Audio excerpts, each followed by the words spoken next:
the road the next 15 miles to the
them, tougher than leather. You can call me Knuckles. Unlike Sonic, I don't chuckle. I'd rather flex my muscles. I'm hard as nails. It ain't hard to tell. I break them down whether they solid or frail. Unlike the rest, I'm independent since my first breath. First test, feel the right, then the worst left. Born on an island in the heavens. Blood of my ancestors flows inside me. My duty is to save the flower from evil deterioration. Yeah. I will be the one to set your heart free, true. Cleanse yourself with them evil spirits that's in you. Streaking lights, loud sounds, and instincts are the elements that keep me going. I am fighting my own mission. Nothing's gonna stand in my way, no, no. I will be the one to set your heart free, true. Cleanse yourself with them evil spirits that's in you. Be fighting out, stand up to all the pain and turmoil. Just believe in myself, won't rely on others. It's power to wipe out the havoc and anarchy. This is my plan, it's gonna fight for my destiny. Here I come, rougher than the rest of them, the best of them, tougher than leather. You can call me Knuckles. Unlike Sonic, I don't chuckle. I'd rather flex my muscles. I'm hard as Once again, I must simply apologize for interrupting Peak. But there is no other way. Because I can't really stream things if I'm, you know, not here. I mean, I could have let the music play, but I'm already late due to tomfuckery that I'm really not happy about. Which I'll elaborate a little bit in a second. Because I realized what the most likely issue is as to why, you know, back in the day OBS and now Streamlabs is having this issue where, you know, the internet keeps dropping down to 0 whenever I'm streaming. And I didn't think this was the case because I was fairly certain that was my voice for a second. I was fairly certain, if you even heard that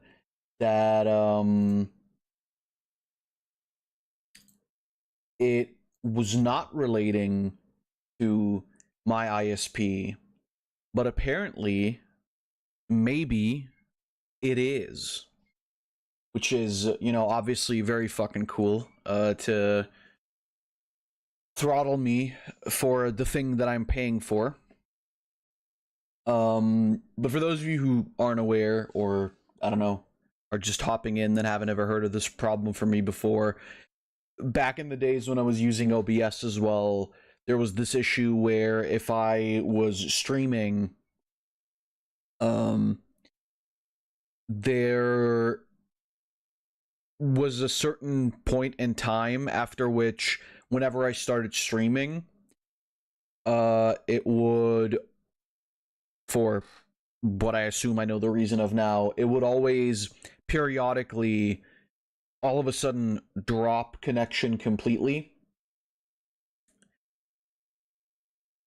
And it would, you know, just like obliterate the bitrate that I'm streaming at, which, by the way, is 8 Mbit per second, so like not even that much. And for the longest time, I had no fucking idea what the problem was, because like hardware-wise, there was really nothing that could have been the problem. Software-wise, or like driver-wise, there was also no issue. I figured, you know, okay, the only software issue that it could be is with like OBS itself, but apparently also not. No, apparently my very cool ISP, which I will not name right now, is just throttling my fucking upload speed, even though there's literally no reason to do so, because I'm fairly fucking certain that I'm paying for, I think, at least 15 mbit per second. And I understand that, you know, like, okay, I'm using 8. It's like, okay, that's a little bit more than half. I should be entitled to that, I think. Because I just noticed that when I use a particular type of program that masks your IP and internet usage from your ISP itself, all of a sudden there's no issues. I wonder why that could be. But I don't want to say that there's no issues for certain. I don't know that. Maybe there will be. But it seems, at the very least, we've been live for almost 12 minutes. There hasn't been a frame drop or a bitrate drop in a little bit. You know, I like to think I may have figured out the issue.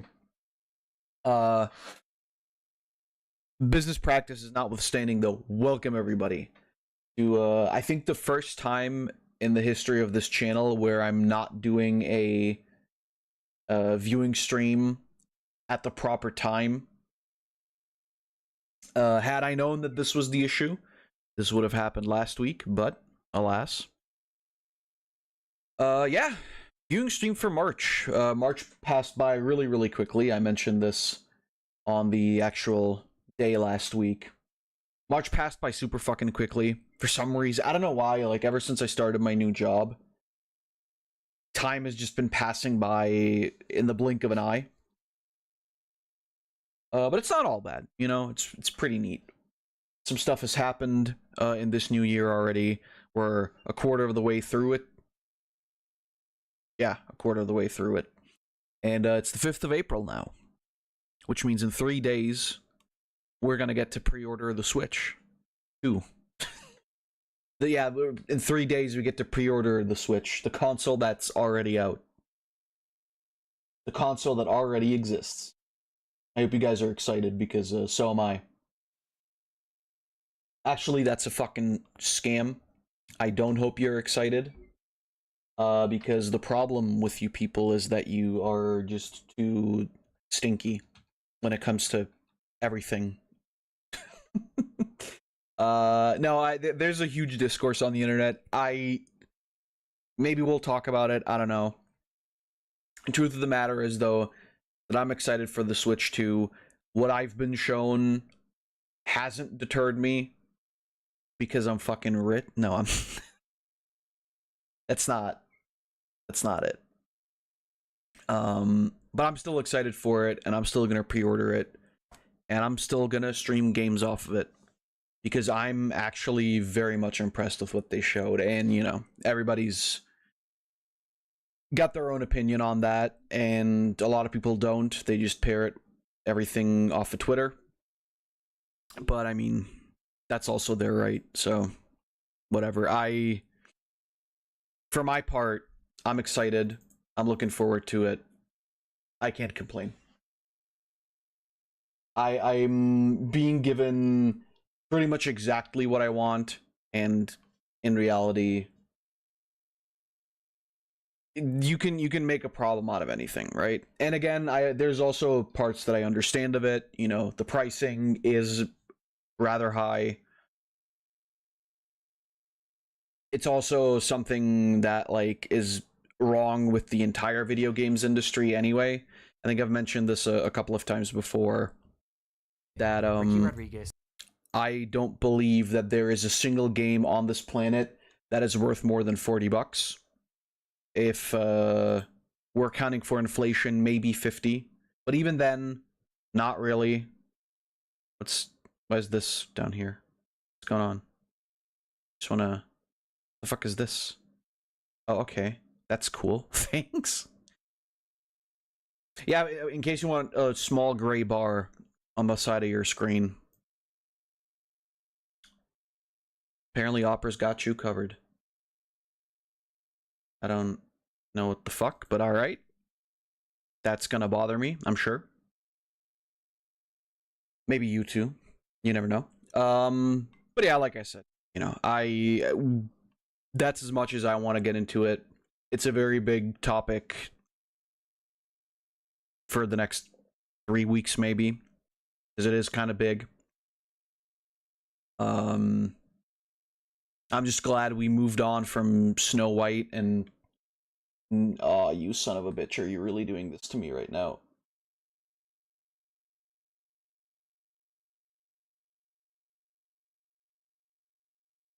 Are you actually doing this to me right now?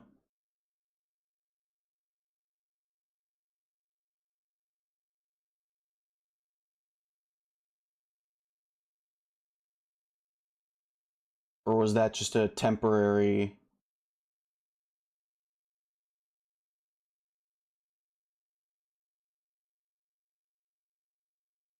Okay, that's interesting.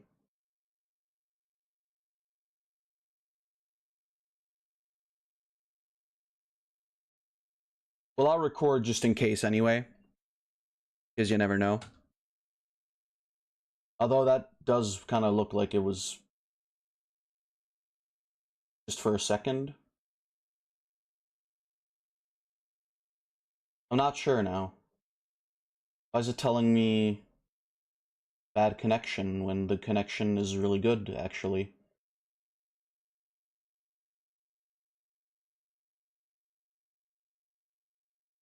Am I being scammed? Yeah, it did drop frames for a second there, but... What? Stream was disconnected attempting to reconnect 44 minutes ago. With it. What? Huh?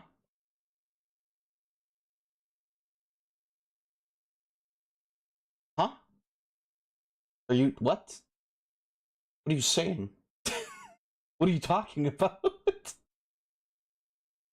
I'm confused.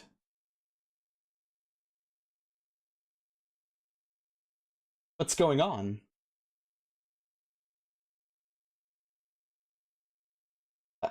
Right?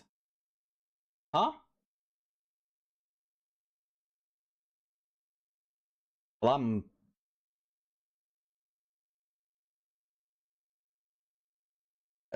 Right? Okay? Sorry, I just... It was a strange... Okay.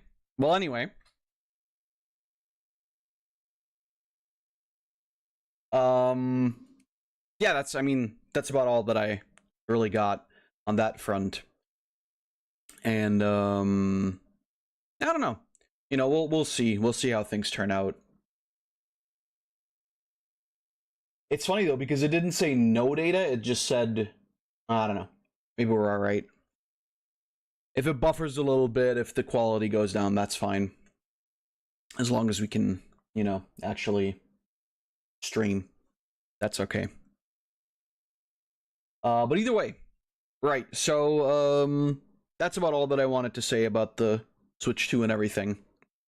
What's more important right now is that we are gonna be watching a good bunch of videos that I put together into a playlist. We have about 70 videos that I put together that we're not going to be watching in order, now that I think about that.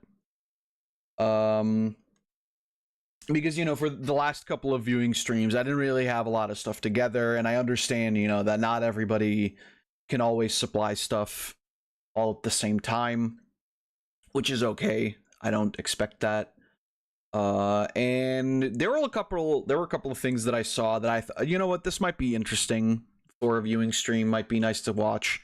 A lot of time, you know, like more long form content that in and of itself will probably be more interesting to watch and react to, rather than, you know, like the same exact fucking food videos all the time, which is, you know, like an entirely fair assessment.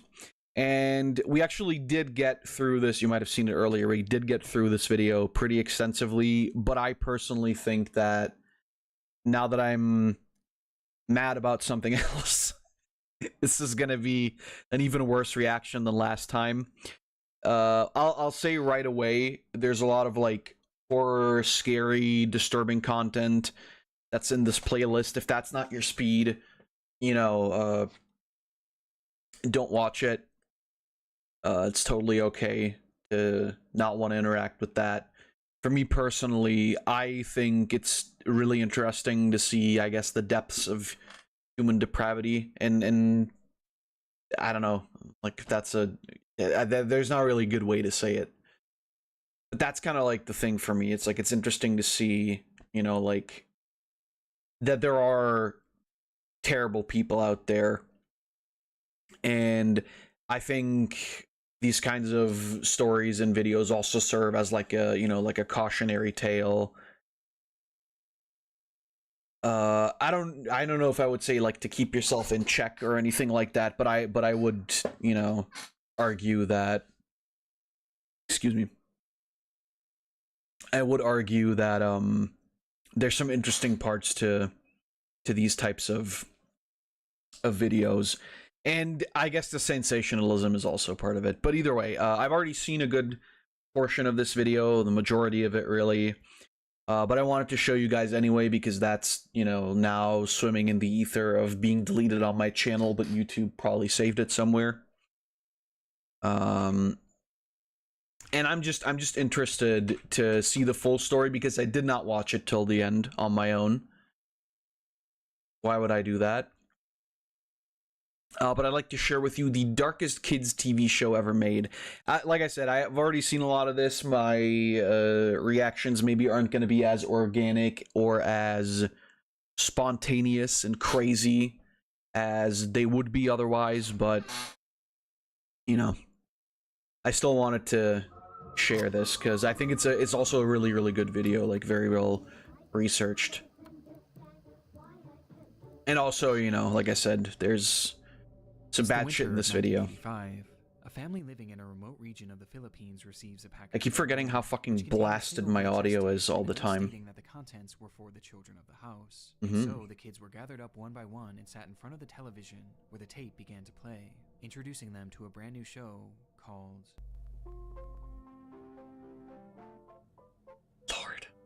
Like, looking back at what I know, This was the experience for hundreds of kids across the looking back at what I know now, it like gives a very different feel. Loving it, gladly watching this episode and the many others that would be sent later on, over and over again, blissfully unaware that what they were being shown would someday come. There's a section in the original where I wasn't aware of what was gonna happen yet, and I was like, oh man, Grandpa looking kind of freaky or some shit, and then Grandpa turned out to be very freaky, and it's Before we dive any further down this not very nice. Thank today's video sponsor, Sliggy. Throughout my life, I've taken countless trips to Canada as I live right by the border, and I'm so used to going there that at this I'm gonna let this play because I let it play last time, and it was also like a really, really good thing where, or a really, really good segue here.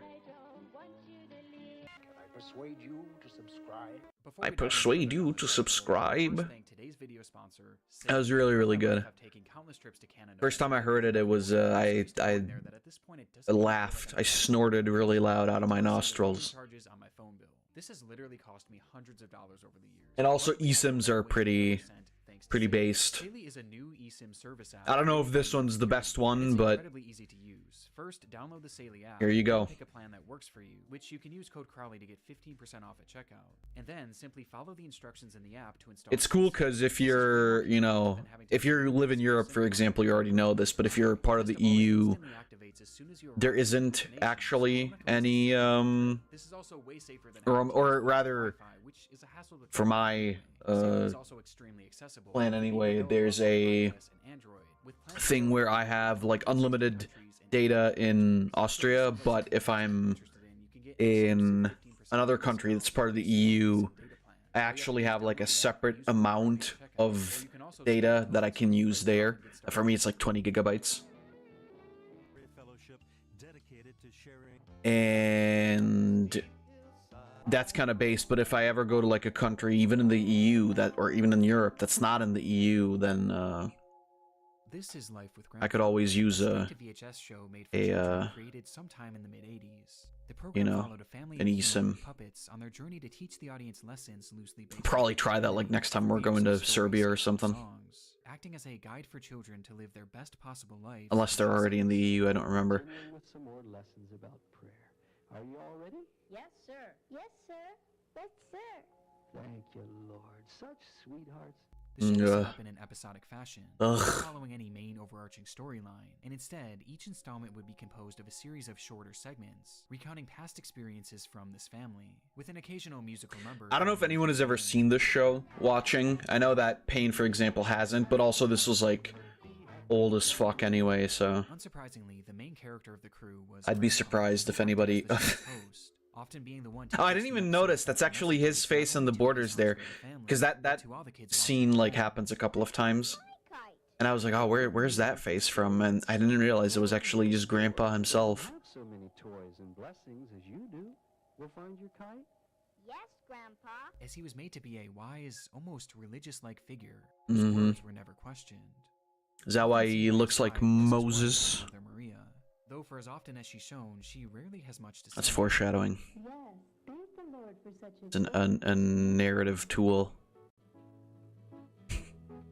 Typically only chiming in when she's reiterating Grandpa's messages to the children. Nice, just as women are Was supposed to. Davida, Techi, and Davidito, with the latter being one of the show's central figures. So apparently Right next to Davidito him, is actually the name, like the Spanish Exactly version of the brought name. his own segments and told his own stories directly to the audience. I don't know. Hello, I children. mean, I don't... Would you like to hear some exciting prayer adventures?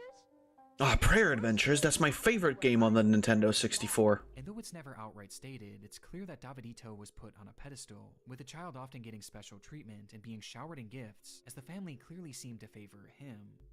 Very cool. Uncle Al? It's called a kite. We want Look, to it's give you a Tintin. surprise Actually, no, it's the fucking, the for captain witness. from Tintin. Brand new tape recorder is for you. Thank you, Jesus. With there never being an explanation as to why. I didn't notice that one the first time around, I don't think. The only other reoccurring This new characters tape being recorder is for Aunt you. Sarah and Uncle Al, Thank you, although it's often Jesus. shown around the house helping look after the kids. What'd you get this from the This was Radio something Shack? pulled straight from the depths of the uncanny valley. The content within the show didn't really That's seem crazy. troublesome. In fact, it Hey, why appeared didn't you to me save those guys that from not going too out of unlike business? many other low-budget religious shows of the I don't time, actually know if how Radio the Shack is themes out of like business. obedience, I have no Nothing fucking clue. short of right is right. Ah, So the right thing is... To obey. right. Good morning, Davida. I have a surprise for you. The obey, I remember quite clearly. That's such a... Which ones do you like? and loving everyone. I said this the last time around, but like the whole obey thing, right? Like I don't think there's anything necessarily wrong with children, especially young children, you know, listening to their parents. I think that's important to learn, you know, like listen to your parents. And it's not in a sense of like, you know, don't think for yourself, but more so in the idea of like you're a small child, you don't know what the fuck can happen in the world. Your parents do. If they tell you to not do something because it's dangerous, then don't do it. Of course, on the other hand, it's also important to make your own like experiences. However, I think the point that I was trying to make, and that I am trying to make still, is that like less so obey and maybe more so just, you know, listen to your parents, because obey is like, I don't know, that's very hard, that's very harsh, right? Like obey is kind of, it's kind of, I don't know, you know, obey is a little, but you know, we'll see how that Thank you for that plays nice into Christmas everything. present. What present? That nice kiss. A kiss makes a real beautiful gift or present. Right. So mixed within these fairly standard teachings, you'll find other moments that are far more unusual. I think I also mentioned that I thought it was really weird how Grandpa's like this old busted up fucker, and then like a grandma, I guess, or his wife. Bleeding and her cut. It looks like she's straight out of fucking business school. Wipe it with. I'll just have to lick it clean and spit out the dirt. All right. The The show featured a lot of strange underlying themes that seemed to have nothing to do with religion, or at least not the conventional beliefs of Christianity. Which is like, with one that seemed to have this part, I'll just have to lick it clean and spit out the dirt. I could like sort of see if, you know, you were somewhere in the wilderness and there was like no choice of a doctor being around, but like just fucking take the kid home and rinse out the cut. I guess though, yeah, no, now that I remember, this part was kind of weird already, but like I can kind of see it, you know, as like a, not like home remedy, but you know, as like an emergency thing. I think the next part was a little more The show wacky. featured a lot of strange underlying themes that seemed to have nothing to do with religion, or at least not the conventional beliefs of Christianity, with one of the more obvious being its unprompted disdain for doctors. We'll have to really pray that there won't be a scar. Of course. Soon afterwards, there was Scar. no sign at all of the deep gash on Davida's forehead. Of course. Surely a doctor would have stitched it. No, But our God I mean, is still depends on a God how of it... miracles. Praise Oh. the Lord. Praise the Lord. Of spanking. Yeah, don't go to... Jesus spanks us because he loves us and wants us to obey Alright. and be good. Talking about Jesus or Jesus. I like the silence. We're really sorry. So if the Lord should spank you a little bit or correct you, it's for your own good. Yeah. It's because he loves you and Of course, wants you to naturally. be good and obey. You should And while these are slap your children for doing things wrong. I will say, maybe for some kids, you know, a good spank or two could be helpful, but with the first major example coming from in a song general, made for the young I don't girls know. watching on. So do the dishes and clean the floor, and God can show us something more. I'm ready for any job at all, whether it's great or whether it's small.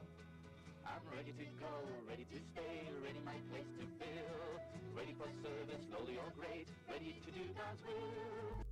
The message behind this song is clear. If you're a woman, then it's your job to cook, clean, and have babies. And Based. that's about it, as this is Based, God's Grandpa, will and based. sole purpose for It was a existence. different And while time. this It was the ideology was 80s. certainly You not could as do this. controversial at the time, the show took it Well, even actually, further, maybe, I don't know as it if it hammered was home the this idea 80s. to all the children watching on by repeating one line at the end over and over again.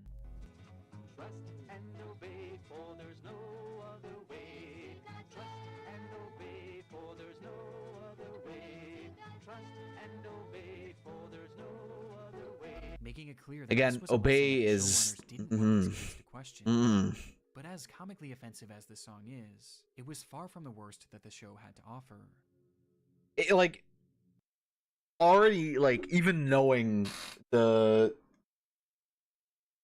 everything around this entire story, it's still so weird to me. Like, the whole obey thing, it's kind of like, it's kind of obvious, like it's kind of on the nose, and I understand that maybe like that's the point because it's for kids anyway and they're supposed to understand that, but I don't know.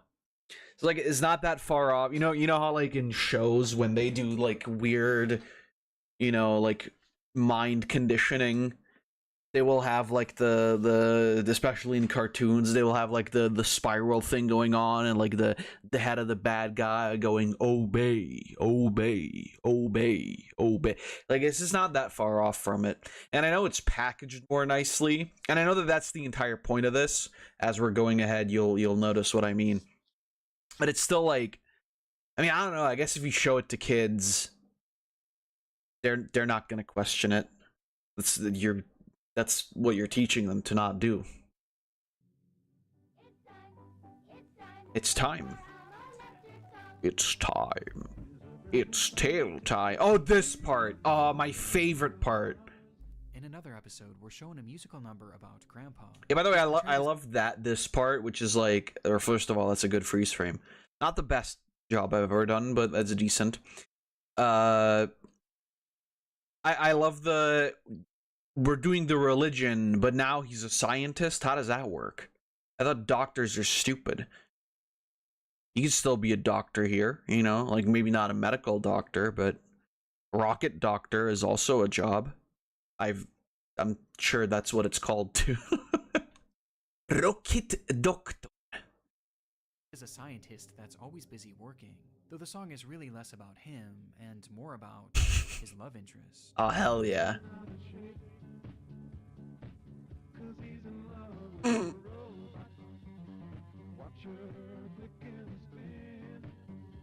Man, how based of Grandpa to invent 2B before Yoko Taro.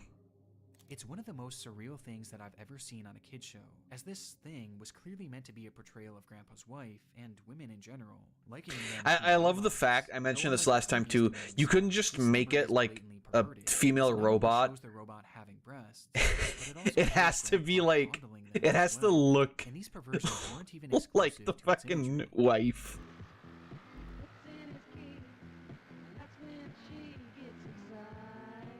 Oh, that's crazy. He puts in his key. Why is he putting a key in a robot? Is it a 1965 Honda Civic? Those didn't exist back then. Is it a Volkswagen Beetle? This sexualized material was actually nothing new to the world of Life with Grandpa. What was that?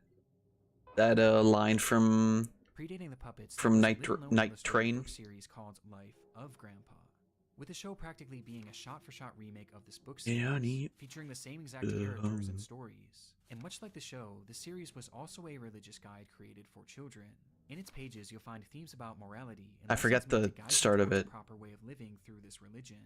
But these books also had a very apparent dark side. One far worse than the show would inspire. Oh god, no, not this part.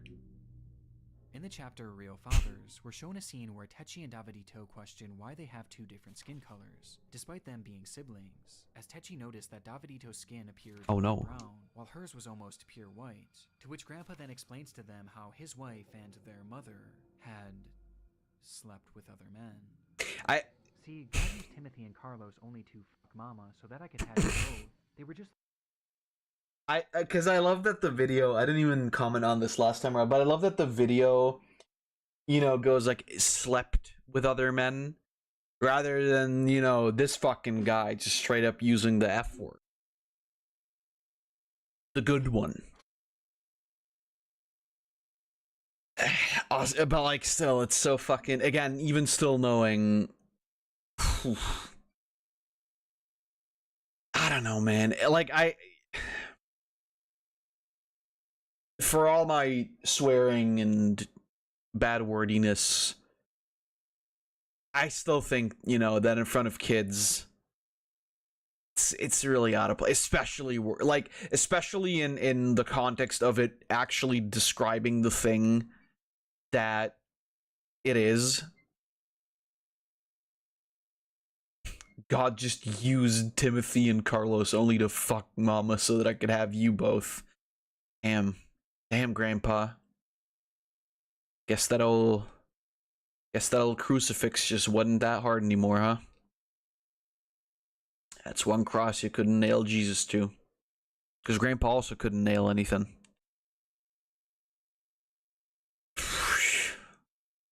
They were just like an instrument or tool that Jesus used. Why? I never get this.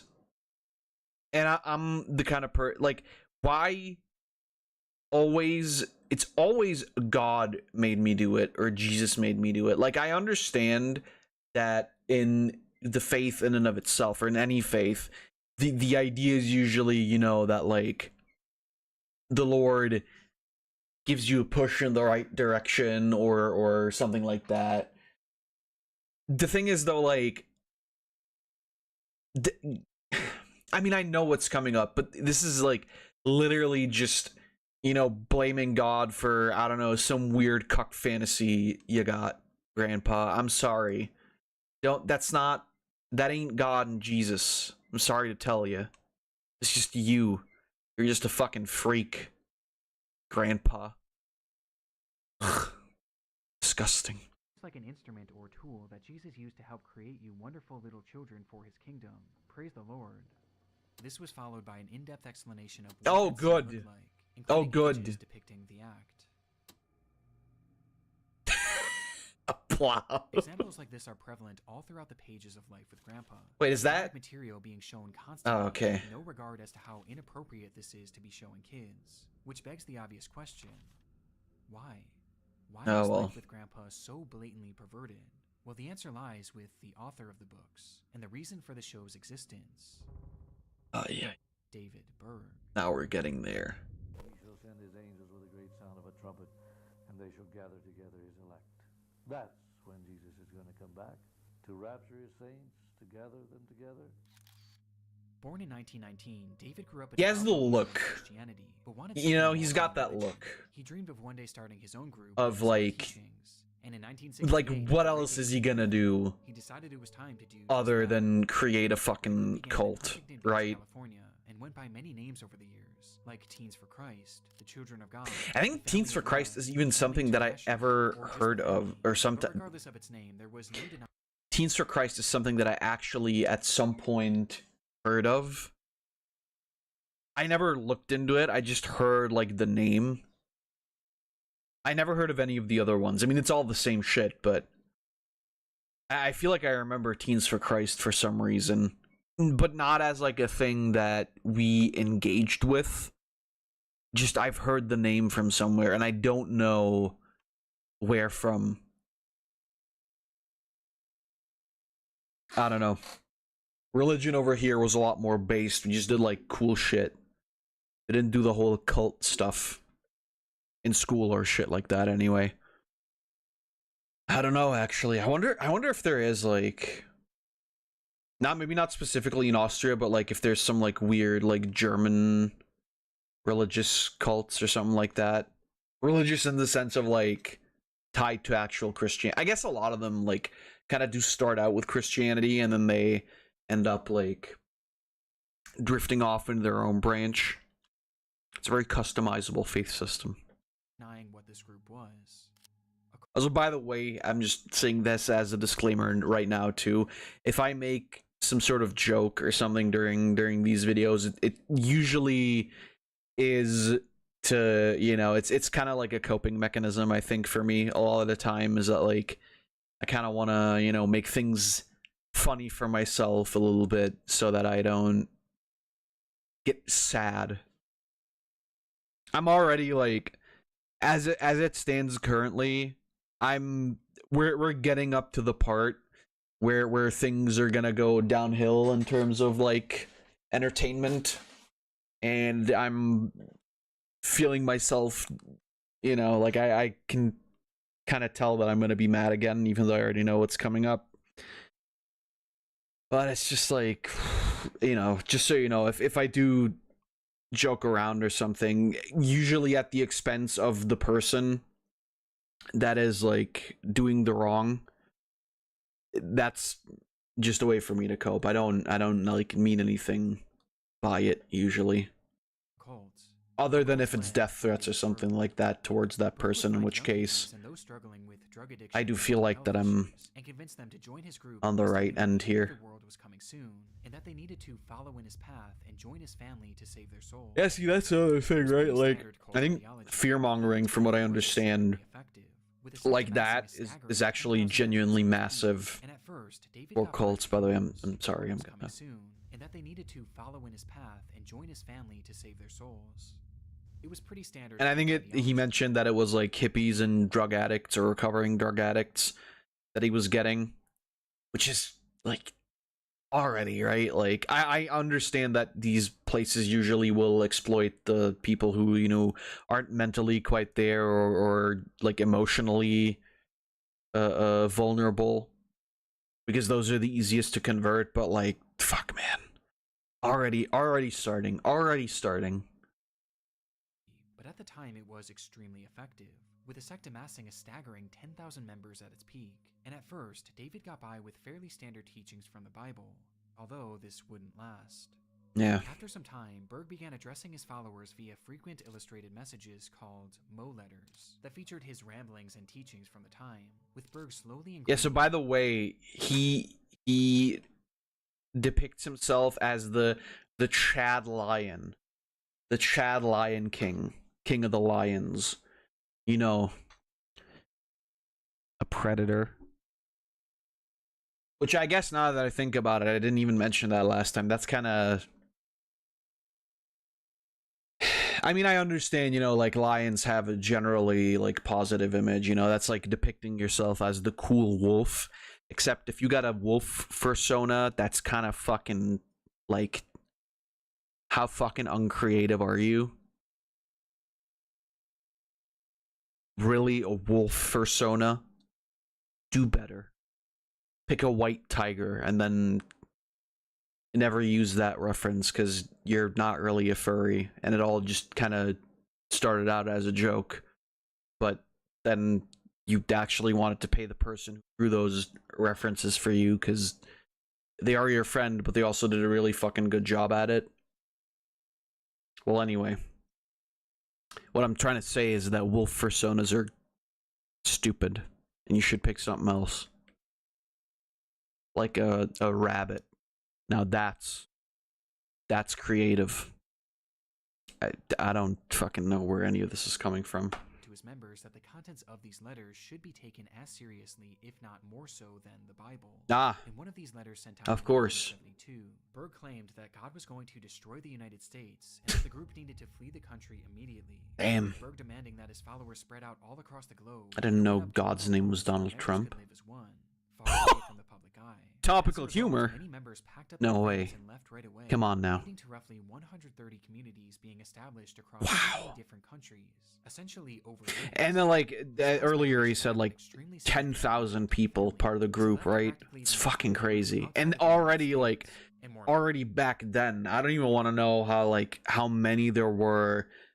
I think the group might be still around, but probably smaller. But I want to know, like, how many people were in there at their peak or whatever. More importantly, outside of the United States jurisdiction, meaning that Berg got away with far more than he used to. Right. And unsurprisingly, this is where he began to tighten his control. Uh-huh. The full-time members were made to give up all of their earthly possessions to the And group. what's crazy to me is that, like, you know, we can riff on this guy. We should riff on this guy. We should piss on his grave. And if he's not dead, we should put him in a grave. But he's not stupid, right? Like, he's methodical. He's intelligent for doing this shit, right? Because, you know, somebody who's dumb or who doesn't plan ahead wouldn't have done something like, hey, listen, but boys, I got bad news for you. The US, you know, one of the most regulated countries in the world, with some of the craziest laws in the world, yeah, that place is gonna get fucking blown the fuck out by God. We need to go. You guys ever wanted to go to Taiwan? You guys ever wanted to go to the Philippines? You guys ever wanted to go to Madagascar? Now, I understand that those places are mostly, I don't know, jungle and a few little villages where law is kind of like, you know, more of a suggestion than anything. Well, I think those are the countries we should go to. I think Philippines was actually one that they went to. I don't know anything about fucking Madagascar. It's just in my mind because yesterday, me and my aunt, we were at a comedy, like a stand-up show, and the dude had a joke about what the capital of Madagascar is, and that was like the first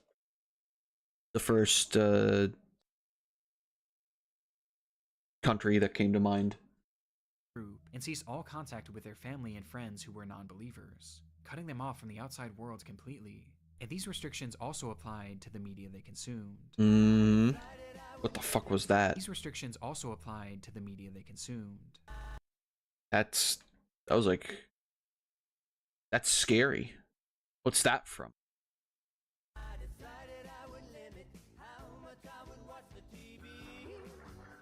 Oh no, Demon TV! In his teachings, Damn. Berg denounced all forms of entertainment made Slick. by cults, since he believed that this would poison the minds of his members and potentially sway them into leaving the group.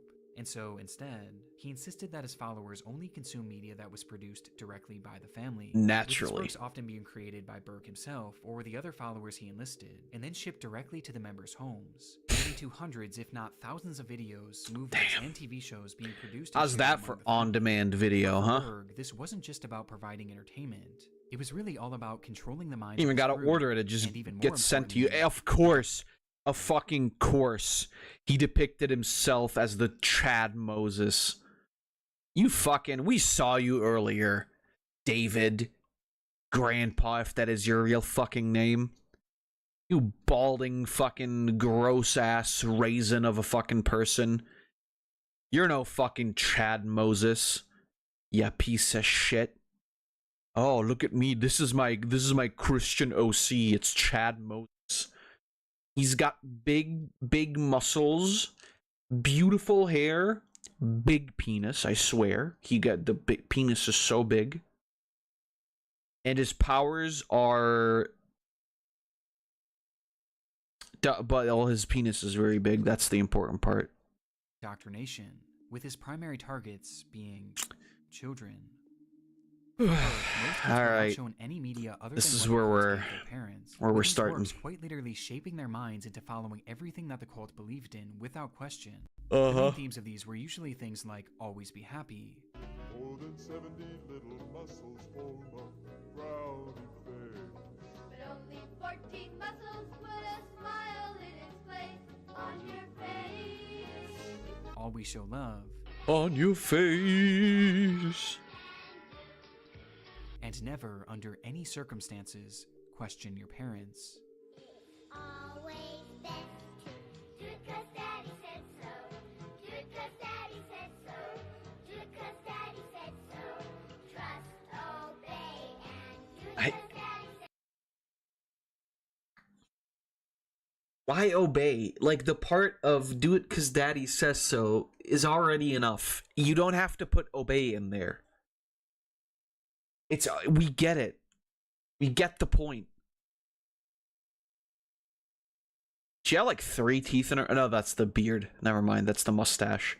I thought she had like 3 teeth in her mouth.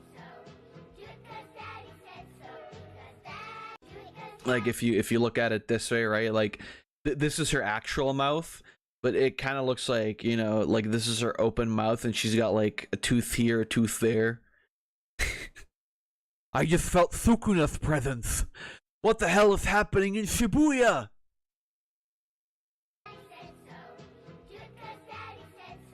Domain expansion. Malevolent shrine. As it too was created by the family in order to instill their beliefs into its child viewers. With the line trust and obey being hammered home time and time again. I guess that is a very catchy any of the practices. And so catchphrase, I guess. Smile along and trust the adults. It is oh dear God, I forgot about that dude. He fucking this dude looks like straight out of the Mandela catalog. Like, Jesus. Why would you make him look like that? Was the one producing and distributing the content. They basically had no regulations placed on them, meaning that they could include whatever they want in these shows without any repercussions. That's why titties on the robot. Exploring some of the group's more controversial beliefs, which becomes extremely troublesome when you realize that the family wasn't just your standard cult, and instead, it was a sex cult. Of course. When you think of Adam and Eve in the Garden of Eden. Oh, this fucking part. What are you thinking about? You think about a beautiful naked man and a beautiful naked woman. And what is the first thing that a beautiful naked man and a beautiful naked woman? By the way, I love the pause, you know. Naked man and a beautiful naked woman. And what? Oh no, it wasn't this part, I think. A beautiful naked man and a beautiful naked woman would, of course, naturally do as soon as they saw each other and nobody else around. I think just one look was all it took. And I said this the last time around, or the first time around when I watched this video and I talked about it. I'm not a person, I think, you know, that like, while wanton promiscuity is a bad thing, I don't believe in general that sex in and of itself is like as sacrilegious as a lot of like, I guess, like, diehard Christians make it out to be, right? Because, like, I think it's totally fine to explore, to get some experience and whatever. I think that's normal too. You know, if it's happening on a consensual and legal basis. And I understand that, you know, a lot of the ideas of the Bible are very much old and outdated, but I think in general, in the entire faith, I don't believe there's anything necessarily wrong, even if it's not for procreational purposes.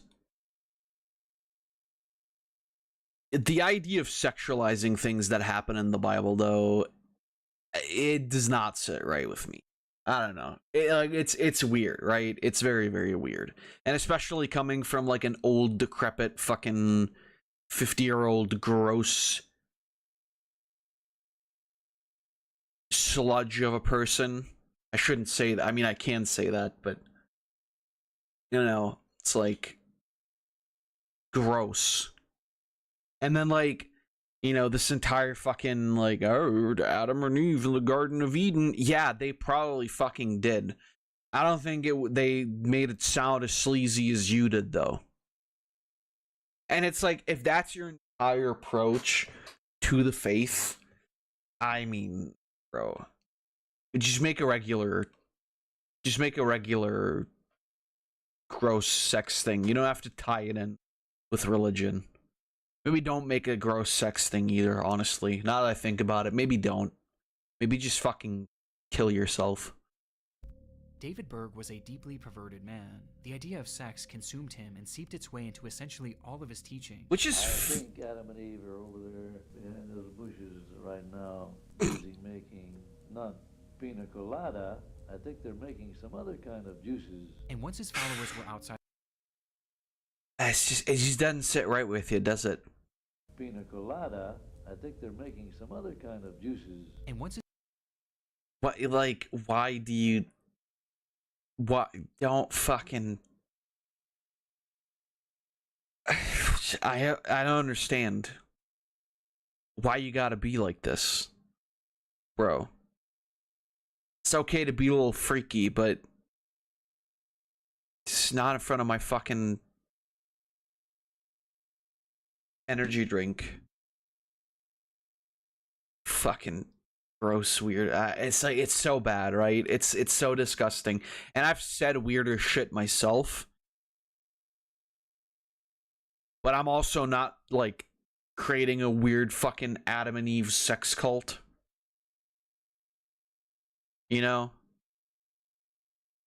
I feel like the level is entirely different. What the fuck do I know? Not pina colada. I think they're making some other kind of juices. And once The way he moves his head is so gross too. He's like a fucking disgusting cartoon grandpa. Said that the family should be showing all people love, and that love should come in the form of sex. Of course. That is what I preach, and I preach sex, boys and girls. Oh yeah, this is the part. Told his followers, I love this one. Love should come in the form of sex. I practice what I preach, and I preach sex, boys and girls. Oh, and girls, and I own the boys, but also the girls. About the boys, I'm not gay. I mentioned the girls too, but the boys.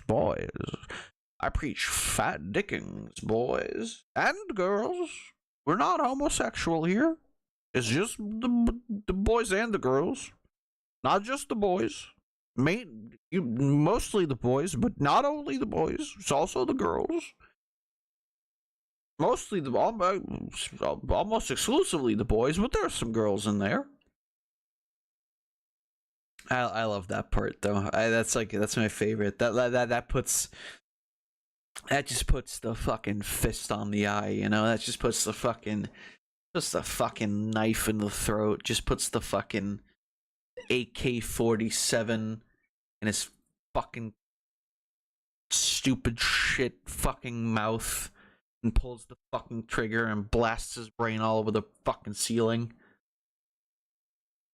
I'm normal, I swear. Open up their relationships to outsiders, calling the practice sharing. as you were made to Sorry, share was your she partner wearing? I don't want to rewind. Was she wearing a bikini? I'm not sure. hopes of enticing new people to join the group. But he wasn't satisfied with just this, and instead he began to mandate that the women of the group participate in something he called flirty fishing. Oh god, Also right, known this as part. FF, flirty fishing describes the practice of women going into bars at night in order to pick up lonely men, who they would then entertain for the night. The goal of this was to convince these men to join the family, though more realistically, the goal was also to make money, as they were made to charge for their services, with the women being told to seek lonely businessmen. And this is something that Berg not only pushed heavily, but outright mandated, insisting that every woman in the group do this or face being removed from the family, even those who were married. Which is like fucking crazy. Like it's I don't know if this is like normal cult behavior. Like the normal stuff I usually hear from these like cults is usually, you know, the leader is gonna go like, listen, if you don't want your wives to get fucking torn apart by Satan's cock, they gotta ride mine first. But like the idea of, listen, boys, now I know you married that woman under the sacred light of a beautiful summer sun, and God and the angels and Jesus were all there and watched you consummate that marriage. However, that bitch gotta go out on the fucking street, because I gotta make some cash. Grandpa needs a new pair of, I don't know, ball gags. I don't fucking, this creepy ass motherfucker probably had something like that. I don't fucking, I'm not in the mood. Can I rewind the last 18 minutes? Welcome, Pink. Welcome. I'm watching this again because, you know, last time around it didn't quite work out so well. It seems to me things are doing okay this time around. So yeah, I'm gonna have to call up my ISP this week and ask them, hey, the fuck is wrong with you? Anyway.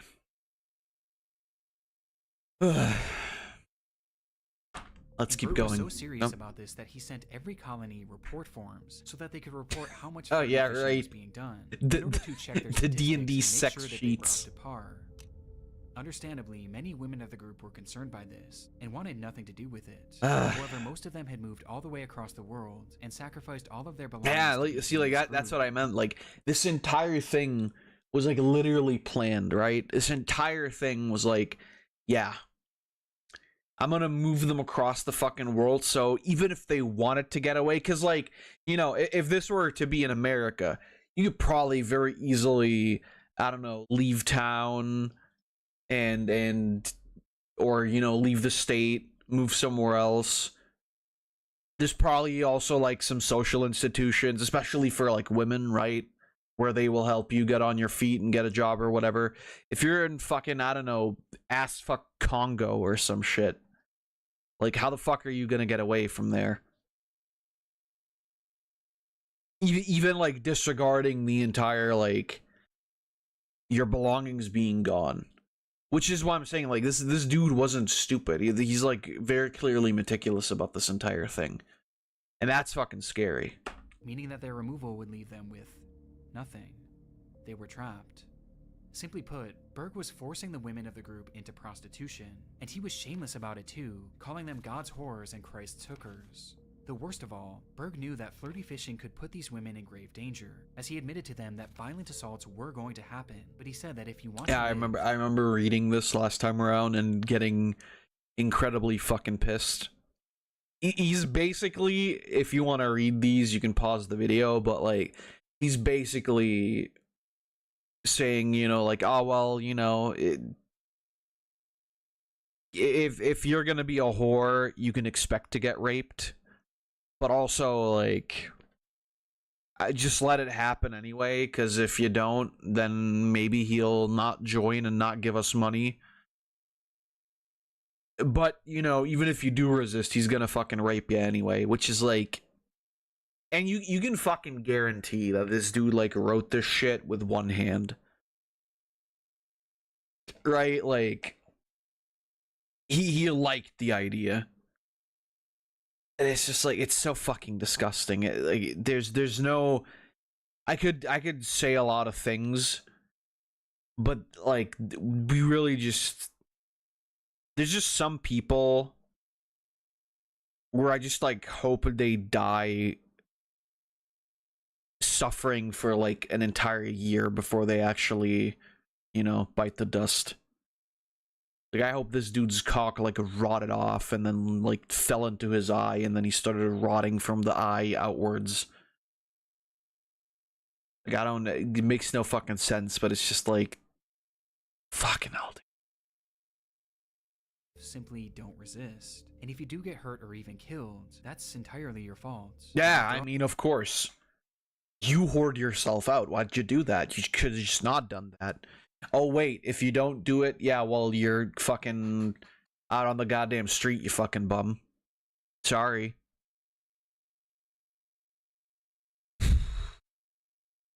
That's...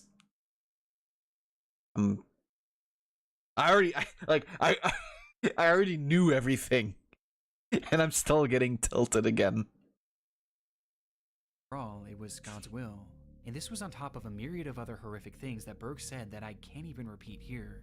But the man saying all of these horrific things was the same man who wrote Life with Grandpa, and he used this medium to normalize his sex cult's beliefs for the children watching, which gives more context as to why women were portrayed in the way they were in these books and the show. Yeah, I mean, as Life with Grandpa was breaking down the young girls watching and grooming them for a life of prostitution that they were made to accept without question. Trust and obey, for there's no other way. Trust and it is obey, crazy though that like throughout all this like indoctrination, I guess maybe it was for the older generation who hadn't like really been indoctrinated that hard, but like that through all of this like conditioning and everything, there still were some women who like didn't want to do it. I mean, they did it anyway, right? Because like, what other choice did they have? And I think there was a point that I made about that at a later point in this video, which kind of turns that argument around too, but we'll get there when we get there. But it's still crazy that, you know, they did have enough sense to like genuinely realize like, hey, you know, I actually kind of don't want to do this because I married this guy and I'm kind of, you know, not trying to get blown out by 17 other dudes. But it's, you know, like, what are you gonna do, right? Your fucking leader's a fucking cheap knockoff of Caligula. Well, the show wasn't only for preparing the kids for the perverse lifestyles they were headed for, and instead, they were already becoming well accustomed to it. Right. Throughout his Mo letters, Berg also began to preach that children should be involved in these affairs and sharing as well, stating that he believed age should have nothing to do with it. In fact, he believed that children should be taught about this lifestyle as soon as they're born. Oh, yeah. So, again, I can't read his exact words on this. Berg had declared open season on pedophilia, and much like flirty fishing, it was mandatory. The abuse that followed is unimaginable, at a scale far too large to fully know to this day. Abuse that the parents of the children not only allowed, but often participated in, with one of the more notorious large-scale accounts coming from something that the group called the Love Video. This movie was a result of Berg sending out requests to all of the parents to send him lewd videos of their children dancing, which he not only took for himself, but packaged together into a long-form compilation video that was then distributed to all of the cult's members, encouraging the others to film similar content, with Berg going as far as creating a guide to help create the perfect video. And not only did of course, go along with this, can't have them fuck it up, can you? Got a step-by-step guide. But many clearly enjoyed it. Kita shared with us the video that just came from World Services, and it was so inspiring. It was so beautiful. Yeah, it was so inspiring and so beautiful. I'm feeling pretty inspired to do some violence. Wonder if this guy's still around. The love video. And for this couple specifically, This wasn't the only order that they were happily following. And it was really a blessing too for Joe and Hobo. Right, Hobo. That's a... Who names their kid Hobo? Happily following. And it was really a blessing too for Joe and Hobo, because they had a good chance to share also with Sally. Amen. And so this is the part where, like, I talked about it earlier, right? Or I mentioned it a couple minutes ago. This is their... I'm assuming, right, that this is their mom on the left here, Sally, the woman they shared with. And, like, I'm not even trying to rationalize why they were doing this with their own fucking children, but what I don't understand is that, like, I think the most normal thing in the world for a parent is to fucking freak the fuck out and want to tear dudes apart from the asshole outward for as much as, like, fucking, I don't know, like snipping their kids' heads or some shit, you know, like the finger snip thingy where you fucking against a kid's head. How the fuck do you, as a parent, and I don't care what level of, like, they told us to do it, we were just following orders. I don't care what level of that you want to apply to this. Your own fucking children? Really? You should be put into a grave alive. Without a fucking coffin. Just, like, dumped into the fucking earth. And then get fucking cemented shut. So the fucking worms can feed on your still beating heart, you fucking piece of shit. And this is the point that I was, like, talking about earlier. I understand that to a degree, or not even just to a degree, like, there was massive pressure on these people out of the idea of, like, oh, you know, if we don't do the things they tell us to do, we're gonna get kicked out of the family. But I think, like, while the line should have been drawn at, you know, forced prostitution, like, I think this is the last, or this is the point where there is no other way than to draw the line. But apparently not to these fucking people. Like how can you put the idea of this community that you're in, how can you put the idea of that above the well-being of your children? And I don't fucking care if anybody wants to make the fucking asinine, absolutely fucking insane claim of, well, the kids might like that, you never know. Kill yourself, by the way. I don't care about that. They're fucking children. Bad wording, you know what I mean. I mean, that's also what they were doing, but the wording wasn't exactly the greatest. They're kids. Dipshit. Doesn't fucking matter. Okay?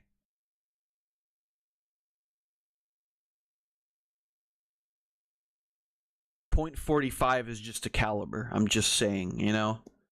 But it, like the concept of it, like, your own fucking, your own children, right? And it's like, how do you fucking sit in front of the camera and fucking laugh and, like, oh yeah, amen, you fucking, I want to grab you by the eyebrows and tear your fucking face off.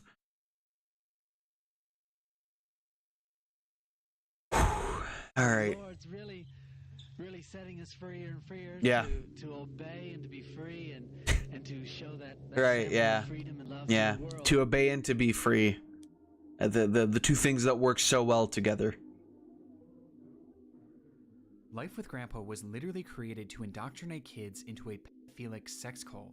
And it makes you realize why exactly it and so many other of the cult's programs were hammering home this point of not questioning your parents or any adults, and to simply obey and smile. So the right thing is To obey. Because the adults in their lives were now suddenly doing unimaginable things to them, and they were being groomed not to question it, making some of the show's segments horrendous in hindsight. Yeah. One very special way you can show the big people that you love them is by giving them lots of hugs, kisses, and cuddles. Oh. A child's love and affection really encourages and inspires the big people. It was normalizing their abuse, and because of this, many children never questioned the horrible assaults that they endured. Assaults that were all fueled and pushed by David Berg's sick perversions. God created boys and girls able to have children by about the age of 12 years of age. Factually fucking incorrect, by the way. Proven, I believe, quite often, too. Well, actually, maybe not proven, but I believe that, like, factually, it's still not true. I may be wrong. I don't remember if I actually read something on that or whatever, because obviously it's not really a way you can test that without, you know, having kids do it. Which, I mean, I guess, you know, if it's two 12-year-olds, it's still not normal, but yeah, I mean, no, but I don't fucking know, bro. I just, like, this is the same fucking rhetoric you get from these fucking losers online. Well, actually, you know, the women are the most fertile when they're 15. Like, yeah, well, you know, fucking bullets are the most effective when they're 15 millimeters from your face. Well, I guess they're most effective when they're literally lodged in your face, but you know what I mean. God, now he's gonna advocate child and sex. Yes. Which were far from theoretical. Well, I mean, as you Berg know what? himself allegedly partook in this practice repeatedly with his own children and stepchildren. Gotta respect as the incest was honesty, also a I key guess. point of his teachings, and his adult followers rarely dared to question this, as those who refused to partake in Berg's latest If nothing else, I were again suppose. at risk of removal from the group, which is even more devastating for those who had children, as much like all of their possessions, their kids were pledged and belonged to the family. And the kids themselves couldn't seek help either, as those that refused to trust and obey were sent away to actual prison camps owned by the cult. Alright, until they I were remember basically about this reprogrammed. part too. They made camps. I was sent with my brother to the Philippines. We had armed guards from the Filipino military keeping us in. They would publicly beat you if you asked them. It's crazy to me, and I mentioned this when I watched this the first time around. It's crazy to me that they had enough influence to not only have a prison under their control, but like armed guards and shit, or like part of the Filipino military. Maybe I'm misunderstanding, but the impression that I'm getting is that they literally just had these people under their thumb. I don't really understand how that works, but I mean, I guess. Then tried to break you and get you to confess. And the group continuously got away with this too, thanks in large part to Berg's orchestration of the group leaving the Yeah. United States, which looking back was almost certainly done on purpose. Well, Plus, many members were yeah, actually no put shit, in dude. hiding. In fact, all of the members were made to change their names upon joining the group, and most were told to never give out their last names, meaning that if any child wanted to report that it happened to them, they would be unable to provide even the names of their abusers. And this included Berg too, who at this point lived most of his life in hiding, Berg too. going by numerous aliases to avoid detection. Fucking closed aliases captions. like King, Moses, Ah. Mo, Yeah. Dad, Of course. and eventually Grandpa. Naturally.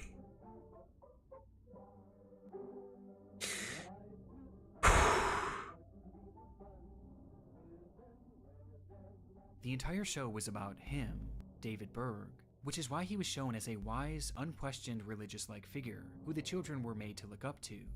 And that wasn't all. as the characters shown alongside Berg were also members of his real-life family that lived with him in a remote commune. Naturally. Mother Maria was the nickname of Karen Zerby, David's wife who helped him run the cult and facilitate this era of Oh, she's still around? While Aunt Sarah We should, was based on Sarah Kelly, the woman you know. in charge of running the prison camp. Oh, is she also still around? You know, we should also, Sarah Kelly, who was responsible for me being held against my will in the Philippines. But the most grotesque detail to come from the revelation of who these characters are was that it showcased David Berg's polygamy, as he was actually married to many people in the real world, and 2 characters on the show itself, Mother Maria and Davida, his then 5-year-old stepdaughter. Alright. Davida would eventually go on to tell her story, stating that she had been Berg's child bride. And there was a ceremony with the ring and everything, and once I turned 5 years old was when I was implicated into being one of his queens, so to speak. Along with allegations that she had been victimized by him countless times. And she wasn't the only victim of Berg's perversions. Techi was often sexualized by Berg publicly, with Berg having stories made and illustrated depicting his fantasies about her when she was just a child. On top of this, numerous people within the I see brown here. about her when she was just a child. On top of this, numerous people within the group also claim that she had been outright assaulted by the hands of Berg. Oh, fuck, you're white as shit. And look at our pretty girls today. You're dressed in such nice dresses and your hair looks so nice. Yes, you look so pretty for all the children that are watching today. The context of who these characters are makes this already disturbing show vomit. that much more sickening. But of all of the horrible stories to come from the real-life characters of Life with Grandpa, there's one that is far and away the most horrific. The story of Davidito. David is such a handsome boy, isn't he, girls? Would you like for David to share some more lessons? Yes, Grandpa. Are you all ready? Okay, David, you have the floor. His real name was so Ricky cute. Rodriguez, and as a baby, he was taken in It's a as shame we have Berg's this son disgusting following a fucking reconceived face woman next to born him. After a night of flirty fishing. And being David's first son, he was given the nickname Davidito. As for David Of Berg, course. he viewed this child as essentially a messiah. He began telling his followers that Davidito would one day save them from the apocalypse, causing Davidito to become a celebrity within the group, and worshipped as a religious figure when he was just a baby. Which explains why he was given so much airtime during Life with Grandpa, and why he was constantly being showered with gifts. We want to give you a little surprise because you were such a good witness. And for David and Karen, they wanted The Davidito's witness. life and childhood to be a guide for all members of the group, as they raised him in what they believed to be the perfect manner for a godly household. And so the couple and several other contributors documented the way he was raised, with daily journal entries that were And of published course, as you know, weekly like they set him up to be, newsletters, I'm eventually assuming, turned the into next one leader. massive book titled The Story of Davidito. I would guess. And the family truly believed that this over 700-page book was the ultimate guide for parenting and showed the only proper way to raise a child. Though what it actually showed. I love that, by the way. I think I mentioned this last time, and I think it's going to be mentioned in the video as well. I love that they, instead of, you know, showing these fucking piece of shit faces, they're drawing over them so nobody would know who these people actually are. Obviously, fucking our boy here had to depict himself as the Chad Lion. I don't really understand what the fuck the point of that is, but okay. As a child, though what it actually showed was just how badly Davidito was being abused. Davidito is described laying next to his nude nannies, witnessing orgies involving his own mother, and being touched sexually by the adults around him, with these examples being presented through not only written stories, but actual photographs, with the adults involved having their faces removed and drawings placed over the top of them in Yeah, order of course. to hide their identities. The book was not only promoting sexual acts with children, but it was outright showing it, and showing it happen to Davidito. And because of this, we have a daily journal entry of all the abuse that this child suffered, starting when he was an infant. Despite all the heinous acts that had been going on within the family, they had up until this point gone virtually unchecked by the public Which is eye. crazy, But the story right? of I mean, Davidito I proved guess to be the first domino to fall. back in the day, it was still possible to like be this hidden, you know, because there was no internet or anything. Not that these guys would have used the internet, even if this were to exist in today's time. I don't think there would even be a possibility for that. But it's crazy to think that, you know, like so much shit is going on in the world that you have no fucking idea about, right? And who knows, like shit like this might still, and probably is still in some corners of the world going on. But I don't know. It's fucking insane. Honestly fucking insane. As the book leaked to the press. Tonight, the cult Children of God, founded by Moses David Berg, he reportedly sanctioned sex among children. This immediately became a news story all across the world. So glad that media outlets in the 80s as well were totally not sensationalist or anything. It began shining a light on the family and its twisted beliefs. Yeah, show the Despite kid's all face. constant Thanks, you news fucking coverage piece and of the shit. story of Davidito being tangible proof of the cult's horrible practices, there was still essentially nothing done to stop them, as very few arrests were ever made as a result, and even fewer resulted in convictions. So nothing was ever done to help Davidito. And so during his entire childhood and his early adult years, he stayed with the group.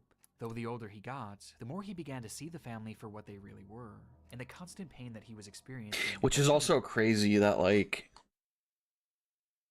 throughout the entire indoctrination, he still, you know, he still made it through with the mindset of these people are insane and I gotta get away. Like, you would assume that he'd be the most indoctrinated, but somehow made him want not to the just run case. away from it all. And so in 1999, that's exactly what he did. Yeah, Fleeing but to the United that States in hopes of fucking starting a new life. that fucking surprised me the most is like how the hell he even got out. You would think that if he's, you know, this revered religious figure, he'd have people around him like 24/7. But he just managed to get out somehow. Life. Though this was easier said than done, and no amount of distance was enough to keep him away from his tortured past.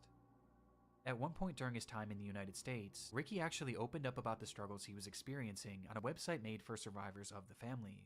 And there, he documented just how bad things really were for him and several others behind the scenes, living with Berg, appropriately titling the post, Life with Grandpa.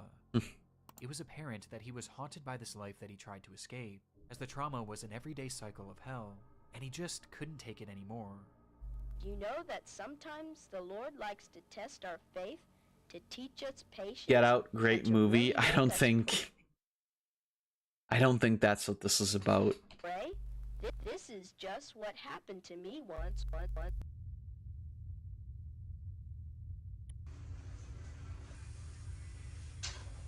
Well, hey everyone. Sorry. How I feel when I start my streams. People to know that even though some of the things that I'm going to try to do are rather shocking and maybe not right in a lot of people's books, I want to explain some of the reasons behind them. On January 7th, By the way, this is the part where we ended last time around, so I don't know what's gonna happen from this point on. I can only assume that he might go a little bit postal, hopefully on the people in the religion and not on anybody else. Fingers crossed. You know, I think you can argue whether or not trying to get justice yourself like this is okay or not. I think with everything that happened to him, I kind of have the feeling that, you know, it might be fair what he may or may not do. 2005, Ricky Rodriguez set up a video camera in his apartment and expressed his desire to kill his mother and other leaders of the group for all the dreadful things that they had done not only to him, but to all the other children. I don't know. I was hoping that this would finally I kind of understand it. once and for all. My goal is to get those sick bucks, Ma and Peter, and you know, then I can go to the next life knowing that you know, that I made a difference. With Ricky going as far as to show off the various ways that he planned on torturing them. I'm gonna have to make do. I got my drill here. Got lots of fucking duct tape. Not the torture unboxing. He honestly, like, outside of this being fucking, like, menacing, the dude seems, I don't know.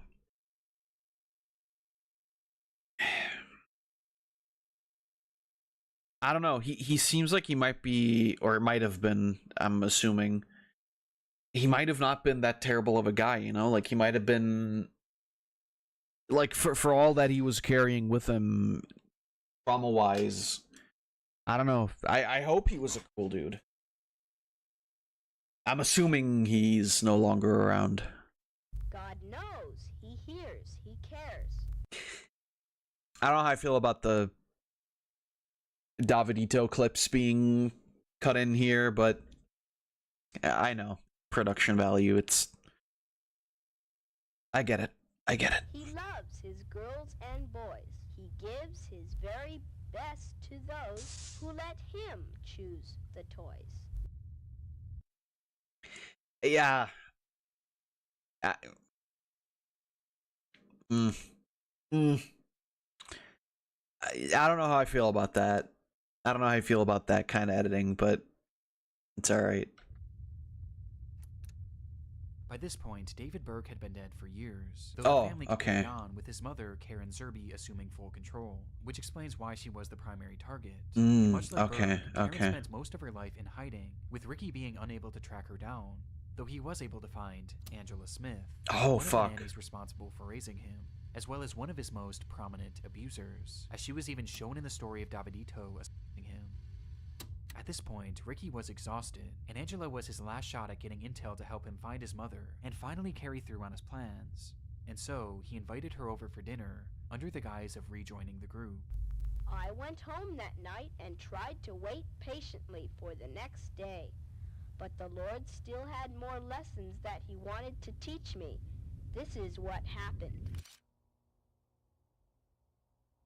Before Ricky could even get the information he was looking for, something in him snapped. And midway through their conversation, Ricky grabbed a knife and stabbed Karen in the arm, and then slit her throat. He fled the area that night, driving for hours until he reached California, the place that years Wait, so whoa, Karen? So the mom? Under the guise of rejoining, carry through on exhausted, and shown in the story of yeah, okay, this was Angela Smith, and then the mom is Karen Zerby. Was the primary target. Okay, so I thought he was talking to Angela, but he actually got in contact with his mother. Under the guise of rejoining the next day, this is even get the information he was looking for. Something in him snapped, and midway through their conversation, Ricky grabbed a knife and stabbed Karen in the arm, and then slit her throat. He maybe fled the area that night, maybe they were hours until he reached California, fighting, the place that years before maybe they made a David mistake. Burke had started the family. There, he called his ex-wife, professing to everything he did, saying that he did it mainly for his sister Techi, but he felt no better. In fact, he felt worse. And even looking back at the video, it's very obvious that this was something that Ricky didn't really want to do, and instead, he felt like he had to do it. Yeah, I think, you know, I'm not an expert on psychology or anything, but I think, you know, we nowadays, especially, I think in a lot of media, we depict killing for justice as something that's really easy to do. I don't think that's the case at all. Like, regardless of the story that you carry with you, I think the actual act of, you know, feeling horrible, or sorry, rather the actual act of taking a human life, if you're still in any way, shape, or form like normal, even if you think that you're, you know, that this will help you, even if you think that this will be right, I think at the end of the day you'll probably realize that it isn't, because you're still taking a human life. I personally, as somebody who, you know, I don't have, you know, I'm not in his place, right? I don't know the emotions and the thoughts that are going through his head, obviously. As a person from the outside, for me, it's easy to say, like, yeah, you know, I mean, it's a good thing that he killed her, but still, you know, like, it's easy to say from the outside. Being in this situation, I'm 100% sure that it was like it was an impossibly difficult thing for him to do, and I'm assuming that in the end, the guilt for, you know, however much he felt guilt, if he even did, I'm assuming he did. I don't think it's fair. I think, you know, for that kind of abuse, there's not really another, I don't know, like, you know,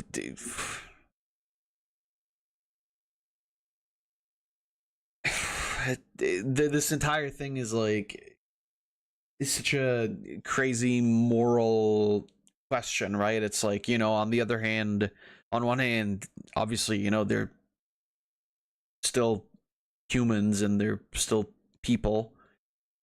I don't know if I would call them that, but generally speaking. On the other hand, though, like, what they did wasn't exactly a great example of humanity, so in that regard, you know, I personally believe that if you have the capability of doing something so terrible to any human being, like, regardless of age, but especially to a child, then I don't really think that you can consider yourself like actually human anymore, and like knowing full well, and you can't like tell me that they didn't know that what they were doing was wrong. Like, everybody knows that, regardless of the belief system that you grow up in, you know that that's wrong. So I don't know. I don't think that he did anything wrong necessarily, morally speaking. But I'm also not in his shoes, so I can't really. I'm also not in his situation, so I can't. I can't actually comment on that and have my comment have any merit. To avenge everyone that the family had hurt. I'm not trained. I don't know how to fucking do this. I don't want to fucking do this. Yeah.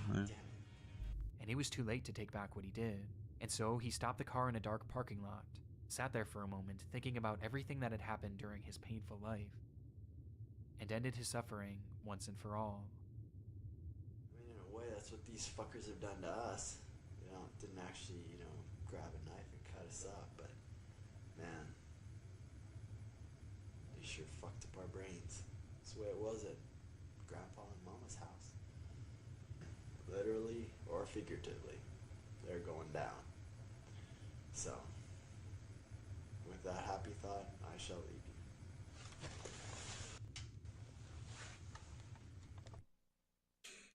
It's kind of fucking crazy. That's really. Ricky Rodriguez's death was devastating for the community of survivors of the family, and it caused shockwaves all throughout the family itself, as his final video was plastered all over the news. And though it didn't happen in the way he expected it or wanted it to, Ricky's life and death undoubtedly contributed to the decline of the family, and helped diminish the cycle of abuse within the group. Starting from the story of Davidito, the public pressure forced Berg to outlaw the widespread abuse that he once preached. And though it is believed that it never really came to an end, it was at the very least significantly reduced. And by the time the news began to cover Ricky's death, it proved to be the final wake-up call for many still within the group, as they finally began to see through the facade that had once controlled their lives. Like Grandpa says, prayer is powerful. When we pray, things will happen and things will be different. It's difficult to watch any of Life with Grandpa, knowing its history, its purpose, right, and the real people that it was inspired by. Though as soon as the media began taking notice of the cult, many members were made to purge the media that was sent to them that may be considered incriminating. And as a result, it appears that most of Life with Grandpa is missing to this day, and potentially destroyed forever. Currently, only 4 episodes have been recovered, and it's not even known how many more were released, or even what year the show started or ended. But considering how closely the show mirrored the book, it's possible that these potentially How much more is there? Jesus, there's like a whole like 10 minutes still. Destroyed episodes. Well, almost more like 7 minutes. Today. But despite not knowing the full extent of the show, it's clear that Life with Grandpa and the countless other programs that the family made did exactly what they wanted them to. Yeah. They brainwashed an entire generation of the cult's children. That's and the crazy. effects That's were fucking... devastating. But they become extremely agitated when we ask them about Moses David Berg's teachings on sex. My little fish. Now, your father described that as a... Yeah, fucked up. It's fucking crazy. It's genuinely fucking insane. Like I said, I can't really blame the dude for doing what he did. And, you know, for what it's worth, things changed. Slightly for the better, I guess. I mean, it's something, right? Like, there's something behind that. I mean, it's saying something like, I wish it didn't happen that way. Like, yeah, no fucking shit.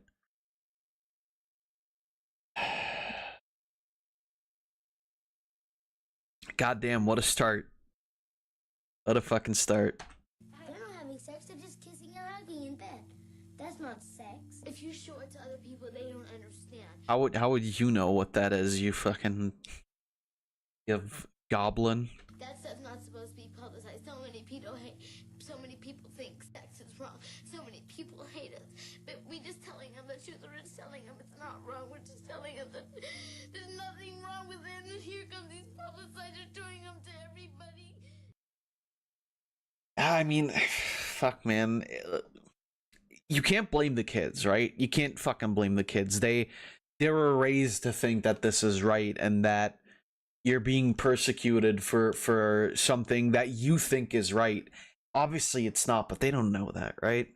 You can't blame them for what they're saying here. You know, they don't know any better. Between the strange content from the program itself, its obvious attempts at I'm glad we went back to the tits robot again. That was really important. indoctrinating kids into a cult that was only ever going to harm them, the real-life people behind the characters, and the fact that this propaganda was so effective, I have no doubt that Life with Grandpa is the darkest children's show that I've ever come across. Though, shockingly, there's somehow one more layer to the story that makes this program even more... I have to say, though, it's a good video. I like it for the documentation of everything. Obviously, the content is fucking horrible, but what I would say is that, like, the angle of the darkest kids TV show ever made, I understand it's for the algorithm. I understand it's for, like, to make people interested and click on it. That's what it did to me. It's a little bit misleading. Like, just a tiny bit, you know? Like, the video isn't really about the show necessarily, which is fine, but, you know, like, it's kind of the history behind the show, mostly. You know, because, like, the darkest kids TV show ever made, I feel like that should... maybe talk more about the content of the show itself. Like, yeah, the background of it is dark, and it's good that this information is being put out there, don't misunderstand me. But the title, I think, is a little bit misleading. Or disturbing. And now, here's the exciting ending to this story. One thing And that we I haven't also don't discussed like yet that. is who was actually the one behind the creation of the I'm show. not There's like no doubt super that it's big David on Berg's the, stories and was probably done at his request. But who was the one actually you know, making it? using Well, these unfortunately, most of clips. the people who worked on the show have their identities hidden by only using their first names, or even using straight up aliases, so I could hardly find any information on any of them, with the exception of one, Peter Puppet. Peter Puppet was sort of a celebrity within the group, being responsible for numerous puppet shows, including one called The Lovettes, which was actually far more popular That's than Life with horrible. Grandpa, and was even supposedly broadcast on TV in the Philippines, with the show being a disturbing rabbit hole in its own right. Would you like to hear a story? No. Then let's go see Grandpa in the garden. Hello, children. So nice of you to visit us in the garden today. But Peter Puppet owned this group, and was in charge of the Lovettes team, And coincidentally, the Lovettes just so happened to be credited as the producers of Life with Grandpa. So Peter Puppet was, at the very least, one of the contributing creators of the show. And he also seems to be the one in charge of performing the actual musical numbers on the show, as they featured puppets that belonged to Peter and the Lovettes team, with these segments interestingly being credited to an unknown man named Peter Pioneer. We have a beautiful song from Peter Pioneer. It's not a concrete link, but it's clear that Peter Puppet had a role in the show's creation, and helped push the family's disturbed ideology onto hundreds of kids across the globe. But during the creation of Life with Grandpa, it's Fat Baby. It sure is. In the beginning of the video, we saw an example of the family's view on doctors. Surely a doctor would have stitched it, but our God is still a God of miracles. Praise the Lord. This sentiment was really common in the family, as Berg outright forbade any medicine or surgeries of any kind, instead preaching that miracles from God were the only I wonder why that part, though. Like, I understand. I guess the idea was to not have the doctors ask questions or anything, but, like, surely, I don't know. Would there have been an opportunity to indoctrinate doctors or whatever? Maybe not. Maybe that was the problem.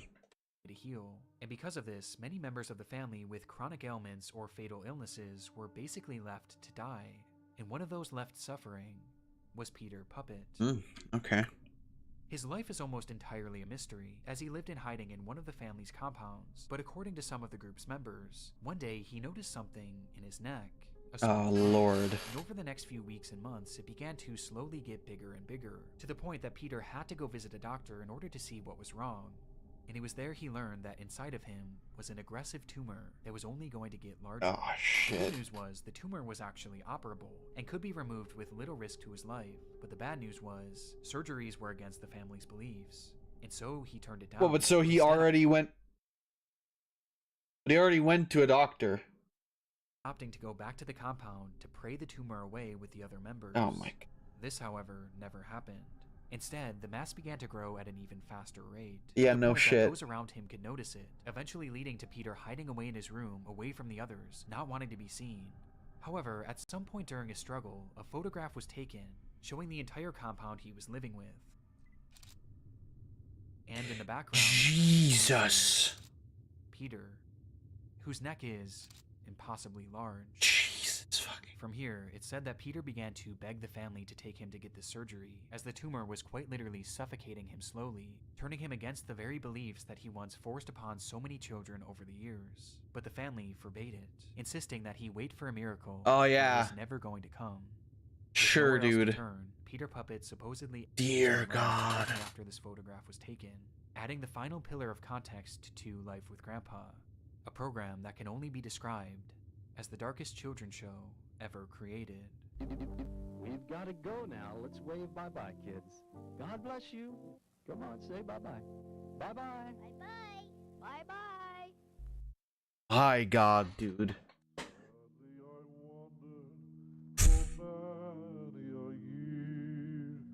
Driven by hunger and filled with fear, I must arise and go backward through sorrow. Died of natural causes in 1994 at the age of 75. Damn.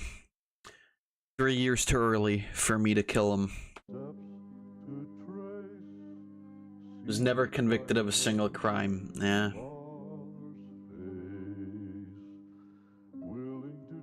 Kinzerby continues her husband's legacy by leading... Oh! Okay, so they did miswrite it earlier. So he didn't kill his mom. He killed the other lady that he invited. 75 years is kind of low. It's still too much for a person like that. Not been photographed or seen publicly since 2010.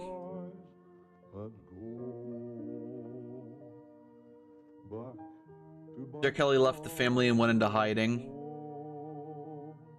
was last seen living in Costa Rica in 2018, working with Seeds of Hope, charity specializing in helping vulnerable women and children. Upon learning of her true identity, Seeds of Hope severed ties with her and she has never been seen again. Fucking Christ. That's fucked up.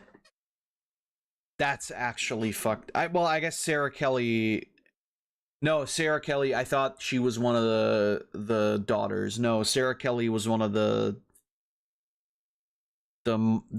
ladies that sent the kids to the fucking prisons. Okay, never mind then.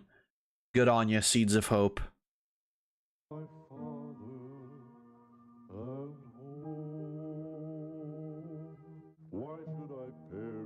That she would later speak out against what her brother did, claiming that no abuse ever took place and that Ricky was simply disturbed. Fuck.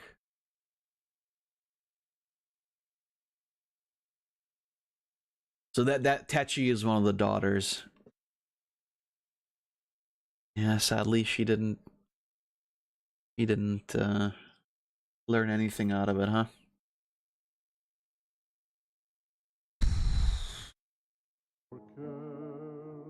She remains with the family to this day. What a fucked up sibling. I mean, I don't think you can blame her, right? She was indoctrinated. Like, yeah, you know, I can make the argument that everybody else fucked up regardless, obviously, of that fact, but I can make the argument that a lot of the parents and of the older generations were just like fucked in the brain. She literally grew up in that reality, right? And it's like, to her the entire lifestyle was normal. You know, that's how she grew up. Obviously it's not, but not a lot you can do there.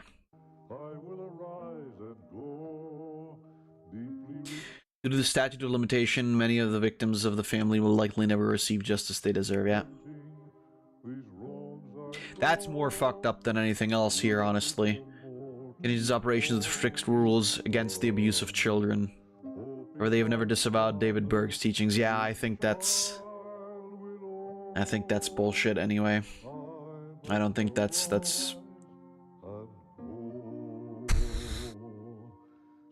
are those memories that come to me, faces of loved ones again I see. God damn. Tired of hearing. All right, Analog Horror Zenith Radio is next, but before that, we're gonna watch a thing that Payne posted. And your superpower is flight. Awesome, thanks. Your superpower is you can bring back people from the dead. I know it's f***ed up, but he's the only one that can save Europe at this point. And you can see things for what they really are. Oh. Yeah. Yeah. So just to be clear, the first guy is gonna fly, and the second guy is gonna revive a genocidal maniac. Winston Churchill was not a genocidal maniac. He wasn't talking about bringing Winston Churchill back. Well, then who? Oh God, me. Well, I get to see things for what they are. Yeah, it's great. It's useless. What can I do with that? It's not useless. You can be one of those psychics with the candles and the crystals. Oh, okay. So I can be a delusional, unemployed white woman who gets off on telling people how to fix their lives because it's easier to do that than it is to. I mean, you could also like be a literal living lie detector. There's use. There's plenty of fucking use for that power. Don't fucking lie. You could be a fucking, like, you could be the best attorney or like judge or whatever.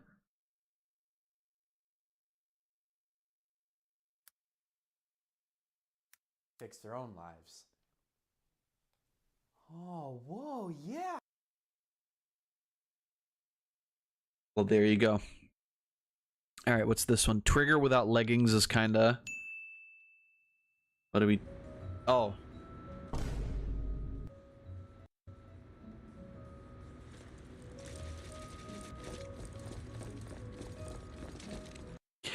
Yo, is this game made for gooners or something? Yes. Yes. Yes.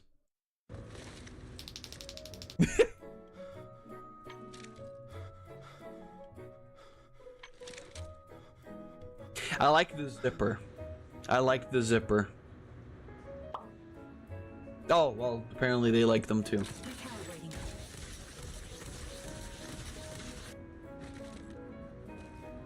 Jesus. Mihoyo. What's wrong with you? And never change it.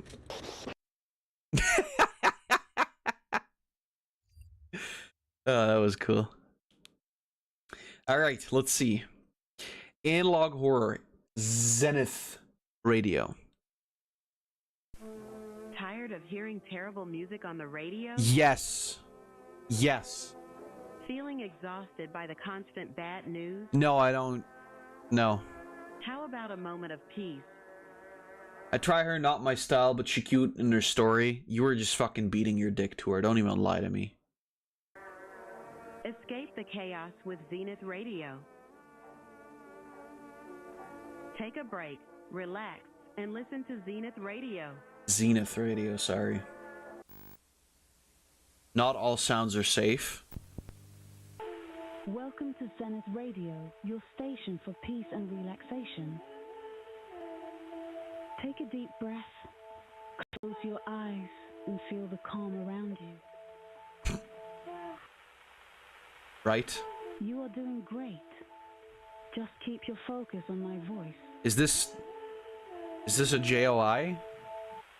Am I about to be told to stroke it slowly? Your whole body changing already. I mean, I'm feeling like that guy, yeah, but... Everything's okay. Oh, You have to accept who you are now. okay.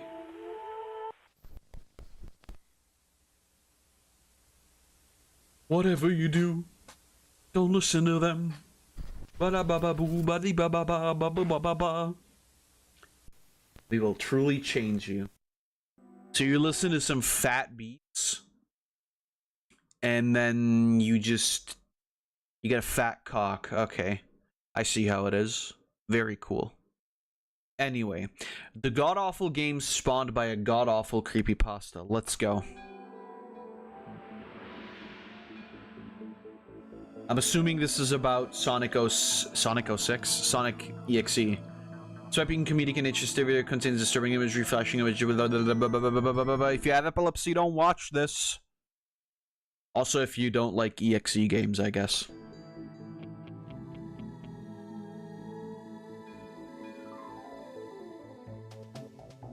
Ah, there he is! I am God. Last year, I made a video covering the infamous creepypasta Sonic.exe.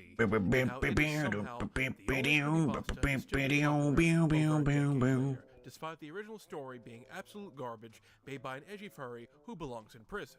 I went over the story, its impact, and the amount of fan content it spawned due to its enormous... Oh no! Why now? What has happened? popularity. Some of the fan creations even surpassing the original story in terms of Okay, we'll watch it without the better bitrate. quality.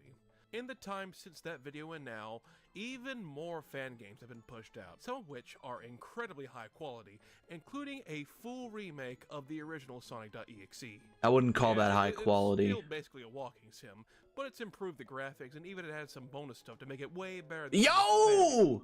He's Speaking of tweaking. the original fan game, that thing turned 11 years old this year. Yeah, 11. I'm trying to dust as we speak here. That's scarier than any horror game. In that video from last year, I also mentioned what the story in its fan game spawned in its wake. .exe games of other famous properties started popping up. Oh, hey, Of course, Markiplier. there was Mario.exe, but then there was Pokemon.exe. Oh, I love Toy Pikachu. Story.exe, Aladdin.exe, Barney.exe. Any famous property that you could think of. got Wait, how can it be Barney.exe if you play as Barney? That's not how these games work.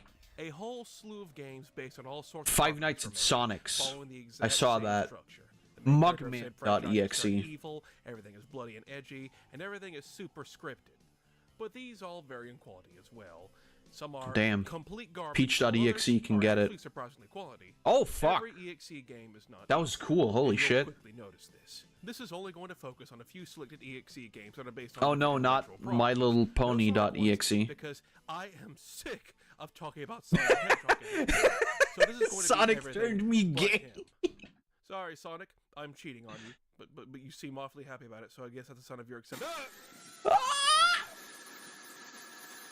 Oh no, he God, it's so scary. So I guess we're just gonna hop right Dr. R. Here we go!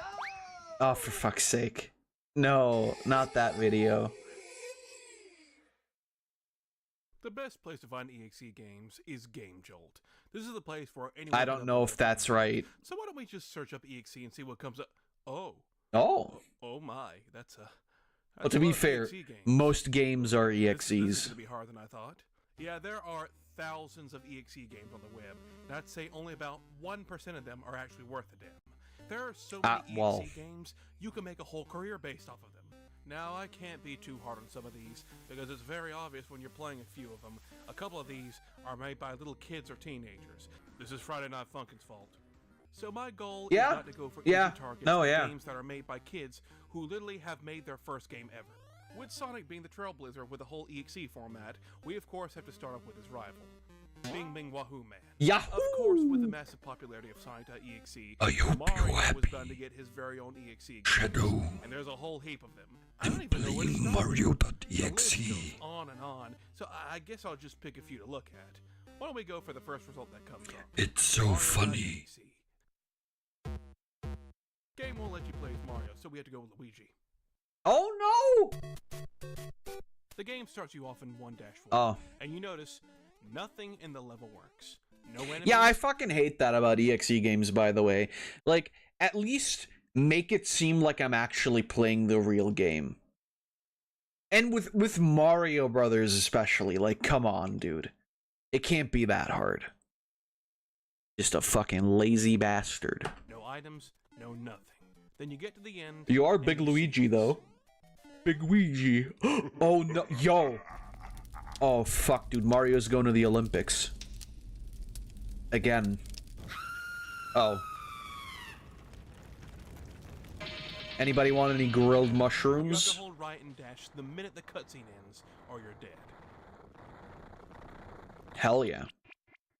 Hello, Luigi. I want to play a game with you. This is just Sonic.exe with Mario instead. I will give it credit for being an actual game. Like, you can lose in this game, and there is some actual platforming that needs to be done. There you in hell. Oh, well, I couldn't read that. The issue is... Oh, explode. This game is annoyingly difficult. Wow, And what I mean by okay. that is, this game tries to be as obnoxious as possible. Dude's really bad at... traps and What, is that no Satan? one would ever know about on their first playthrough. Why was You there have only Satan? a handful of lives too, and if you run out, back to the start of the game. It's a short game, yes. You can beat it in under 10 minutes, but that is artificially lengthened due to how much this game loves to kill you with something you Maybe couldn't you're just bad at Mario, man. I don't know what to tell you. Bullshit! There was no way I could have seen that.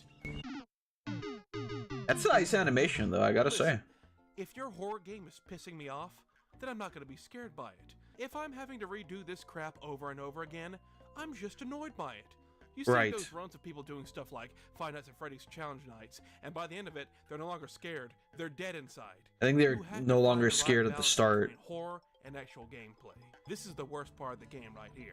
A little challenge where you're trapped and have to dodge oncoming spikes. It's extremely strict with the timing. You jump a millisecond too early, and you won't be able to dodge the next one. And right after you're done with this, you get attacked by a manlet.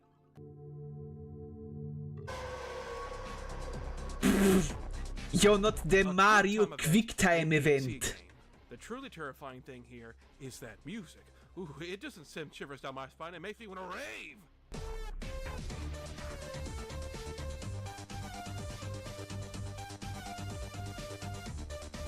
You do some platforming in the next stage, Mario kills the princess, and then does a cheap shot on you if you don't jump immediately. You head inside the castle, and it kills you. Oh. Nice blood dot JPEG. Yeah, that was pretty average. I have no feelings. It's kind of based, though. Annoyance. And like I said, this was just one of many Mario.exe games. There are more than enough. Okay, well, why didn't you play this one? This one at least... Bro, what the fuck? This one at least looks like it had some effort put into it. And if I covered all the interesting ones, I'd be here all day. I'm not gonna look at most of these, but I will play this one called Super Mario Bros. Plus. advertising itself to be an enhanced version of the original game, and well, you can probably tell where this is going. My favorite thing about this We want game you is it doesn't try to set a false sense of to security. die. It knows what you want, and it gets straight to business. Jake, you made a big mistake coming here. It turns. Basically, the game is haunted. Original concept, I know, but the way it's presented and the Oh, gameplay God. is actually great. Instead of just It's kinda copy-pasting cool, already actually. existing Mario levels, each level is unique and has its own little gimmick, which ties into the concept of not getting caught by the scary ghost man. Wahoo! Bing One level has bing. you avoiding spotlights. Another one has you hiding behind trees so you don't get seen. This one was actually really annoying. I should I'll be play honest. this? And No. This one has you trek through a level and then go through it backwards while getting chased. There's a lot of variety here. Why should I this is an play actual EXE fun game on top games? of being an EXE game. Yeah, It's okay, only this fun, actually looks but kind of full game will based, come out but at some point, hopefully. This just goes to show you the potential EXE games actually have. Still You not can gonna do play more it. than just a copy-paste of Sonic.exe, but with the characters swapped. You can do all sorts of things with it. Even though there's dozens upon dozens of trash games, there are some actual good quality. oh, games. I've seen this one. Some of these games have actual talented people working on them. Like this one called TooLate.exe, which has some of the best pixel art I've seen in any of these games. Hurry up, brother. The pizza is getting cold. Sorry, that's a good Luigi. That's a good Ouija if I've ever seen one. But damn, does it get creative with it. Whoa. So there is actual potential to be had here, Oh. if done by the right people. These older You got a games were smash simply letter planting the seeds for from the something much princess? better. I look forward to see what other great little horror games are made from this. That's and a enjoy little them while you concerning. wait before Nintendo goes on another DMC rampage. Nice. Have fun.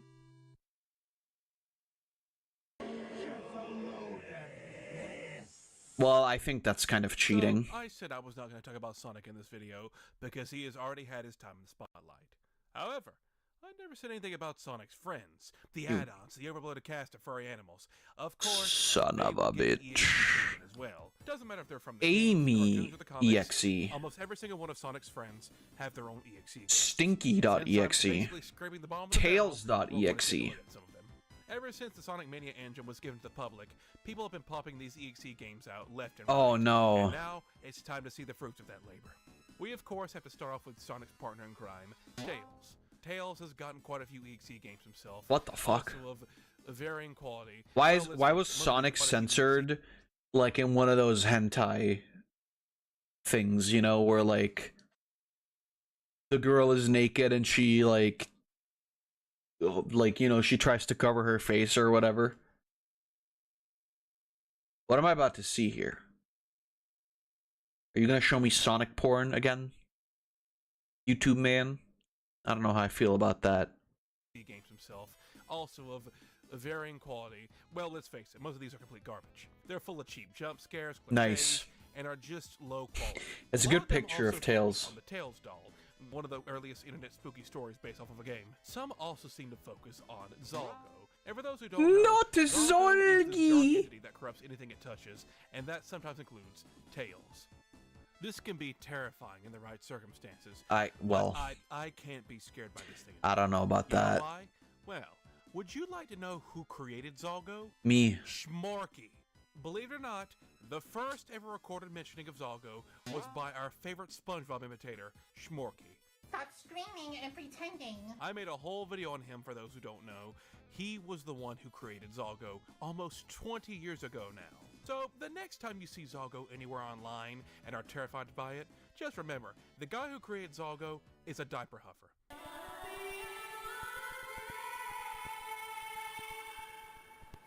What do you want from me? But then again, Tails also huffs diapers, so it's actually quite fitting. So these are mostly all just more Sonic.exe, but with Tails. Not that interesting. Alright, so let's check out an EXE game on Sonic's other friend, Knuckles. Not that many Knuckles.exe games out there. That's Here's strange. one, though. It's called Knuckles.exe Devil's Energy. Devil's Energy, not Tails on a Bench. Shut up. You know, now I kind of feel funny about having the Knuckles theme in the, you know, the start of the stream. Oh my God, those dance moves are horrifyingly good. I can't take it. Next. All right, I hate to do this, but I'm going to have to dig in deep for these next few. We're going to have to take a look at some characters which are all from hot chick heaven. I mentioned it before in my old video, but Sally.exe was sort of a sequel to the original. Do we have to watch that? Sonic now brutally murders the female characters that are the height of the average human mother, except for Sally Acorn, which he just sews her eyes closed. Why does he sew her eyes shut? I don't know, maybe he's on the spectrum, maybe he just hates eye contact. That's a nice workaround. Oh, and it should be noted, the entire game is an almost exact one-for-one copy of an old creepy Sonic sprite animation, which was made before Sonic.exe even existed. Wow. It was made by a guy named Chinolin, and now you know. I'll link it in the description. Of course, we can't forget about Rouge.exe. Oh, this one's barely a game, and saying about one of these is saying a lot. You're watching more than you are playing. It's like playing a current Your Naughty Dog game. Most of the time, these EXE games just have you, like, walking in one direction for a few minutes and something scary happens. But here, you're controlling someone for maybe a collective total of 30 seconds in the whole thing. The rest is like scenes taken from the Sonic X anime and long, drawn-out chat logs between Sonic.exe and Rouge. Like, what? Who wants to read all Why are Rouge.exe and Sonic.exe fucking sexting? I don't want to read this. this? What's going on here is, apparently Sonic.exe gets a hold of Rouge and turns her into a demon like him or something. And you know, he gets all his cool demon powers. He can teleport, levitate, and turn other characters into demons like him. Well, Rouge gets the power to, she just fucking shoots them. The average American has superpowers apparently. Based. Oh, and the game ends with Jigsaw ransomware? What? Like, it's completely fake. It's not actually holding your files hostage, but why? That is beyond... That's a throwback. I will give the game credit, though. It has the most terrifying jump scare out of any EXE game I've ever played. Damn evil... Angry woman. This one... Damn. I'm bricked up. Wasn't very good. And that can apply to most of these. They're all just not very good. Even if they weren't filled with cliches and the cheapest of jump scares, gameplay-wise, most of these sucked. There are a few exceptions. That's the difference between you and me. If you actually want to try some of the EXE games, why is Sonic's feet naked? Try to go for the ones that run on the Sonic Mania engine. Most of these I could find are actually high quality. There exist remakes of a lot of these old EXE games, remade with actual gameplay, multiple endings, and everything. I really do see some actual talented game devs doing this kind of stuff for completely free in their own time. That really is amazing. Sonic's friends aren't really doing their jobs any better than he is at this horror stuff. And instead of feeling terror at the jump scares, you might be feeling the opposite effects of some of these. I think the dev enjoyed making this one a little too much. Yeah. I mean, I know I'm enjoying it. So I Jesus. am cheating hard with this one. This one is based off of the horror show that was massively popular in the early 2010s. I am, of course, talking about the infamous Luna game. And this one is cheating because it isn't technically an EXE game. In fact, the first Luna game predates the original story of Sonic.exe. Damn. So if you want to play semantics, this was actually the first EXE game. Uh-huh. Sort of. The styles are so similar, by pure coincidence, it might as well be an EXE. I like that we're just lying in this entire video. Like, we weren't gonna get Sonic, we were gonna get EXE games, and now we're just getting bullshit. No. Not okay. All sorts of fan stuff, like art, games. No. This game had to be downloaded to play it in order to fill all the promises it was making. Bad YouTubers get turned into EXE games. And when you download it and start it up, you come to the realization, oh my god. This sucks ass. Shit. Oh, well, Anyone I was can right. tell that. But that would be because the creator didn't put too much into the game. You see, No. the game is just a red herring. Say it It's not ain't meant so. to be an actual game, because after about 20 seconds of gameplay, this happens. Whee! Oh, that's scary. That sounds like my toilet when I flush it after I had a big shit. I was enjoying my action-packed pony adventure, and you ruined it! Your game closes after this, and it left you a little image, too. Captioned, the end is nay. People were a little freaked out after playing this, just trying to play a pony game in the middle of the night, and this is what you get. I'll give you... That is an actual... I'll give you that one. Props to whoever drew that. I don't like looking at it. And the sound, too, definitely adds to it. Why hasn't this become an overused meme sound yet? I want to hear this until I get sick of it. Yeah, sure, step aside, kid, we're not... This game actually caused a panic on Equestria Daily. It got to the point where a rumor started circulating this was a virus that would affect your computer if you played it, and people actually believed it. No. Virus. Alerta, alerta. Not the developer, but all Yo-Yo Game links. This one game made the website swear off an entire engine. When you look at the whole picture, it's plainly obvious what this game was meant to be. Get Germa EXE out of here. It's a game you sent to your brony friends and were like, dude, check out this awesome fan. I wonder if Sack knew about this one. I remember Sack mentioned a while ago, I think maybe it was this one, I don't remember, but I remember she mentioned a couple of times actually that there was a Pony EXE game that she actually played and scared her. I don't know if it was Luna game. I think it was something else, but I don't know. This is what they got, and you are no longer friends. It's not even really a jump scare. She's just standing there. Menacingly. Ah! This was meant to be something along the likes of the Scary Maze game or the Ghost Car commercial. Just a little prank and nothing more. No, it didn't give you a virus or anything. It was blown way out of proportion. The image is actually just a stolen piece of artwork too. Oh, the creator cool. actually went and made sequels to this. The sequels aren't prank games. They try to be actual little games with a story going on between them. It does incorporate horror elements into it with jump scares and darkness being major factors into it, but yeah, the prank factor is just completely gone with these. You know exactly what you're doing when playing them. The games also never reached the sudden shock of the first game either. They actually get Dark Souls less death. scary as the games went on. I guess if you're desperate to play some My Little Pony horror games in 2023, these can scratch that itch. But they're just I'm not following the epic lore on these. I don't care much for friendship Well, magic. you're an I idiot just then. thought the entire story behind the first Luna game and how it caused a damn panic was too hilarious not to talk about. The creator has a whole website up so you can check these games out yourself if you're curious. I'm not that Oh, there you curious, go. So I think I'm gonna Play move them. on. And stop staring at me with them Big ol' eyes. Oh, this one. Oh, God. I've seen an entire video on this series. Because now we're going to be looking at a whole trilogy of EXE games. I'm, of course, talking about the Toy Story.exe trilogy. This was made by a dev named Oldham77, and he actually started off with a game called Aladdin.exe, and it was hot garbage. No. It's literally just Sonic.exe, but with Aladdin characters. There isn't even a spooky image or nothing in this. It just ends with text, and that's it. I am... Oh, everyone is dead and soon you will be too. What did that say at the bottom? Ready for round 2? So Ali turns out to be an evil demon. But with Toy Story characters. Yeah, Woody murders them in gruesome ways, there's jump scares aplenty, but with the last victim, something strange happens. Woody sends a spiked ceiling to crush Rocky, and you can actually escape. You can actually survive. And if you do, there's some poorly done scares. Like, there isn't even any sound for any of this. It's complete silence. Like, he grabbed the most basic letter font. That's... Welcome to EXE games, Pain. Just kills you. It's either stolen artwork or just, like, completely fucking basic. I think Comic Sans would actually work in these sometimes.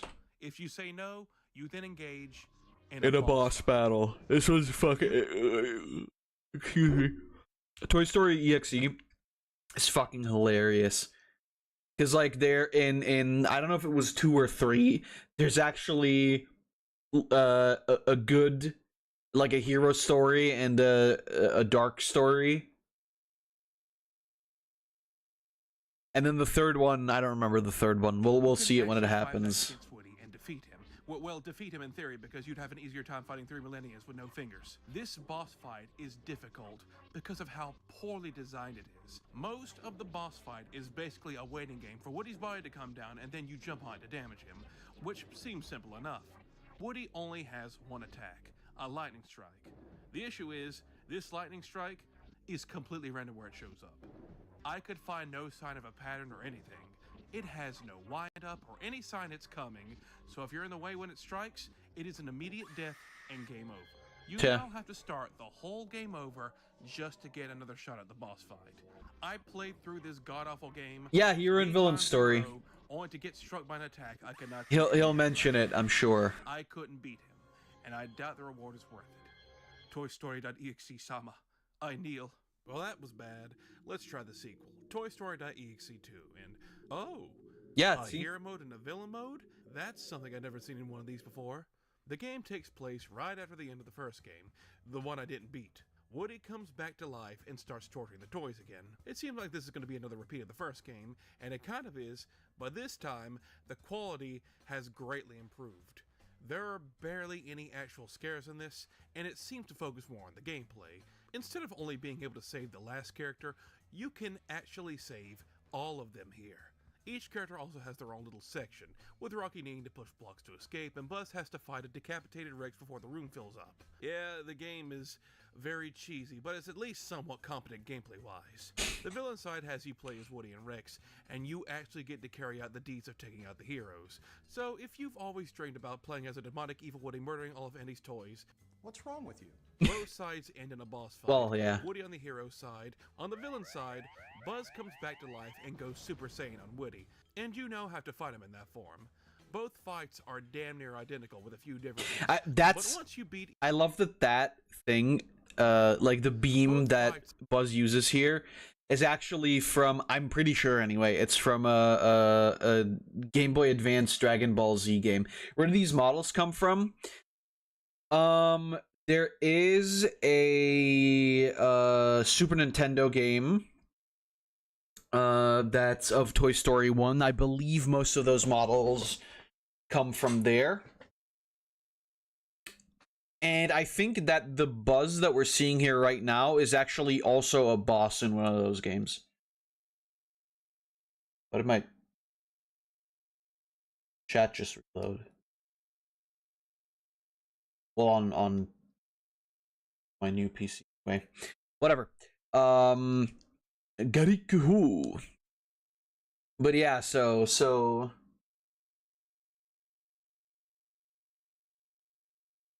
I mean, at least they used the right assets. Are damn near identical with a few differences, but once you beat either one, the game ends. The biggest complaint I have is, it doesn't matter if you save everyone in the hero story, who lives or dies has no impact on the ending besides who you play as in the final boss fight. The dialogue at the end is the exact same no matter what. Meanwhile, on the villain story, well, as far as I know, you can't even lose the villain story. Each section has you always win no matter what. Rocky here seems to, he just seems to be having some problems here, so, let's help him out. Nice. In the Rex section, I just stopped moving entirely and let Buzz wail on me, and somehow, I still won. In the final fight with Super Buzz, yeah, you have a health bar. If Buzz defeats you, Woody possesses Buzz, and he still wins.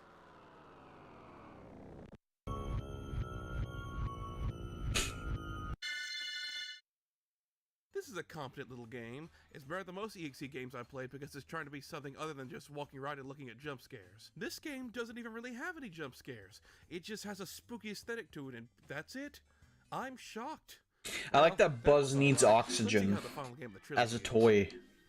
Toy Story 3.exe is no longer just a run-of-the-mill cliche-filled EXE game. This is a complete 2D platformer now. Oh, right. I remember. An annoying one. Toy Story 3.exe has the highest production value of the entire trilogy. It has significantly improved graphics and gameplay. It has cutscenes. It even has full voice acting for the entire thing. I mean, not good voice acting. Oh, yeah, right. The dude voice acted everything himself. For a few more moments after it leaves us. I think now my time is up. So long, Buzz. We had... It's good. Come on. So long, Rocky. Buzz now has a whole moveset. He's able to double jump, do a spin attack, and even has a stamina bar. It's a Souls-like now. You're slacking. There is multiple boss fights, upgrades, and actual platforming challenges. This is the most polished of the trilogy by a large margin. Well, but it's also a pain in the ass. You can beat the game in little over an hour, but that's going to be doubled because of these things. These instantly kill you. it wouldn't be so bad if it weren't for the fact in the last platforming level of the game, the dev decided, hey, let's put these in the most annoying places fucking possible. By the end of the level, you're basically playing Flappy Bird with Buzz Lightyear. Well, maybe you just suck. The game also reveals that I wish he Woody is hired the possessed by some toys. force named Spiro. What do you mean he hired? Oh, you like the actual voice actors? He plays Woody to finish him off. There's even a little throwback to the dev's first EXE game he made, which would be cute if this. Sorry, are you playing as good Woody versus evil Woody? The second phase has you play as Woody to finish him off. There's even a little throwback to the dev's first EXE game he made, which would be cute if this boss fight also weren't incredibly obnoxious. But it's not bad once you get the pattern down. You defeat him, all is well. That's the end of the Toy Story.exe trilogy. That was actually way better than I expected. We got to see the evolution of a young game developer, going from making the most cliche-filled garbage to making something decent. I mean, by the end, the horror aspect is all but gone. The last game doesn't even try to be scary. Well, maybe scary for 5-year-olds. It's extremely cheap. I mean, all EXE games are scary for 5-year-olds. What do you mean? I'll take a massive improvement of gameplay over actually being scary.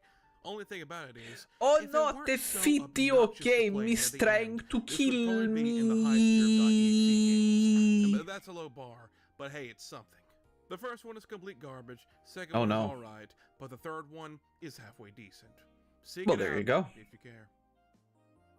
2019, Jesus. That's too... Oh god, not this one. Even though I promised mostly garbage, we're gonna take a look at and play something I really like. You know, the classic arcade game. Maybe it's dated and boring nowadays, but you know, oh, Dig Dug is still an fun. Classic. I remember I had like a Namco Museum game on my Game Boy Advance when I was young, and I would only play Dig Dug on it. Based. I sucked at pole position, and Miss Pac-Man got old fast, but for some reason, Yeah, Miss Pac-Man is a whore anyway. And it just so happens there is an EXE game based on Dig Dug. Thank God. Say, this is the coolest damn EXE game I have ever played. Heads up, this is yet another the game is haunted by a ghost cliche, the cliche that's been done over 1,000 times, but the presentation is next level. It of course starts off with a false sense of security, and then the spooky stuff starts happening. Uh-oh, stinky! When you attempt to start it back up, you're told to change for Robert. The text file. This is the game conditioning you to be thinking outside the box. When you start it back up, things are not what they seem, and you're haunted by a strange Dig Dug figure, who eventually comes up and tells you to find him. Next time you start it up, he sends you to a website about a child who was found on the side of the road, and says his father did it to him. He wants revenge. He then wants you to kill a puka so he can escape and get back at his father. If you kill the puka, bad ending. If you choose to do nothing, this pisses the kid off, and then this happens.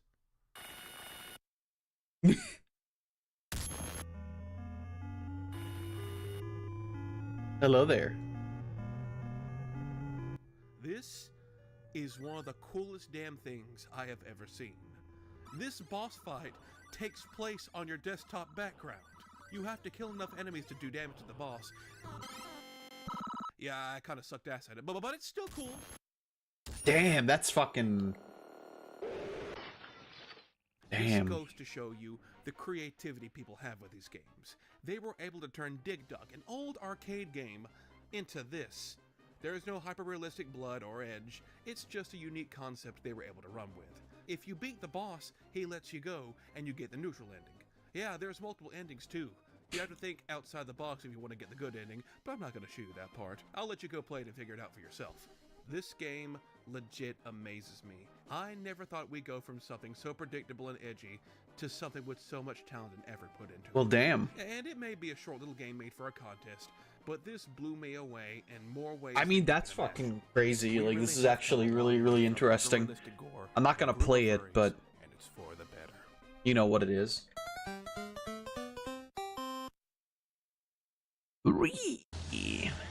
Oh, hell yeah. Well, my friends, this went on way longer than I anticipated. We looked at some trash, some pranks, and some genuinely good little EXE games, and I don't see them dying out anytime soon. The absolute creativity some of these were able to show has to be admired.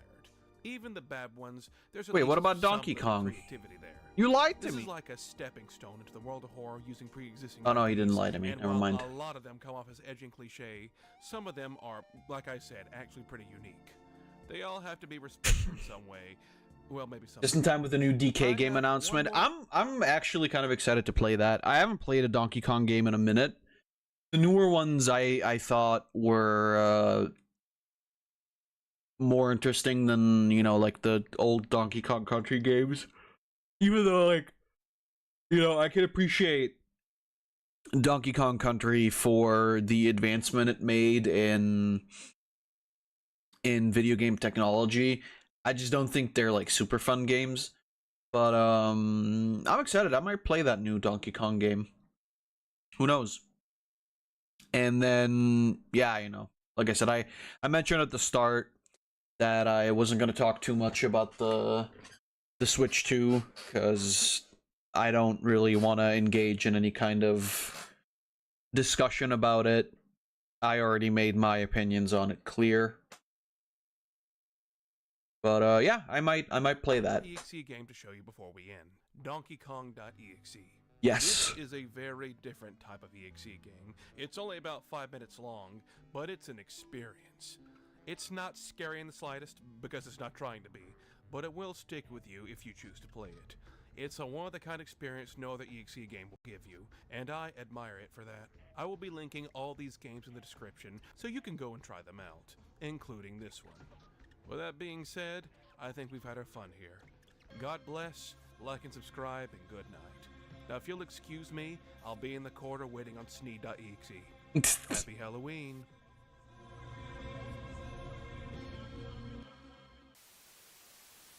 Video games.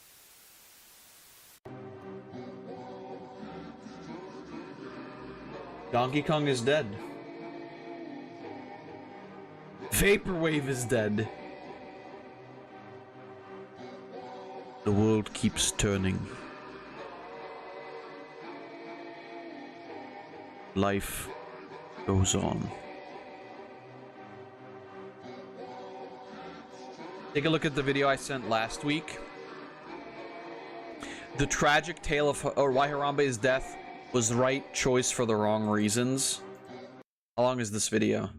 If you want to inflict emotional damage on a millennial, remind them that the Harambe kid either is or is about to be a teenager. In a couple of months, it'll be a year short of a decade since the gorilla was prematurely perp-walked off the census. And despite being named after a Swahili term for coming together, Harambe's death has been no less divisive. But the closer you get to the full story, with crucial context, the question becomes less of whether the zoo was right for turning the legacy of Bob Marley into a hashtag, and more of everything that went wrong to force the zoo to pull the trigger. Because Harambe's death was the right choice for the wrong reasons. I'm curious. Now hear me out, I'm not blaming the gorilla, in fact quite the opposite. Literally everyone involved but the gorilla ultimately failed him, and in about 10 minutes I'm gonna show you just how horrendous Harambe got done. The same 10 minutes it took for them to end him. Flashback to 2016. Eggs were $1.68, a light skin in Under Armours was no-scoping entire teams, and Kanye was still Kanye. But he made graduation, all was good, until a 3-year-old canon event changed the course of mankind. On May 28, 2016, a mother took 4 children to the Cincinnati Zoo and got to the Gorilla World habitat when the youngest boy said he wanted to go swimming with the gorillas. She went back and forth with him and then turned around to start putting kids in strollers when she heard a splash, followed by immediate screaming. Like any other human, she went to the railing, and that's when her mind took an indelible screenshot when she realized Cincinnati 911. Hi, my son fell in the zoo, exhibit at the gorilla. There's a male gorilla standing over him. I need someone to contact the zoo, please. He's dragging my son. I can't watch this. In an unfortunate case of free will, the 3-year-old climbed the 3-foot fence, army crawled through 4 feet of bush, and before anyone Sorry, an unfortunate case of free will? could grab him and save the timeline, he fell 15 feet straight into the gorilla mode, where he was confronted by 450 pounds of adult primate. Harambe didn't seem especially aggressive, but watching him ragdoll the toddler likely took years off his mother's life. No one could say what was going through the gorilla's mind at the time, but we know what went last, because at about 4:10 p.m., about 10 minutes after the boy fell in, a member of the Cincinnati Zoo Dangerous Animal Response Team life-retired Harambe with a bullet to the head. And life as we knew it was never the same. The slain simian was mourned by millions and memed by even more, to the point where there are people who use their right to vote on the corpse of a Kennedy gorilla, and that is the most political statement that will ever come out of this channel. But before we can judge what had to be an impossible decision, it's only fair to look at every angle, starting with the nature of gorillas. Gorillas aren't the menaces to society and skyscrapers we thought they were. Male gorillas are way more child-friendly than the average orang and chimpanzee. It's been said that Yeah, chimpanzees are fucked up. They will like tear your face off if you smile at them.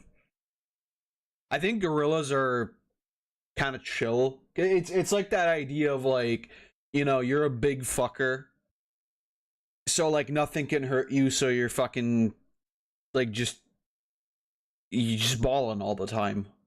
Like, what's gonna happen? Somebody gonna shoot you in the head? Fuck no. You're just like, cool.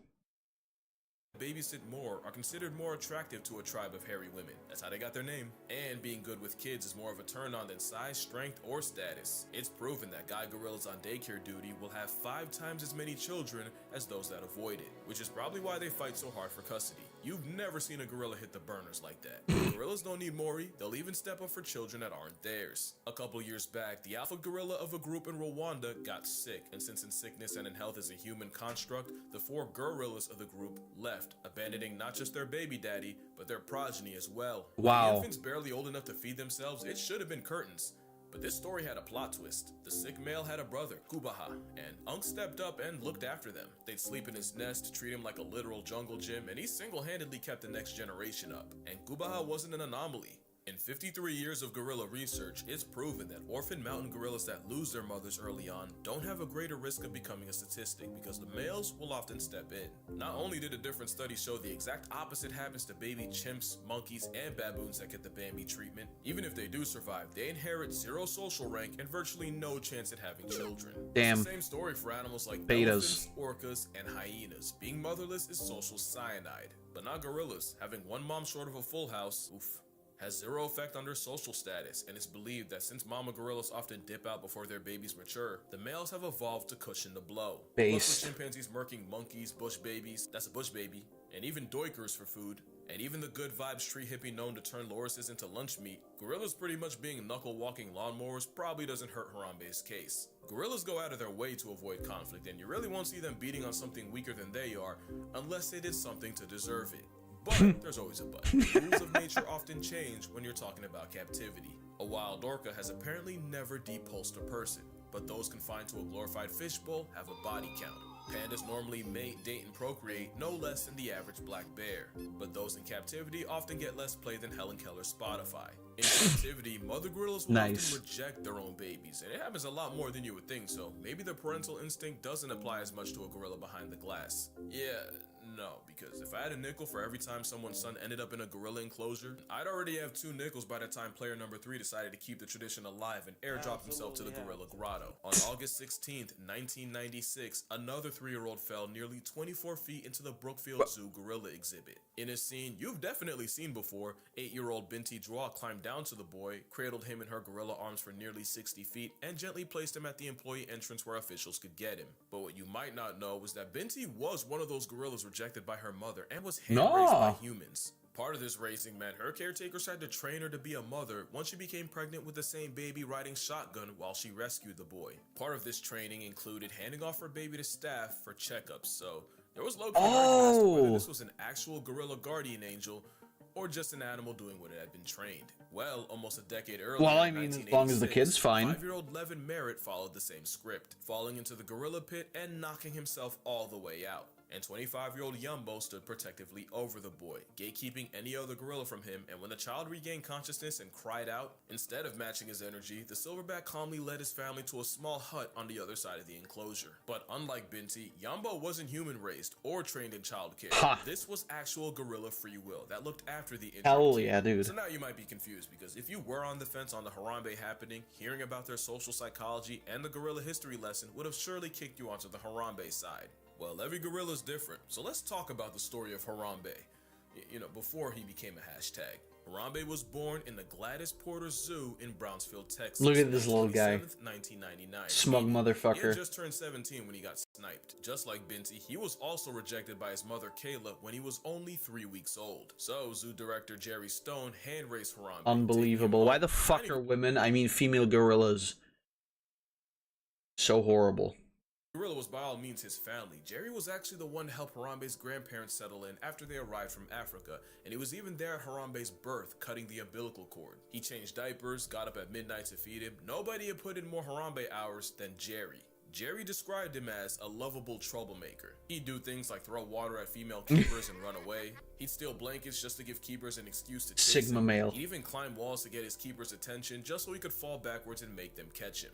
By every account, Harambe meant well, but there was a point where Jerry stopped getting in the cage with him. Not because he was aggressive, but as he got bigger and stronger, there was a legitimate chance he could accidentally roughhouse Stone into eternal submission. Yeah. But Jerry also noted that Harambe always looked after his siblings, fully embracing the big brother role. But Hell on yeah. January 6th, 2002, before Harambe was even 3, someone left chlorine cleaning tablets Ooh. way too close to a space heater, causing a leak of toxic chlorine gas that suffocated the gorillas. Zookeepers immediately called EMTs, and by administering oxygen, they were able to revive 8 of the gorillas. But there were 3 that never woke up: Harambe's mother, brother, and sister. Yeah, Harambe got hoed by humanity long before Cincinnati. Speaking of which, almost 10 years later in 2014, Harambe was now 15, and time came for him to be relocated to hopefully start his own troop. Jerry actually pushed for Harambe to be sent to Cincinnati. That way he could contribute to their breeding program. And in September, the gorilla named after a Bob Marley song was transferred to the Cincinnati Zoo and Botanical Garden.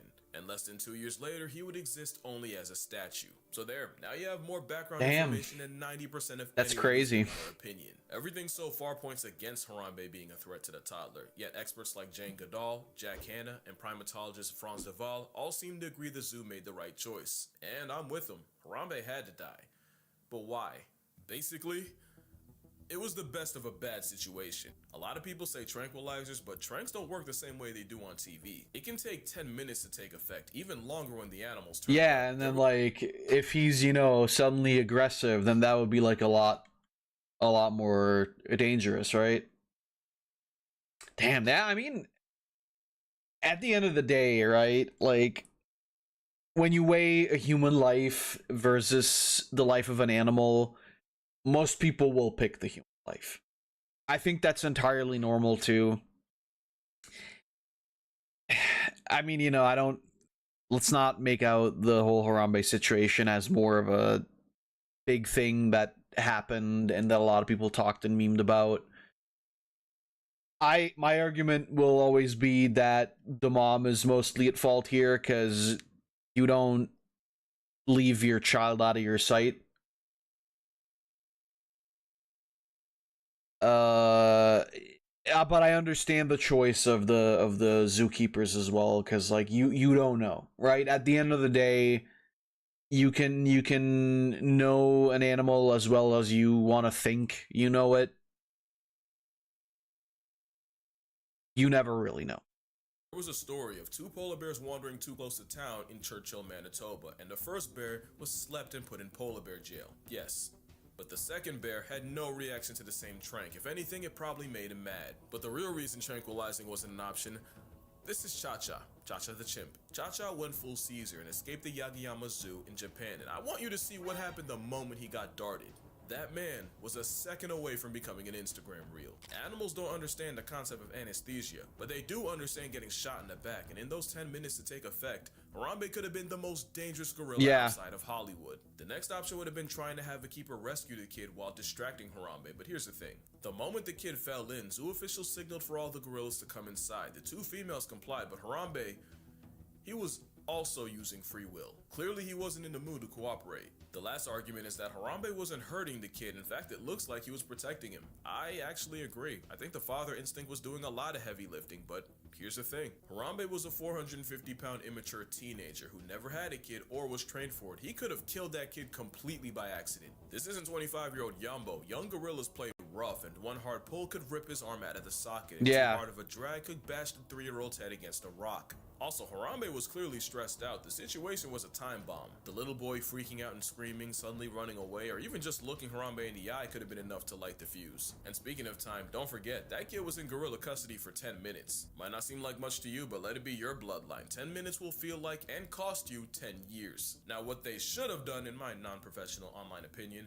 was get anyone who wasn't a keeper, paramedic, or zoo vet get him out of there, form a perimeter, something. I feel like all this could have been avoided if you didn't have a whole coliseum yelling at my mans. Silent game would have been golden, but at that point, it was too late for all that, and so the last option meant erasing an endangered species and future father. I don't like it, you don't like it, nobody's happy, but let's be real. Think about what the conversation would be if that kid became a chalk outline right there. Well, I can tell you, because it's happened.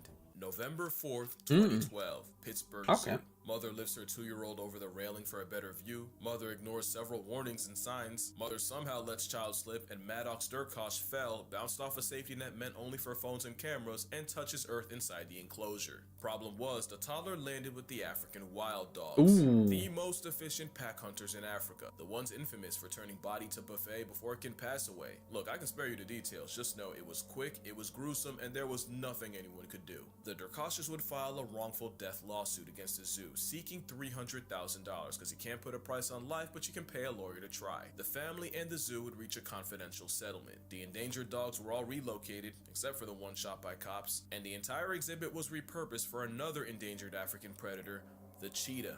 You know, for the longest, I thought the zoo got screwed, but what I never knew was that in May of the same year, some of the same wild dogs dug out of their den and got the entire zoo put on lockdown. And as early as 2007, a member of the zoo safety committee explicitly warned of guests dangling children over the exhibit. I mean, to be fucking fair, though, like, do you have to really...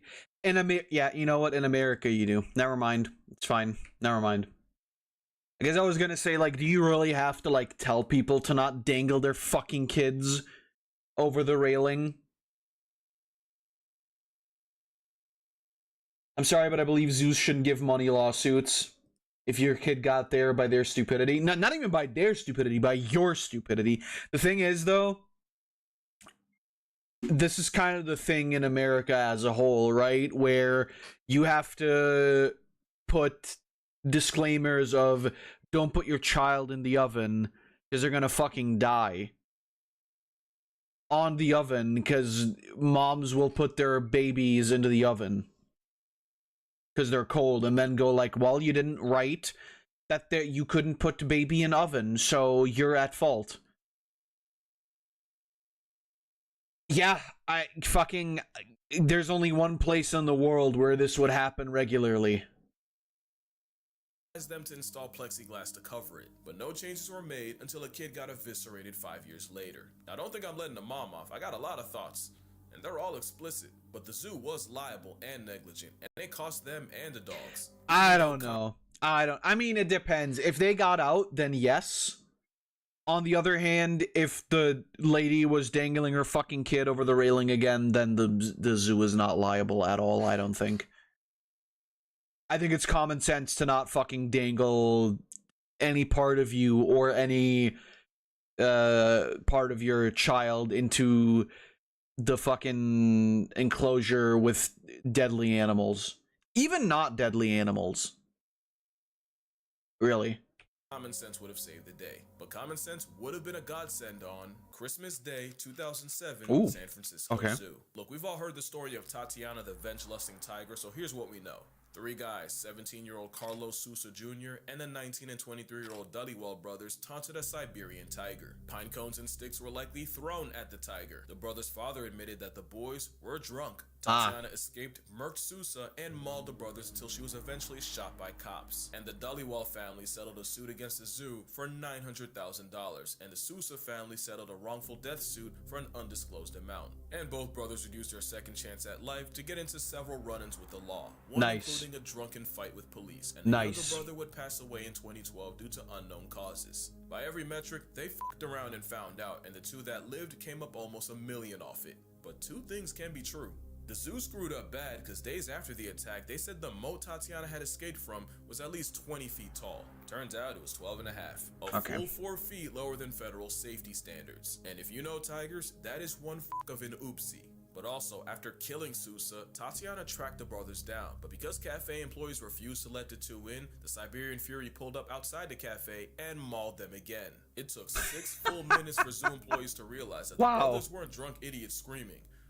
They were drunk idiots screaming, but not lying about a tiger John Wicking them. And because the zoo was under a Code 1 lockdown, it took another 5 minutes for zoo security to let police. Okay, well then that's fair. Those extra 10 minutes mean a lot when you're actively getting turned out by a tiger, and it probably would have saved Sousa's life. Two things can be true. Tweedledee, Dim, and Dumbass pissed off an apex predator and earned themselves a nomination for a Darwin Award while getting an endangered species past tense in the process. But the zoo was also painfully negligent in every aspect, especially since just a year before, keeper Lori Cummingen was mauled by the same tiger Oh my God. feeding her through the enclosure's grill, and Tatiana's temper tore the skin off her arm, resulting in several surgeries, skin grafts, and California OSHA fining the zoo for safety violations. Okay, well, Lori would also sue and would also settle for an how fucking shit are zoos, dude, in America?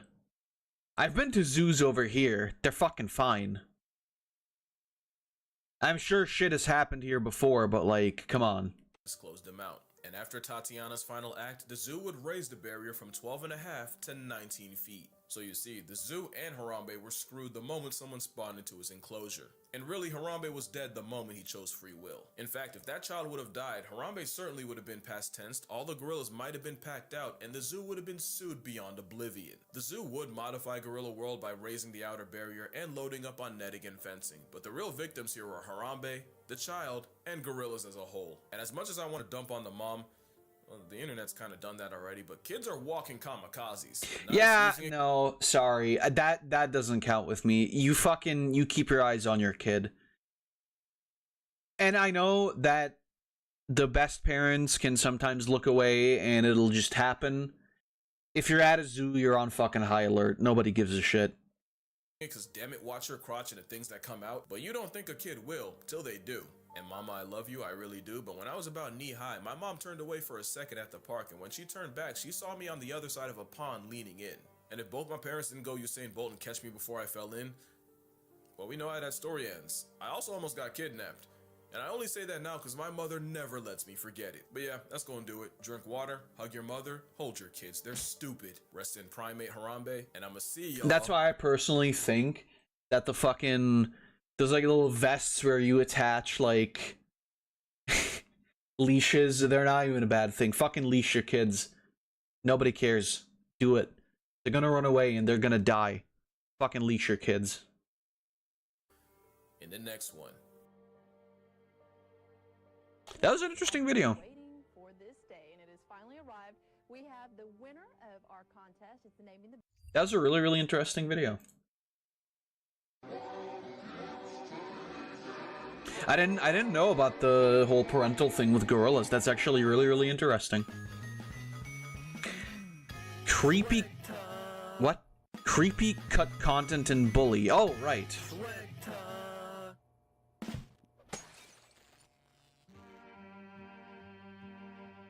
It seems like a lot of you enjoyed the video that I did on the secret cult and bully, so I thought I'd cover some more creepy unused content. Sorry, I burp. Carrying on from the aforementioned video, just like the senior citizens that can be seen at the Happy Endings retirement home, the developers initially planned for asylum patients to roam Happy Vaults. They had also planned for the patients to be heard screaming, crying, shouting, laughing, whimpering, ranting, raving, and cackling. From what I can gather, these pieces of dialogue would have emitted from inside the cells of the asylum. So as Jimmy snuck around trying to find Johnny Vincent or Lionel Galloway, he would hear inmates mere feet away from him wailing and crying. I'm gonna play some of these, but as a quick heads up, some of them are a little off. Why is he like Tesco brand Penguin Zero? Why is he dollar store Moist Critical? Pudding. No, no, no, no! Get them off me! They're everywhere!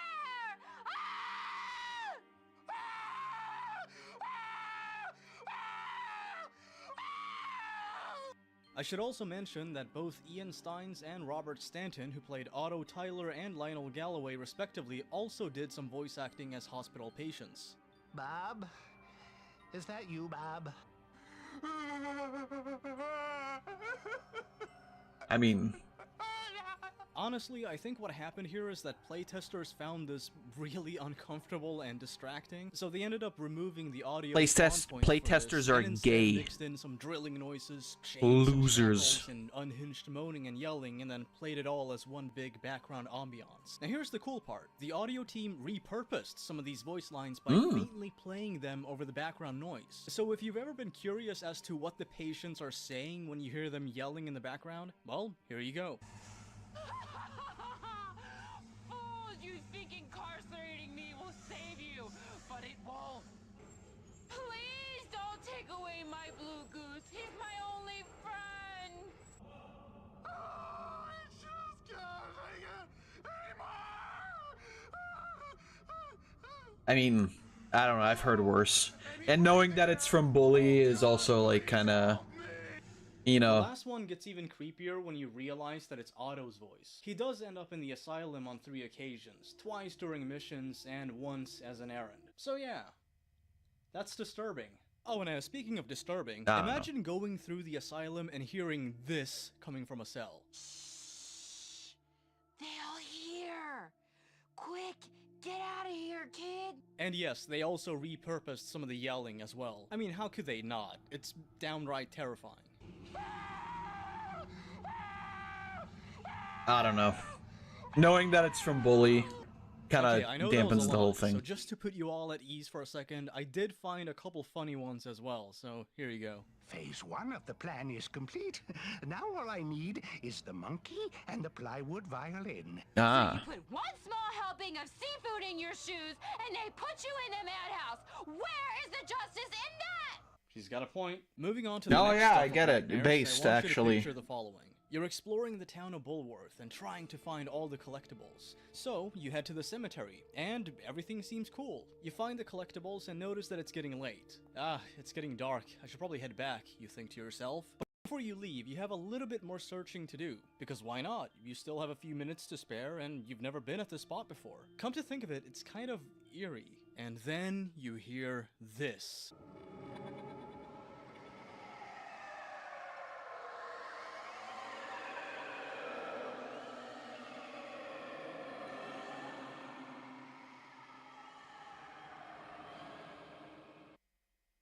Yeah, that's horrifying. Thanks. It's creepy enough that you can hear a I just like, I don't know, do I just not get it?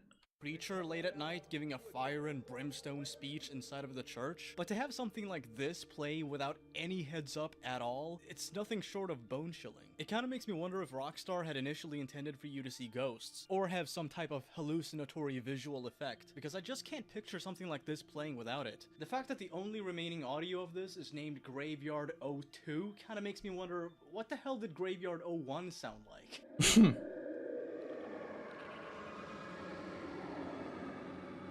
It was a mesh.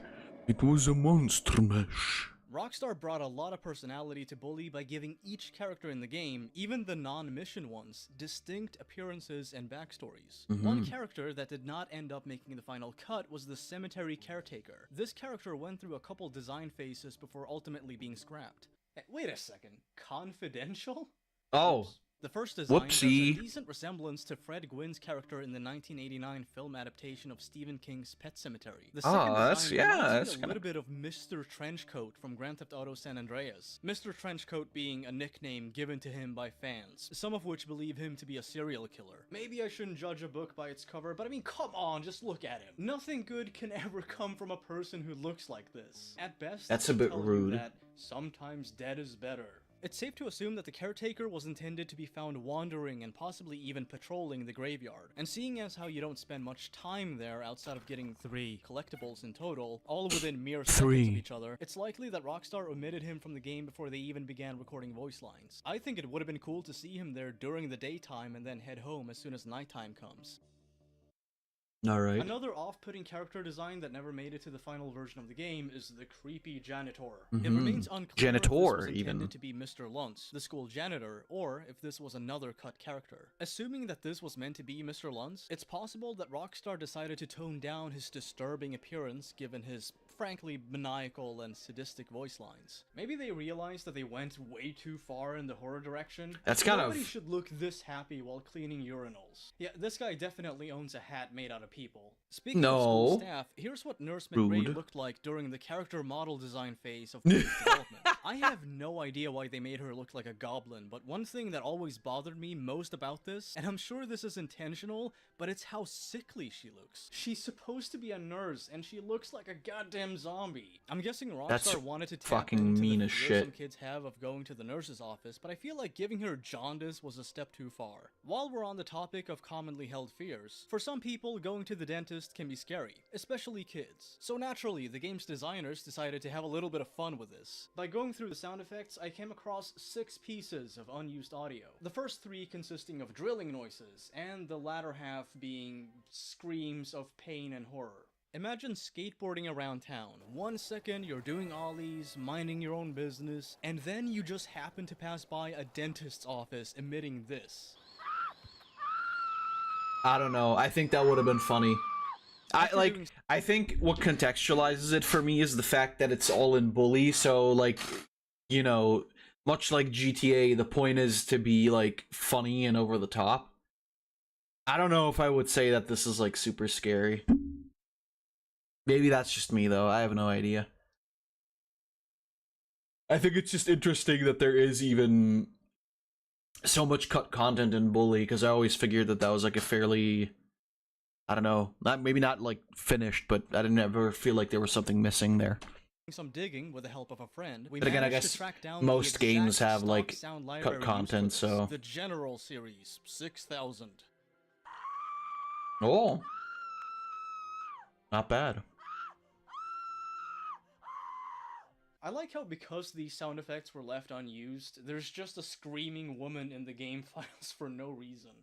This video was a lot of fun to make, and believe me, I have there you go. way more ideas for videos about the creepy That was unexplored side of alright. bully. So if you're interested in Like I that, said, I then don't give this really- video a like and let me know in the comments. I don't Before really wrap see up the this video, issue, I just to be wanna mention totally one thing. honest As with you you. may have noticed, I've updated my channel avatar. This beautiful depiction of me was made by Mr. Gray, Bopinol, and Cop. Is this guy's It looks entire awesome, channel and I just think it fits bully? This new era of my channel perfectly. Now you might be thinking, Swegta, why you change avatar? It was good, nostalgic even. I will send a bomb to your mailbox, Swegta. You will die. You might be thinking that, right? Here's the thing though. I think Yeah, it's important that's what I'm to thinking right now. embrace the In that evolution of exact this accent, channel, too. Because had we never done that in the first place, I would have been making the exact same videos I made back in like 2014. So yeah, thank you Mr. Gray, Bopinol, and Cop Fighter. Oh, and just one more thing. I also want to thank Lewis Rockets and the Shadow Artist 100 for making the past 3 iterations. I appreciate it, and they've been a big part of my brand for a while. So again, thank you. These aren't But again, bad. new era, new swag, new content. Let's No, do that. Anyway, you are that's the it for this you are video. the same Folks, as before. always, stay spooky. Peace. This All right. place is possessed by ghosts. I know it. Nasty ghosts. Nasty ghosts indeed. The Mimic. Oh, is this chamomile? It is. I love this guy's stuff. I don't love that. Oh, that's powerful. I hate the gross, the fucking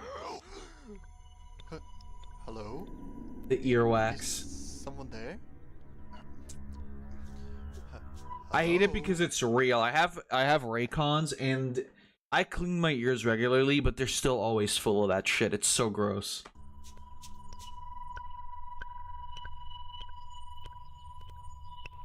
Hey. Who are you? Are you stuck?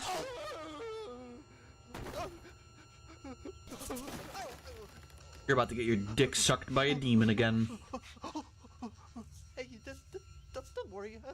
That is the guy that made the pumpkin spice latte fisting, yes. I love this guy's stuff. He's also the guy who made the Grinch face dude that we have an emote of.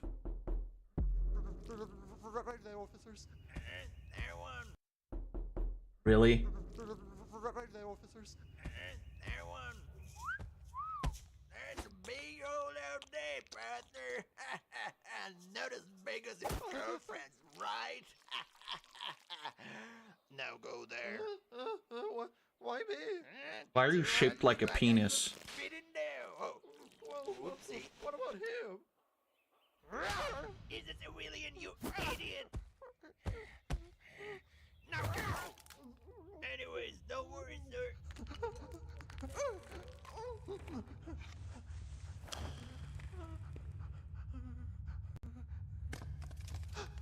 Oh no! Is this? Oh, just plastic. Oh, okay. Oh shit! Ice Age! Oh, that was just a squirrel. Gucci, Gucci, Gucci, Gucci.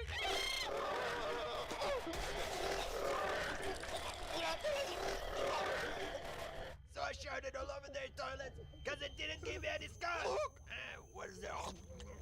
Oh, whoop, ooh, Giat. You Giat. Father, I would Giat that ass. No, that's my donut. No. This guy's pretty powerful for holding back the demon. Oh, never mind.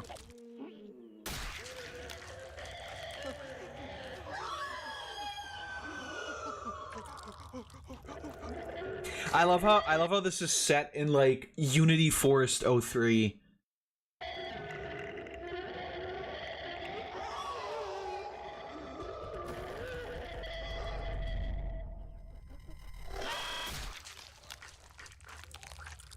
Oh no, he got cockyoined.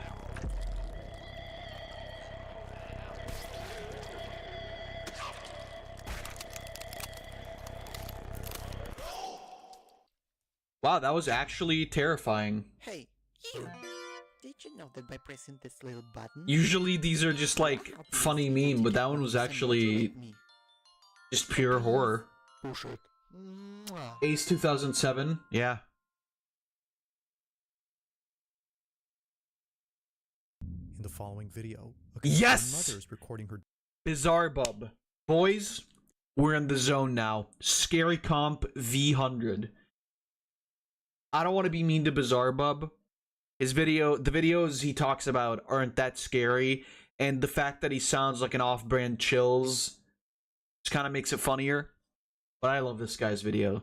Because they're always like 99% of the time, they're just like kind of stinky. But hey, there's a lot of them, so. daughter, who just told her that a guy is inside her room. Is it the guy? The guy? The guy? Is it the guy? I'm watching his Twitch. It's really him. To be fair, I think if I saw DSP at the dead of night in my room, I would also be terrified. Can we go together? Yeah. Do you want to open the door or you want mommy to open it? I want mommy to open it. Okay. Hello there, guy! The guy? I like that. I like that she opened the door. She was like, "The guy? Are you here? If you don't stop guying around the place, I'm gonna give you what for." He's scary. He's scary. He's scary? It's okay.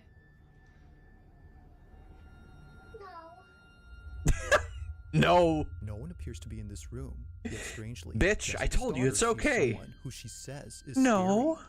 Now, despite there being nothing No, alarming, mother. there is something in this room It is that's worth fucking noting. scary. The playhouse in the center is a space where Jessica's daughter often plays in. Most That of the makes time is sense. spent playing or eating inside, which is why Jessica decided to renovate the playhouse to make her feel more at home. For a house tour of Emma's playhouse. Then Emma, I'm gonna show them the door, okay? She really wanted it to have a doorbell camera like our front door, so I put on. From the color That's of the house. I feel like this may be... That seems a little weird. Like, why would you would genuinely install an actual doorbell camera? Those aren't cheap. I feel like this might be a staged video or something. To the same doorbell, every detail was inspired by the actual house they live in. However, That's only a few actually the creepiest thing about all of that. That's weird. I wouldn't want to live in a miniature version of my house. That's strange. days after remodeling, something strange had occurred. On the Something bizarre. The doorbell camera started to record. Now this only happens when someone is at the door and near the doorbell, but upon being activated, the camera recorded this. Okay, and is there nobody home? Then why are all the lights on?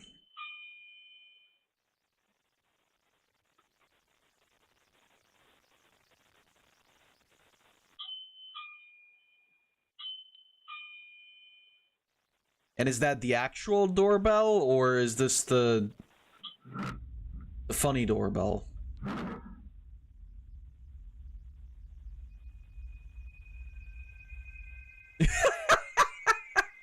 Are you really? Really? Come on. Come on. It would have been fine if it stopped recording. If it stopped, like, after the third doorbell, I would have been like, okay, that's kind of creepy. There's probably a logical explanation. Sorry, this is fucking staged. I hate to break it to you. Not real. Thumbs down.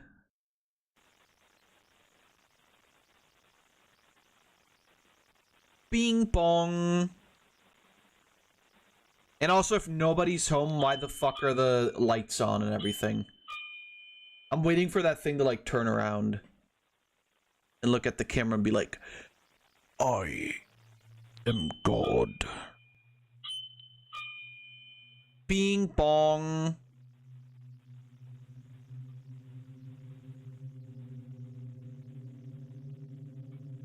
Okay, we get it.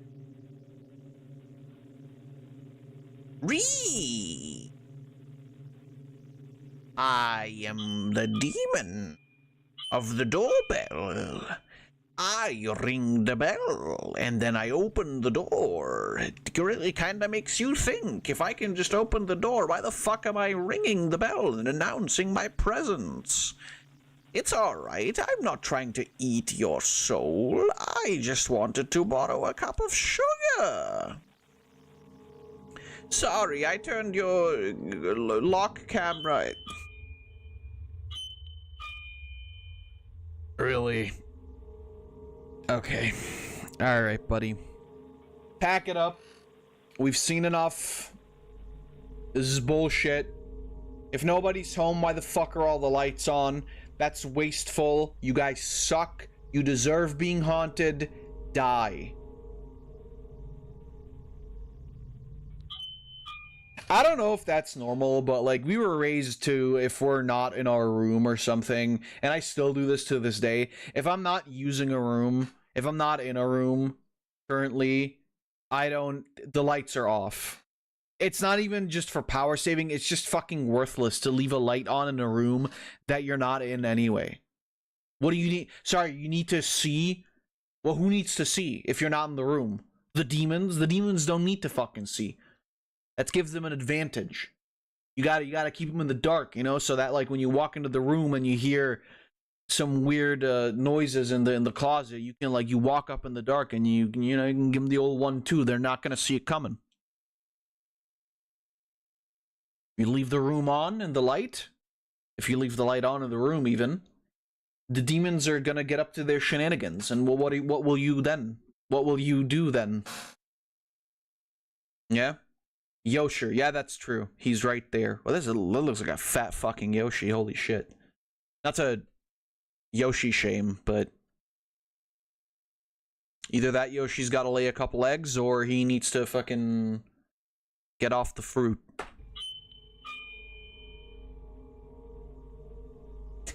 What's good, bitch? Hey! This is Ghost Pranks. Also, that's a reasonable reaction to seeing the fucking door on my child's playhouse move. It's not like, bro, what the fuck? It's just like standing there like, well, isn't that queer? Why's the door to my little girl's little house opening and closing? I don't understand. Narancha pose. Aerosmith.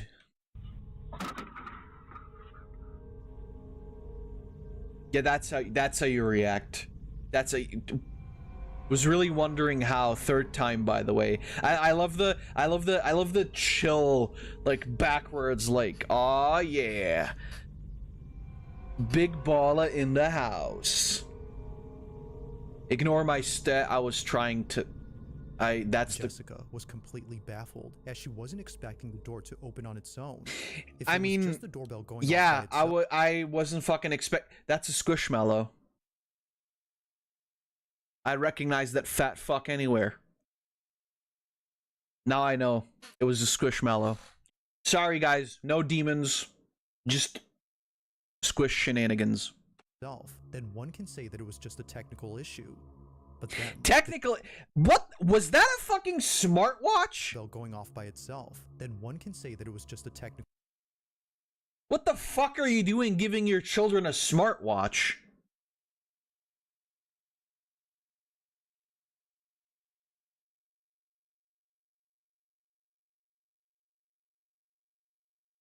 Yeah, I'm sure they need that. They got so many places to be, so many dates to, so many appointments to make, right? Monitor heart rate? No. The fuck do you need to monitor? What, your child's heart rate? Yeah, I'm gonna use the Apple Watch to monitor my child's heart rate. I'm gonna use the $300 Apple accessory to monitor my child's heart rate. If you need to monitor your child's heart rate, they're not gonna be running around and playing around in the house. If your child has a heart condition, you fucking sit them down in front of the TV, and then that's it. That's all they do. I think these are just rich parents, and I'm pissed. I'm really not, because I don't use my smartwatch, and mine was only like $30, so it's not that big of a deal, but that's all whack. That's a little crazy. I don't know how to feel about that. Don't give your children electronic devices. Now they're like, now I know why they could just fucking pay for an actual like doorbell cam on the playhouse. Like, these people are fucking loaded. Why didn't you just buy your daughter a smaller actual house that she could live in? Then the demons would be cooler too. Not these fucking gay. Well, can we talk about that for a second? Why is it that these demons and these ghosts that show up, they always do lame shit, right? It's never like a cool poltergeist or whatever that flings your fucking 80-inch TV across the room or some shit. It's always just some like bitch-ass like specter that shows up and like, oh, I'm gonna open the door and then I'm gonna close the door. And then I'm gonna open the door and then I'm gonna close the door. Maybe ring the doorbell a couple times too. Like, fuck out of here. If I was a ghost, I'd be doing some whack shit. You'd be seeing your fucking dinner sauces flying around. I'd be juggling your fucking PlayStation controllers. I'd be chucking, like, you know how in like elementary school when you bunched up a bunch of toilet paper? Yeah, I was that piece of shit kid that did that, by the way. You bunched up a fucking toilet paper, like held it under the spigot, and then when it was like wet as fuck, you just like chucked it at the ceiling or some shit so that it would like either never come down again, or whenever it dried, it would fall down and would make a massive fucking mess.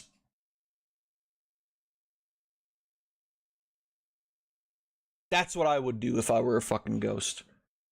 Like, just do some you don't have to kill people, don't get me wrong. Like, just do some actual shit. Do like actual pranks. If a poltergeist tosses my 55-inch TV across my house, I will end up just to hunt him. Oh, you'll kill yourself just to hunt him down? So you are the bastard, I knew I would find you one day? I mean, it was funny. So I'm right. Issue. But then, this happens. The door continues to swing open for just a bit, when suddenly, the hair on the mannequin is seen hanging in the air before abruptly falling down. Yeah, that's... There doesn't appear to be anything that could have caught the strand of hair. No. And the way it falls makes it seem like someone, or something, had loosened their grip on the strand. No, I think what happened was that somebody tied a fishing line to that hair, and then they did that. And then that's what happened. Sorry. When considering that Jessica's daughter occasionally sees a guy in her room, but this guy is never seen. Well, I mean, I feel like the first part of that, like Jessica seeing a guy in her room, I feel like that might be cause for concern. Not for any spectral reasons, just in general. I don't think there should be guys in little girls' rooms. While no Unless it's like their dad or their brother or something. Of something else. And it's not the only evidence that Jessica has. Ah! One night, before heading out to a dinner party with friends, she gets a notification from the doorbell camera. Take a look. I was just about to head out, and Why's she throwing up gang signs? I started getting a notification that the doorbell in my kids' room upstairs is going off. Yeah? Oh no! That couldn't possibly be the daughter, like, sitting under the camera and pushing the button to make the camera record.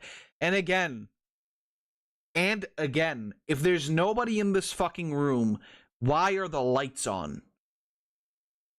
You wasteful motherfuckers. Your power bill is gonna be out the ass. You guys are rich, so maybe it's fine, but what the fuck? What is this, Ellie from Beyond Two Souls? Yes. It's exactly what this is. Wait for it.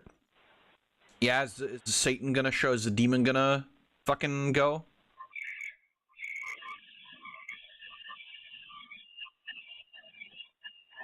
Yeah, that's 25 kilobit audio bit rate is what that is. That's what that is. Sorry to tell you. You bought a shit product. If the video before didn't disturb Jessica, then surely this one did. Hehehe, Mom will think she's crazy staring at her at night and tell her no one will believe you. I don't know what that sentence means, but I think I know what that means. That couldn't also be like... The fuck? That couldn't also be like a toy going off or something, right? Like that Ghosts is the only...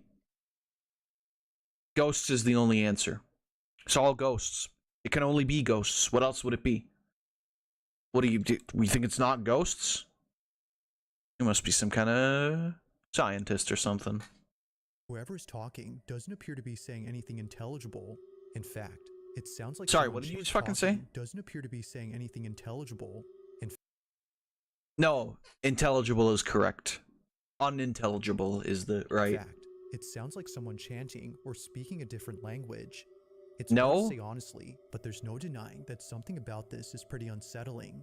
Whether it's the I think the most unsettling thing or speaking a different language. It's hard is that a question mark just appeared in the room.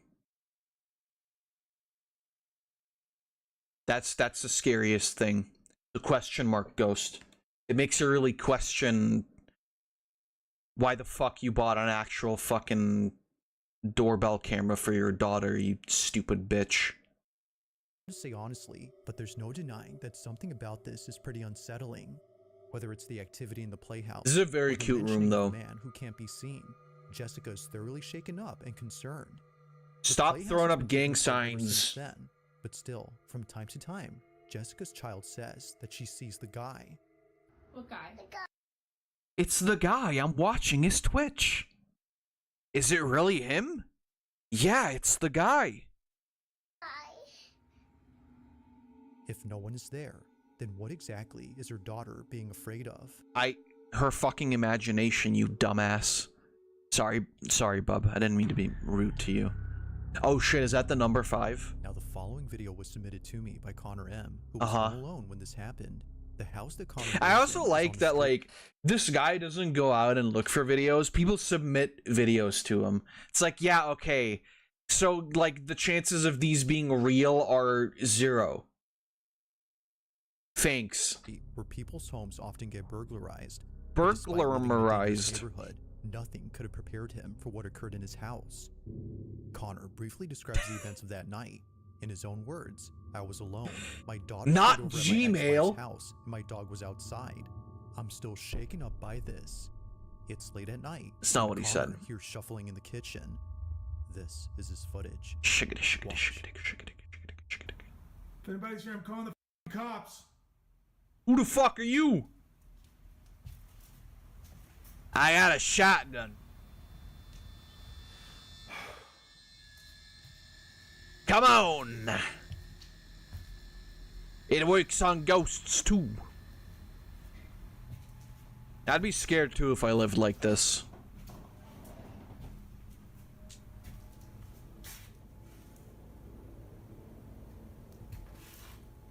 You turn on the fucking lights, dude. This is the other extreme. You don't walk into a room and then don't turn on the lights. You don't do this. This is against the law. God damn it.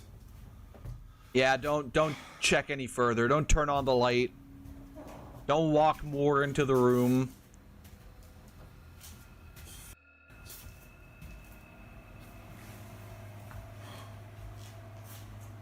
You gonna turn on the light? Dear God.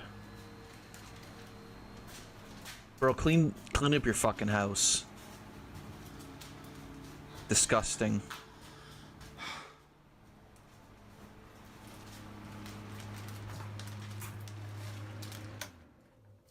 Okay, you left the fan turned on. What are you, stupid?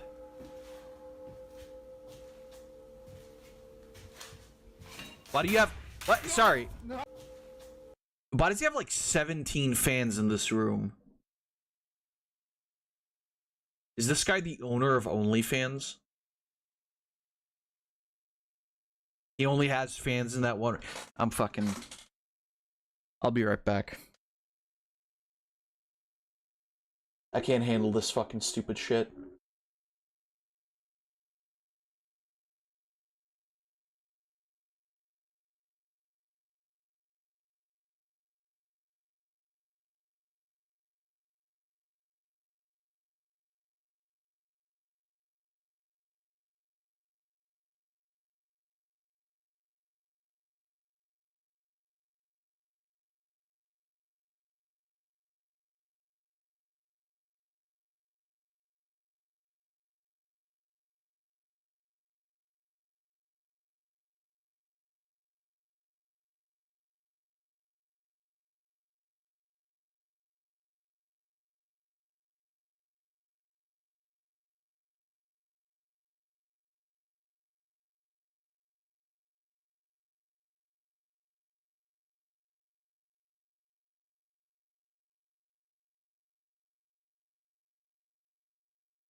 Alright, apologies. Let's continue with Bizarre Boob. I'm sorry about that OnlyFans joke. It wasn't funny. And I went to hang myself for it immediately. And I also got I ate some sweets. It was very nice. Some gummy candies. Very good. No! Oh no, ghost knife! No! Yeah, that's real. That's real demons, real ghosts. What? Hold on. Where'd that fall down from? Right.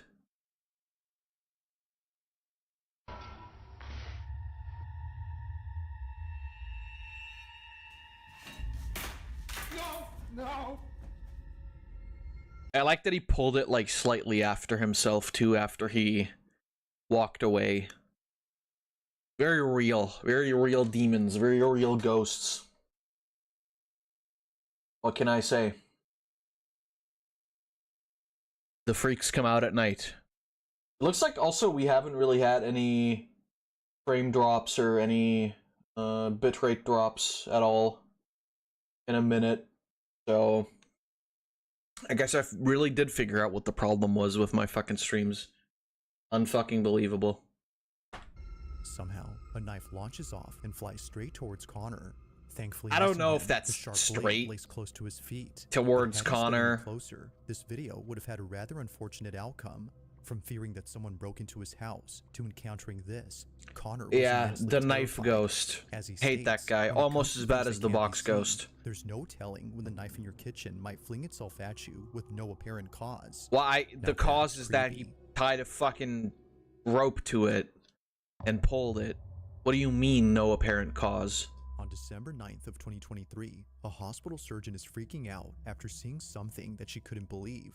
According to her, she was inside the operating room filming a video for her surgical students. And then one of the when she corpses stopped got a and little leave immediately. funky. As she states, something It's a was dead watching man's her. body.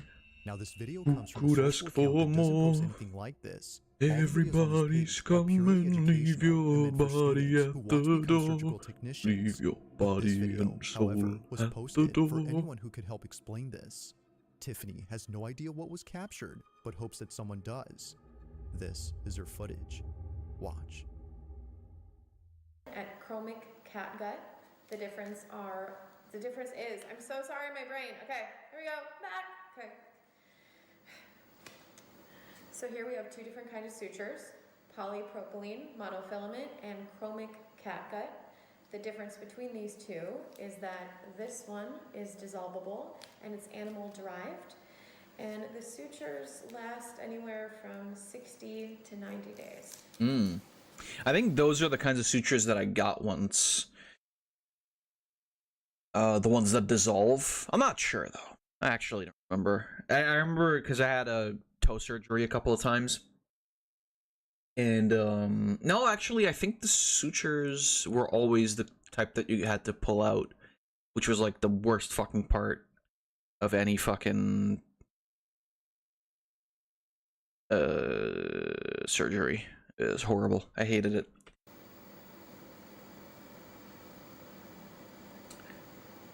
I hope it pans over and there's just like a naked dude standing there, because this reaction is, I don't think that like anything else warrants this reaction. If there's a demon attacking you, don't drop your fucking weapon.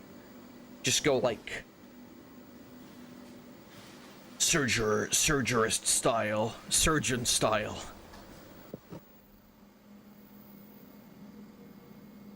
Asthmatic breathing. Third technique. The fuck? What were we looking at there? What? What were we looking at there? What are we looking at? Was there a dude in the door?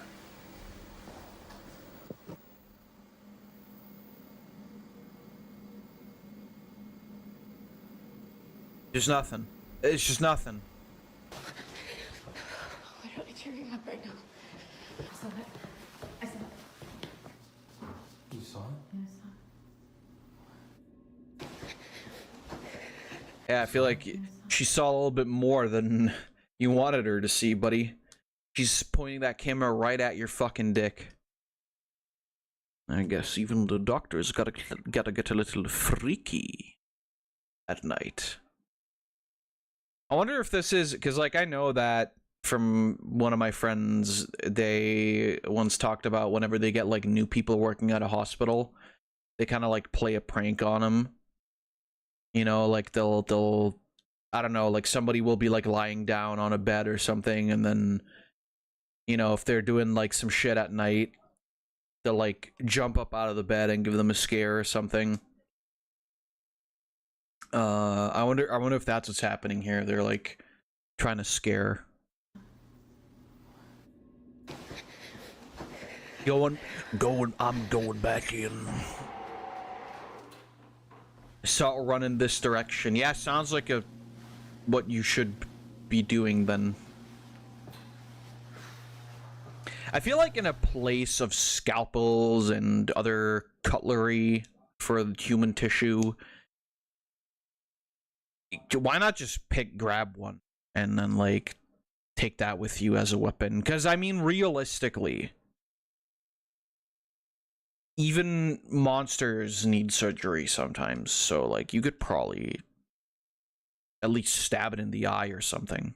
Don't you love that in movies whenever they have like a big pointy thing and they just like stab something in the eye but only once, and like they don't use the time that the thing uses to like recoil and flail around to try and stab the other eye?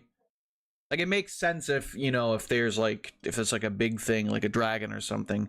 But if it's like a thing that's like slightly bigger than human, or like a big wolf or some kind of thing that's not like 800 feet tall, I feel like you could probably stab both eyes, and then like most likely it wouldn't be able to like follow you anymore. Or like, I don't know, try beating it to death while it's blind in one eye. Like, try and hit it from that side, right? I don't know.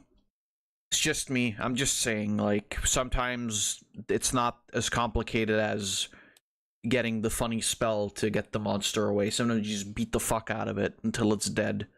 You can touch it, you can beat it. That's all I'm saying. If it's corporeal, it can bruise. And you just fuck it up.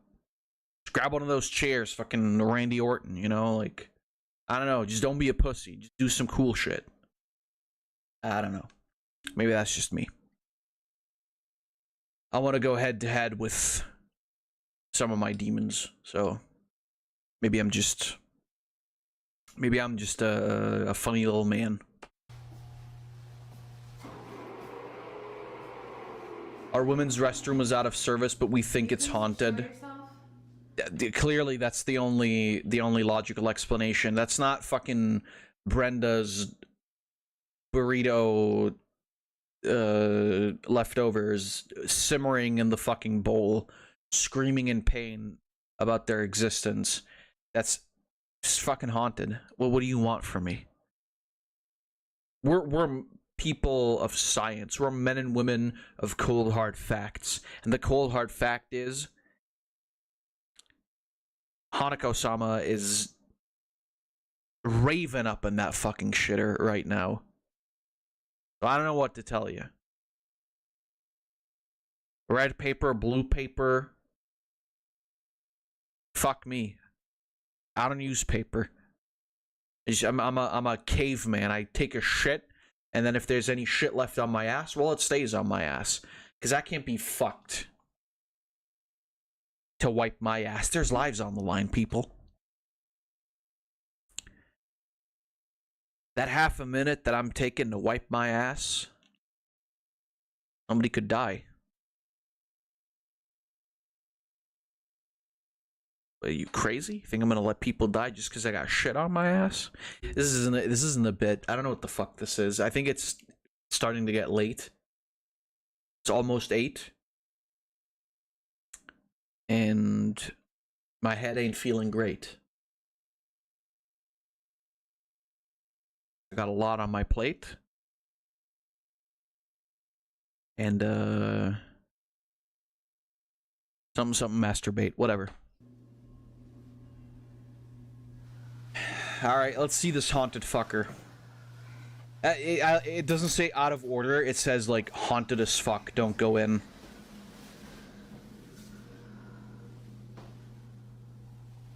Is that how you block this off? Give me a sign. Is that how you block this off? Like a fucking... Really? Duct tape and like a small piece of paper? You don't lock the door? You don't close the door to make sure nobody goes in there, takes a piss in the toilet bowl? In the toilet where you can't flush down? That's what you do? You just... Yeah? Alright. Yeah, I don't fucking care about the demon noises. I'm pissed. At least try to immerse me, okay?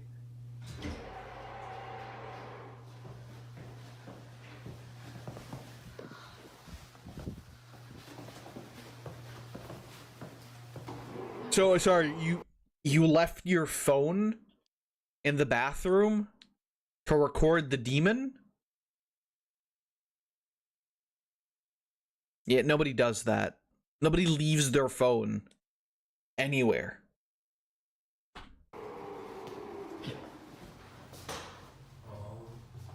Oh.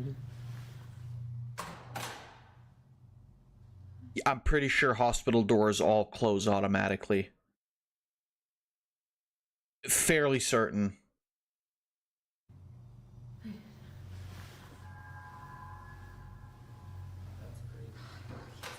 I got fucking the dude saying that's crazy literally because it sounded like that came from inside the room behind me. It scared the shit out of me. That was the scariest part of this video. Is that dude's voice. This is good audio. That's some good like audio recording on that phone. God damn. It's almost like it was used to make up some sort of spooky video. Nah, no way. That's crazy. That wouldn't happen. Right.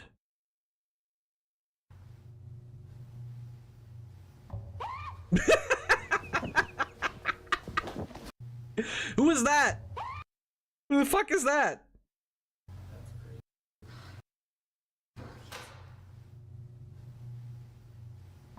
Oh, hold the phone. Who are you? I'm sorry, is that just like an actual dude with a fucking linen cloth draped over his head? Really? Are we doing 5-year-old Sliggy's Halloween costume? Really? That's what we're doing? That's what we're doing to scare people with. I bet she only got scared because it's black. I bet this bitch is so fucking racist. I bet that's what it is. If it was a white linen cloth, just another day at the office. I can tell. I can tell. Yeah, see, I always knew. I always had a feeling that doctors were racist. I don't... But anyway, I had a feeling. And now I have been confirmed in my suspicion. I shall now never go to a doctor again. I will simply pray for my third nutsack to go away. Are you for fucking real? I genuinely hope that we get to see the monster and it is actually literally just like a fucking dude with a bedcloth over his head and like two unevenly cut out holes for the eyes. Are you like, you cannot make this shit like that makes no sense. And of course we're recording the entire thing, right? Because that's what we do. I like this universe where we as humans have evolved to literally bring out our phones and start recording for every fucking possible reason. No, it's not staged. What do you mean? Literally every time anything happens, I always grab my phone. If there's a car crash happening right now, I grab my phone 5 minutes before the car crash starts, and then I film. And then I accidentally get the car crash on camera, right? Like, fuck off. I know that there's a lot of people that, like, and I know she was already recording, but don't you think that in a life or death, supposed life or death situation, and I know I'm thinking way too deeply into fucking Bizarre Bub's Scary Comp V100. I know that. But, like, really? Really? Don't you think that in this life or death situation, maybe putting the fucking phone away so you can focus on what's happening? Because it's not even like it's dark or anything. It's bright as fuck. So you can't tell me that the idea is like, oh, I'm gonna film while I have the flashlight on, which you wouldn't need to do anyway, because you could just have the flashlight on your phone. But it's fucking bright as shit. All the lights are on. What is this? And then we got the fucking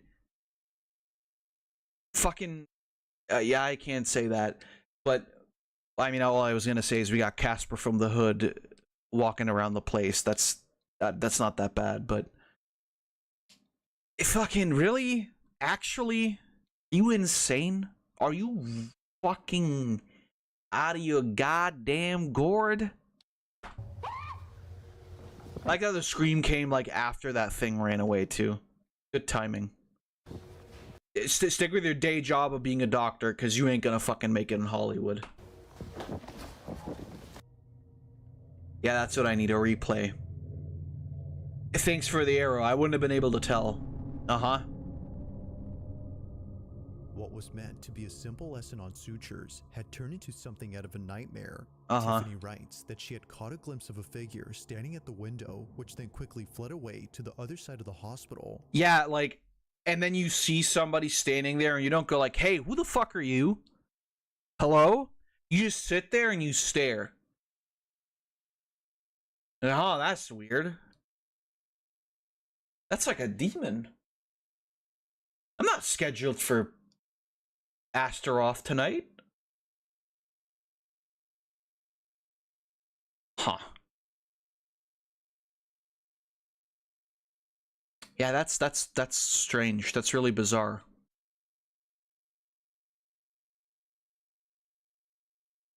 Well, anyway.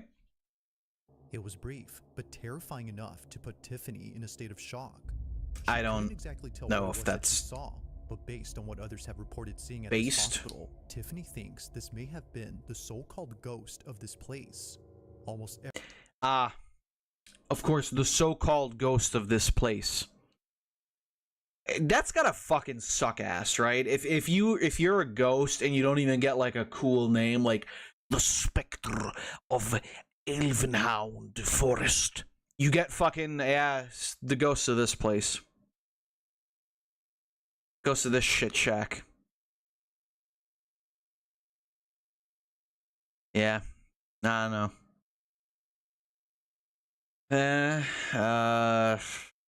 I live in this place. I haunt the people in this place. Not much was honest work. I can tell you that much. I get paid by the Ghost Council quite a lot of money to scare the people of this place. I may not be as fancy as them big old specters and them haunted mansions or them spooky forests, but I can tell you, what I do is important too. Because who's gonna scare the doctors if it's not me? But no, I ain't a patient in this place. I was just, I give them a southern accent. I don't know why, but one day I just showed up here, thought to myself, well, you know what? Was ghost food on the ghost table? My ghost children, they gotta ghost eat. Gosh dang darn it. It pays well. I can't complain. I got a new Ghost Toyota Prius. I don't think that's the right brand, but whatever. Saving up for a Spooky Davidson. Hey. You never seen a ghost ride on a motorcycle before? Yeah, I'm gonna be the first of my kind, the first ghost driver. Hey. Yeah, I drive. Fucking motorbike. I'm gonna be I don't know, I got the plan. I'm gonna be some sort of ghost, some sort of vehicular ghost, some sort of vehicular specter, the specter of transportation. Yeah, you know what it is. Yeah, I'm gonna be the ghost biker. I think that's what I'm gonna go for. I've taken this too far, clearly. Everyone there has either seen or heard something strange, and for some reason, it's the women's restroom that's by far the most haunted. For this Alright, Ghost. I think we might be on the same wavelength here. What's up? Reason, Tiffany hurries over to the spot, but nothing is seen. Yeah. That is, until minutes later, when this is captured. A door opens on its own, and eerily, a dark figure... That's not even true. That door closed on its own. Oh, fucking lie. Past the automatic doors. But even more unsettling is the fact that it quickly moves from one side to the other. Its fleeting motion only makes it creepier. Bob, I know you're trying really hard here, but maybe this one should have stayed in the drafts, huh? Now, to this day, there's only 1 or 2 videos on this account that talks about this incident. Aside from those, not much has been said about this. But unfortunately, as with most videos, this one remains a mystery. Quite mysterious, I agree. Now, the source of this next video is unknown, as it was submitted to me by someone who only sent this clip. However, they do give some information. Oh, not Gmail again. According to them, this clip originates from a city in Brazil where a man noticed a strange-looking person in the middle of a road. Whoever this person was didn't seem to be acting normal. In fact, this person wasn't doing anything as they weren't moving at all. They were frozen in place, staring menacingly. Them. But after the man took a closer look, he quickly began to record. He was filming. Why? Just in case no one would believe what he saw. Right. Yeah.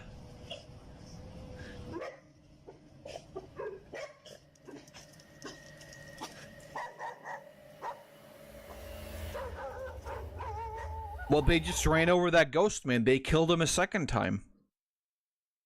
That's the worst part is they're not eligible for ghost court because they can't go there. You gotta be dead to go there. So they just got off with a second murder.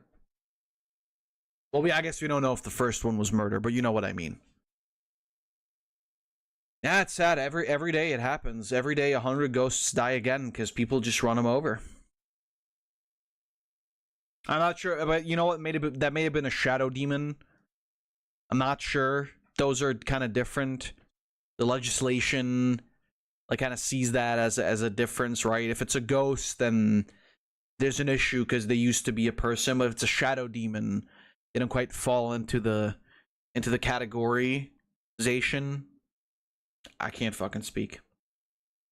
They're handled differently. It's very, very interesting. But that is all to say that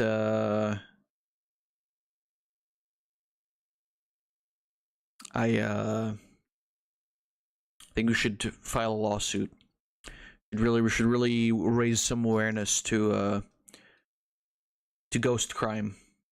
It's not good. It happens every day, and brings a tear to my ghost heart.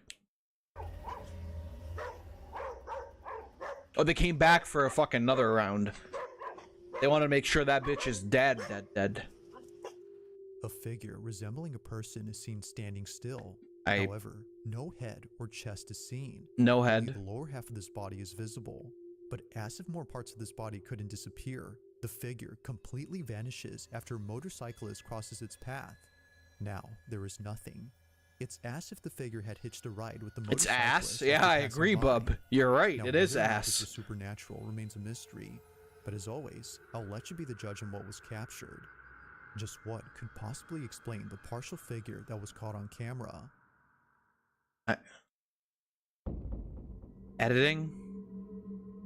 On December 21st of 2024, a mother named Anisha posted Why the a fuck video is that there her a son rave recorded going on while in the that whole room family was there? asleep. The reason he recorded this video was to capture the elf on the Ah, shelf. elf on a when shelf. No one was awake. That's not a He's 4 years shelf, old though. And believes that the elf actually comes alive and does all sorts of mischievous things around the house. Many young kids believe this, as it's become a trend for parents. Why are there to like mess dead up their rats house all and over tell the— oh no, kids that's that the elf hair. did it. However, Anisha's son really wanted to see the elf do its thing. So, he places a camera directly across the elf toy and films it overnight. Right. The next day, he checks the footage and sees something that scares the living daylights out of him. Oh no, the living daylights. By the footage. This is what they saw. Yeah, there's still a rave going on.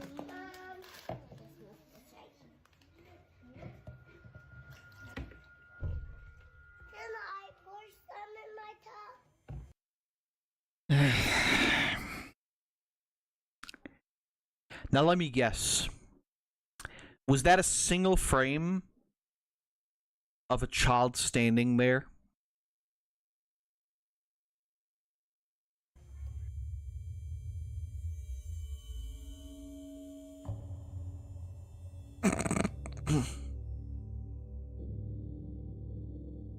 Thinking that her son actually recorded the elf moving, she watches closely, but what appears instead is something way more terrifying. Like a scene out of a horror movie, the silhouette of a child appears briefly on camera before disappearing in a flash. The child doesn't move, yet somehow disappears without moving an inch. Of course it doesn't move, you dumbass. It was in a fucking single frame. Many have noted that they look extremely thin. Some have even gone as far as to say that it looks like a corpse. While this detail doesn't really help in figuring out who this was, it does make the figure creepier. Right. Doubtless, Anisha believes that a child spirit was caught on camera, and like her son, she believes that they wanted to see the elf come alive. But just like the child, it doesn't move. To this day, this video continues to baffle Anisha. Well, okay. If you caught something creepy on camera, or if there's any ghost videos Really? you'd like me to check out, Really? in the next compilation, Really? you can send them over to scaryvideos444@gmail.com. That being said, Yo, that's my favorite. That's my favorite email address. Scaryvideos444@gmail.com. This is a work of art. The Got Milk font together with scaryvideos444@gmail.com. How seriously does Bub take this? I want to know. How seriously does he take this?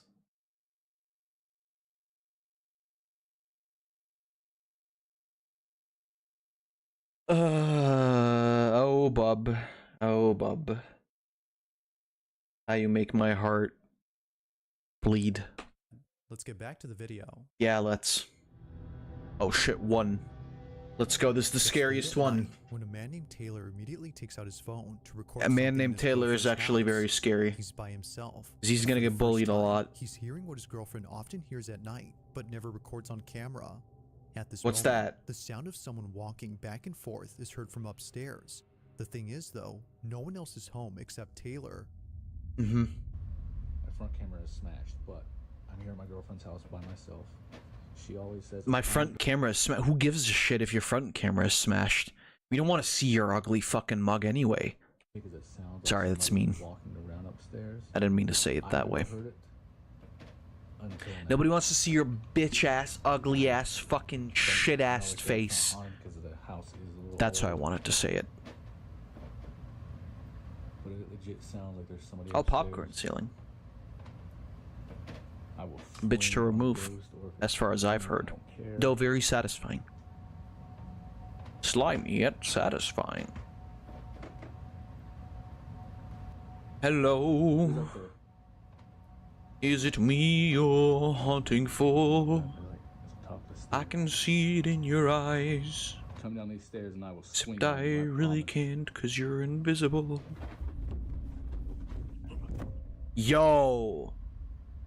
What an asshole ghost. Eerily, the sound of charging footsteps is heard descending the staircase. Oh, wait, is it? Sorry, I was talking over it.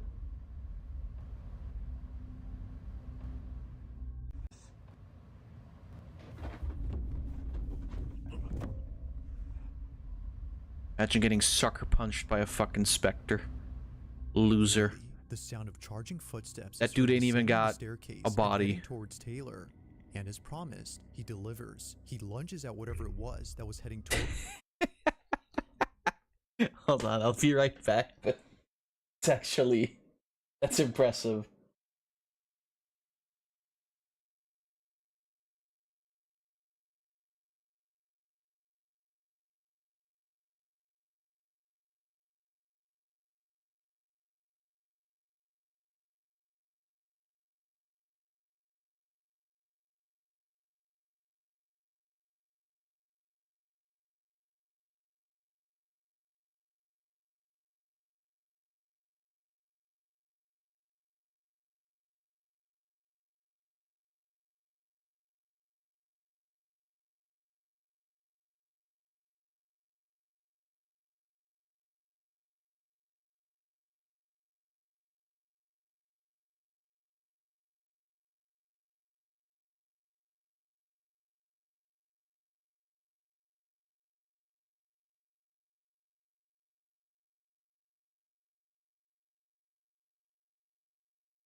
All right.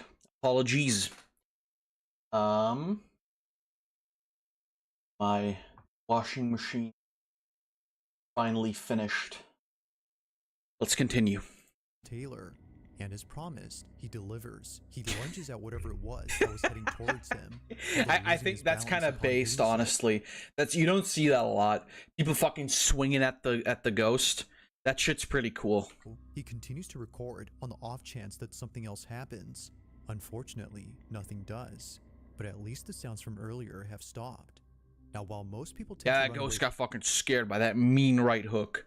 from paranormal occurrences, it is refreshing to see someone do something different. Yeah, right. But as some believe, it might be best if he didn't confront the ghost in this house. Nah, that's pussy talk. You gotta fucking...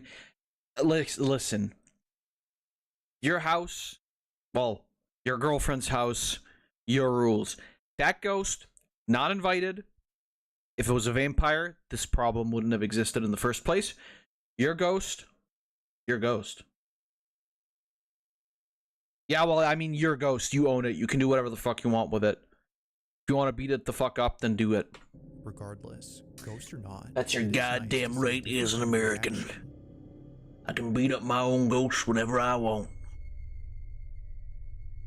Nice. Thanks for watching. Thank you, Bizarre Bub. Also, if you haven't already That was done very, so, very... please subscribe and make sure to hit the bell icon. So that was very, Also, be sure to check informative. out the official TikTok account for this channel. That being TikTok said, Bizarre until Bub. next time. I hope those gifs aren't at 3 frames per hour, but The one thing I get asked a lot is, hey Mush, besides making a fool of yourself, the 100% foolproof guide to never trusting digital goods. I don't remember putting this in the list. I'm sure I did. Let's go. do you have any hobbies? Well, everybody has a hobby, and to that I say, yes, I do. I collect video games. Ah. You got a glimpse of it in my last video. Go check that out if you haven't. But I have myself a decent collection of games I've collected over the years. I see video games as an art form and like to show that. By hoarding the plastic that contains Okay. Just like every other fucking dude on the internet, you dumbass. I got my inspiration by, shocker, James Rolfe and his character, the Oh. FGN. Seeing his That's kinda nerd rate on based. the games he owned really inspired me because I wanted something like that. It was so cool to me, being able to pick out any game you wanted, anytime you wanted, like at a game store, but in your home. A true shrine to my autism. This is pretty- Seeing all these game it's pretty rewards based, yeah. online just wanted me to have something like that, but some people don't. Takes up too much room. That's why they go for digital. No maintenance, no clutter, it's all in one place, and I understand people want the convenience. But I can see the writing on the wall. My hobby of collecting Well, I'm games, sorry, what did that say? But I can see the writing on Rape sucks. Yeah, I agree. the wall. My hobby of collecting games is on death's door. With more and more announcements of more retailers pushing out physical games, Microsoft very recently showed Microsoft. media. It's very obvious where the companies want things. Yeah, I mean, you know, No. that the thing is though, like, I also don't support it. The thing is, the convenience of being able to buy a game whenever the fuck you want it, and being able to play it immediately, is kind of nice. I also don't have the most space. I do have like an okay collection of physical games. You know, like I've got PS2, I've got PS1, I've got DS, I've got PSP, I've got Switch, I've got 3DS, I've got Wii, I've got Wii U. I'm just looking over at the shelf. PS4, PS3. I feel like I'm missing something, but I don't know. I got a good amount. Let's say that. And yeah, I mean, shit takes up a lot of space. I don't know. Kinda sucks. Because it is cool to have, like, you know, a game shelf where you walk over and you grab it out and then... That's sick, but of course, as we all know, there's a lot of issues with digital-only games these days as well, so... I'm not going to quit playing new games just because I can't buy it in a plastic case. Don't worry, I'll always find a way.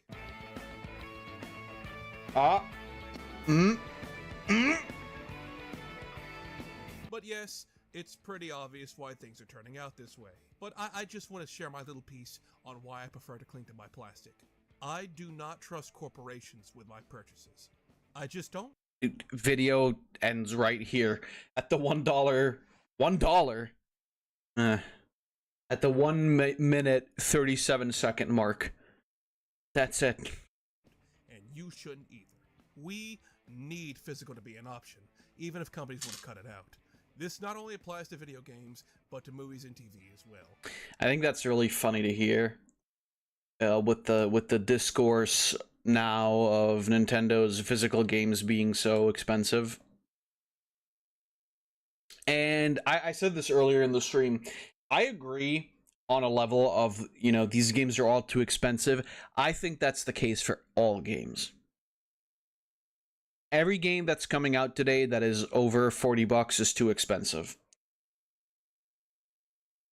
And I understand that these games require more time to make, require more resources to make. But none of them are worth more than $40. Even the ones that I think are really, really good. It's just the difference of being that, like, sometimes games are so good that I can say, okay, I spent more than I would want to spend, but I'm happy I did because it was a great experience. I don't know. That doesn't happen with most games. You should never trust digital-only goods for a multitude of reasons. And I've decided to put together this handy little guide on why you should always doubt your digital purchases. I'm interested. Strap in, sit back, and listen. This guide was made by the Microplastics gang. Hell yeah.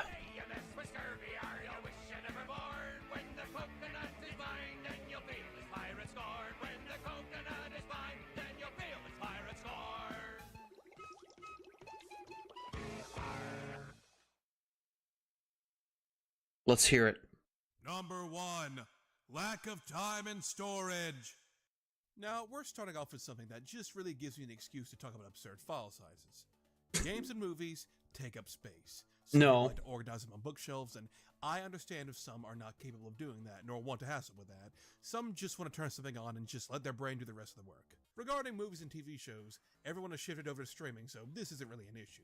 For games, however, this is a completely different story. One of the biggest arguments for digital games is that it is way more convenient to have everything on your console instead of having to get up and change discs every time you want to switch to it. Well, you can also just not play Call of Duty, and then you will not really have this issue. New game, even though it takes like 20 seconds. But more than likely, the average person who doesn't want to change discs is probably American, and Americans love sitting and letting the pounds back on. Which is also, like, not the American thing, I don't care. It is true, though. Like, you grab your game, put it in, it's whatever. I think the problem is, though, like, when your collection is so extensive, it's also going to take a minute to find the game, maybe. The truth of the matter is, though, that, like, the people who collect games aren't the same people who are making this argument, right? The people who make this argument are the people who have, like, 4 games strewn across their fucking room, and then that's it. Like, I know where my games are, because they're all on a fucking shelf. And then I go over there and I grab the game out of the shelf, and then I'm like, oh, here it is. My game. I like emulation for a different reason. The reason being that it's easier to record things for the channel or whatever. But then also, like, you know, I play most of the things that I play on my PC. And because I can use my controller on my PC, I might as well just play fucking emulation on my PC. But yeah, I mean, I agree with the sentiment that, like, that the whole argument of it taking away no space, like, yeah, no physical space, but you know. But it is a positive. Having everything you want right at your fingertips to play. Well, that seems to be the illusion anyway. Despite being in a more condensed box, the games still take up space in one way or another. And over the years, the size of these games have ballooned up massively. Now, installing a game onto your hard drive from the disk also takes time, but downloading them from a storefront is a beast within itself.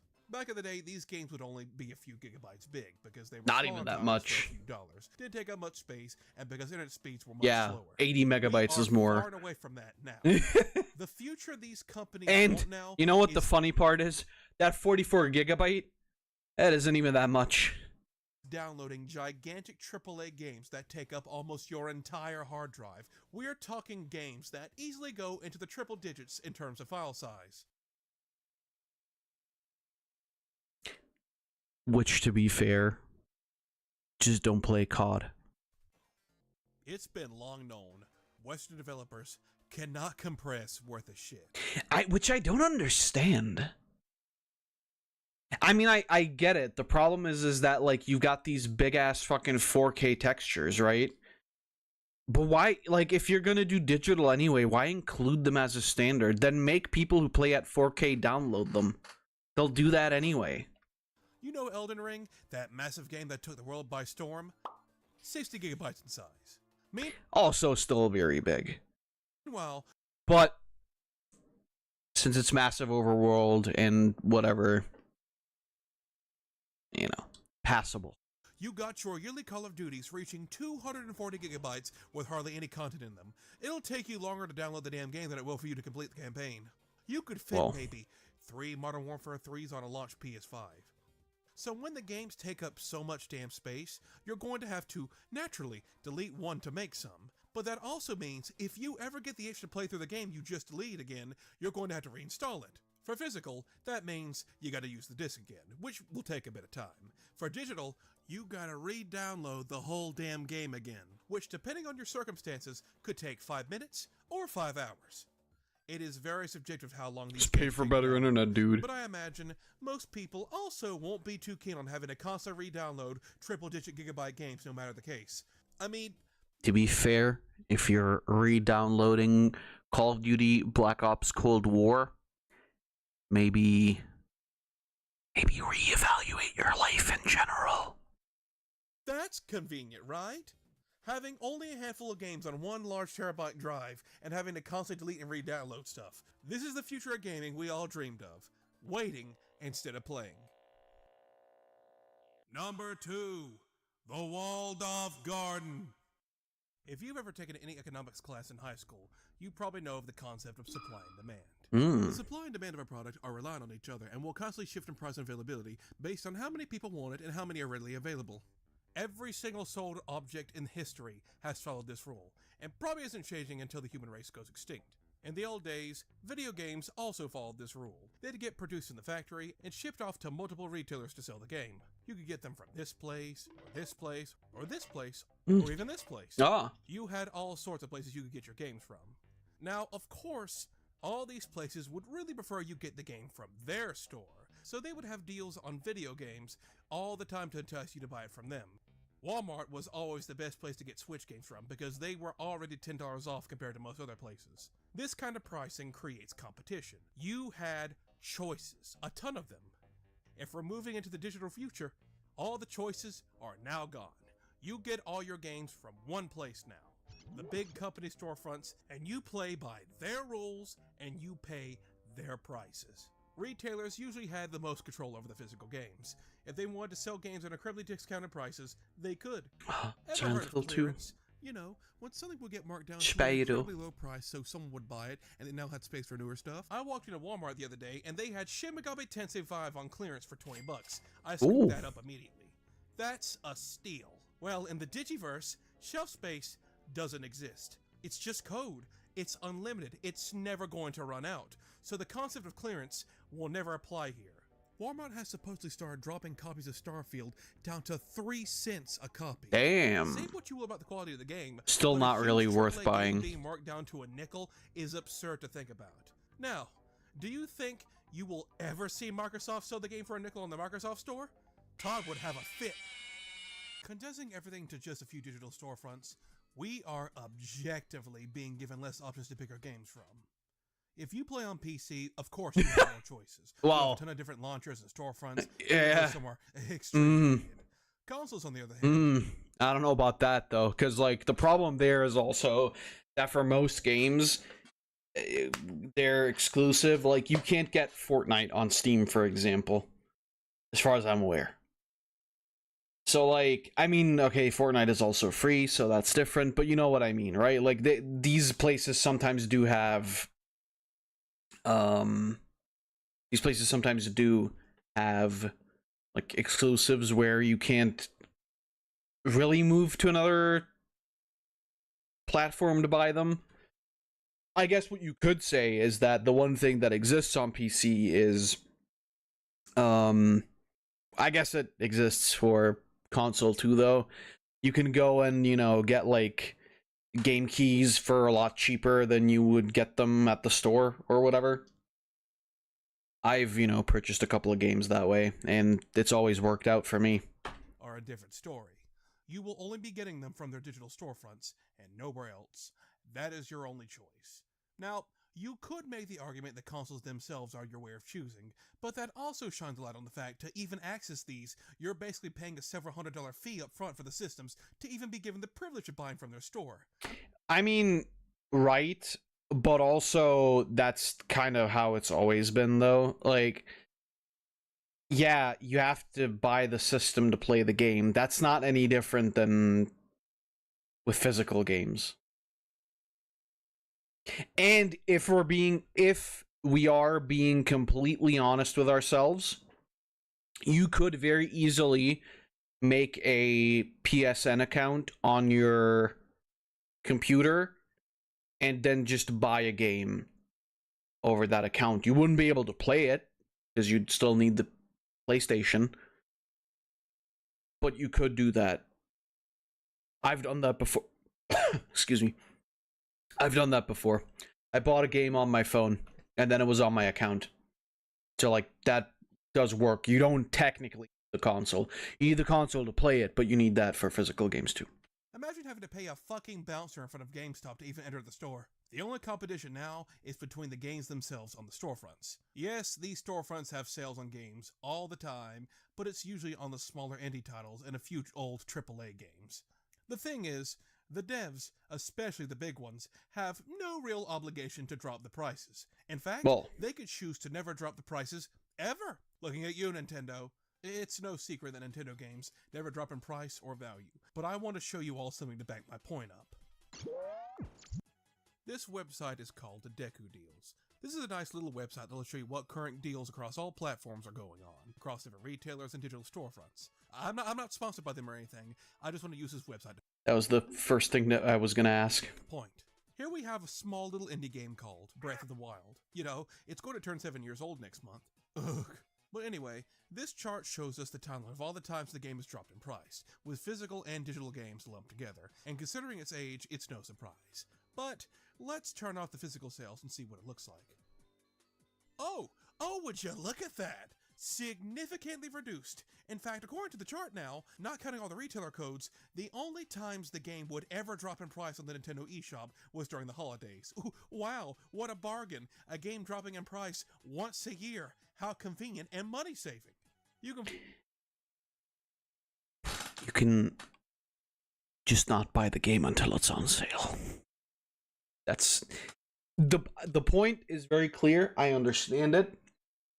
I don't disagree with it. You can just wait until it's on sale. You can do that. You can check into the store every day, and then the one day when you see it goes away for $39 instead of $59, then you can buy it. This is also like a lesson in practicing restraint.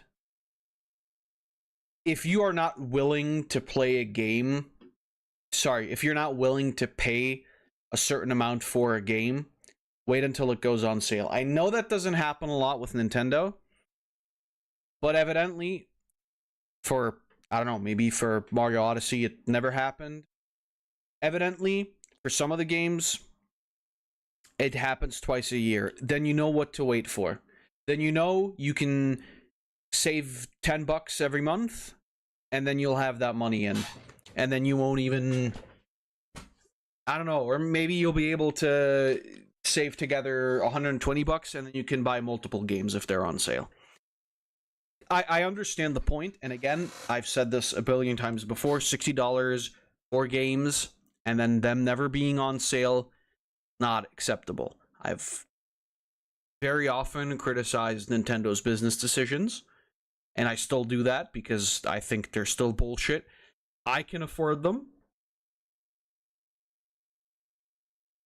and I do afford them whenever I want to. I know not everybody can.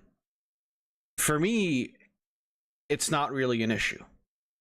And I think you kind of have to also understand, because I guess this is specifically coming from the angle of you know, Nintendo right now is being, or, you know, people are criticizing Nintendo again for their new console release or reveal.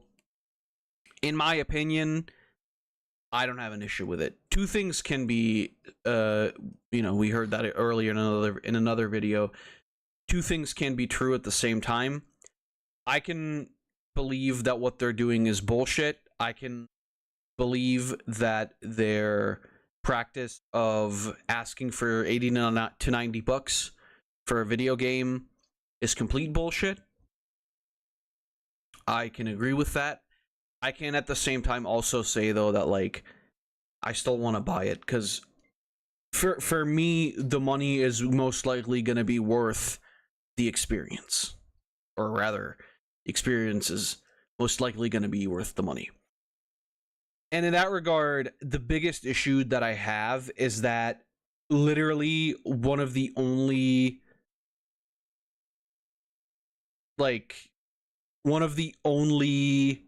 points that I see people bring up is the price. The price being a negative is fair. Then don't buy it, and then the problem is solved. If your biggest issue with the Nintendo Switch 2 is the pricing, then don't buy it. And then that's when your argument should end. But it doesn't. And that's my issue. Nobody's forcing you to buy it. Nobody's forcing you to buy it. And if you don't like Nintendo anyway, then why do you care about the future of Nintendo, right? Because like there's I'm going into it. I don't want to, or I didn't want to rather, but I think it's fair enough right now just to contextualize stuff a bit. I think personally it's really fucking rich of people to say shit like, oh well, Nintendo's really shooting themselves in the foot here, but of course, the Nintendo fanboys are gonna still keep paying money and they're gonna make things more expensive. And okay, fair, that is a problem. They are gonna do that. If you in the same breath though then talk about how you're gonna pirate the game anyway and you're not gonna buy the console anyway and you're just gonna use the emulator anyway, why the fuck do you give a shit? If you have no ties to Nintendo anyway as like a fan or whatever else, and if you're just gonna play the game for free anyway, because that's what your plan was from the get-go, then why do you care? There would be a difference if somebody said, you know, oh, and I'm sure that exists. I'm sure it exists where people were like, oh, I was really looking forward to the Switch, but with how much it costs, I'm not sure if I'm going to be able to afford it. And I'm kind of disappointed in Nintendo for making it so expensive. I can kind of see that. I think that a person who is capable of that sort of reasoning, though, will most likely say, like, well, I'll just put a little bit of money aside every month and then I'll buy it whenever I can. That's not what you get with most people on the internet. They're just like, the price too high, not gonna buy, gonna emulate. All right, do that then. Why are you still arguing the point? Because it's an issue that's going on in general in gaming. Yeah, it is. Do something about it then. Which is not buying the game or games. And then you've done your part. You can stop talking about it now.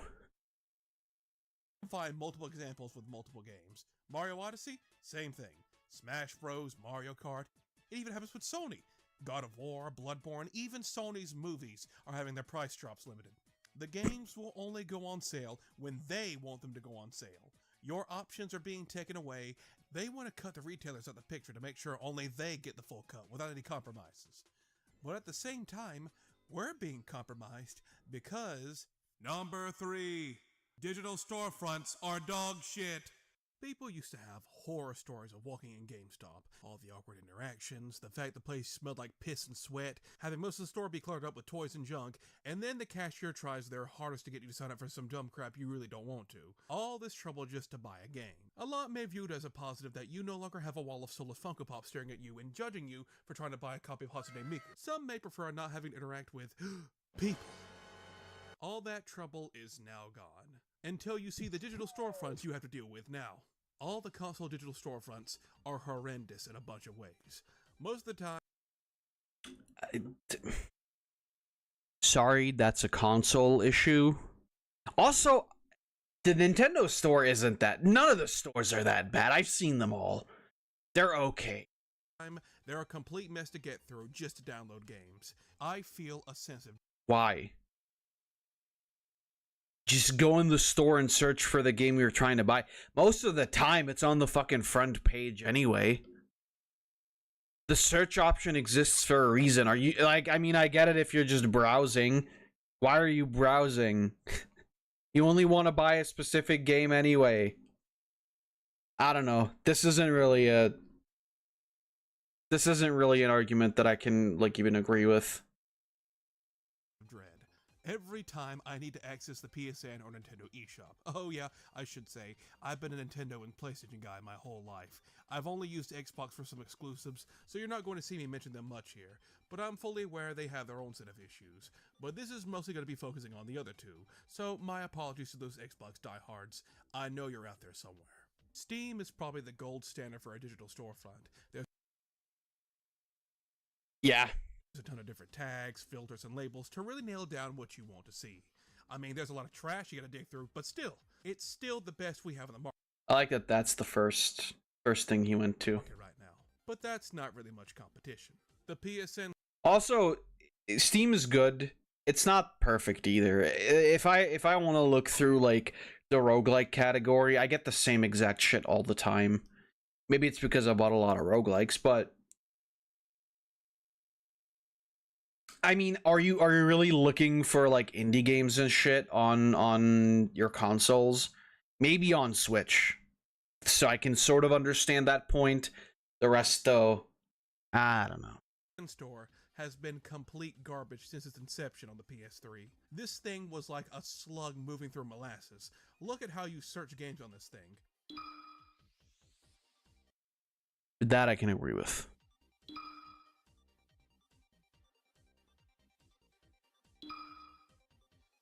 Holy shit! Could you be in... To be fair, though,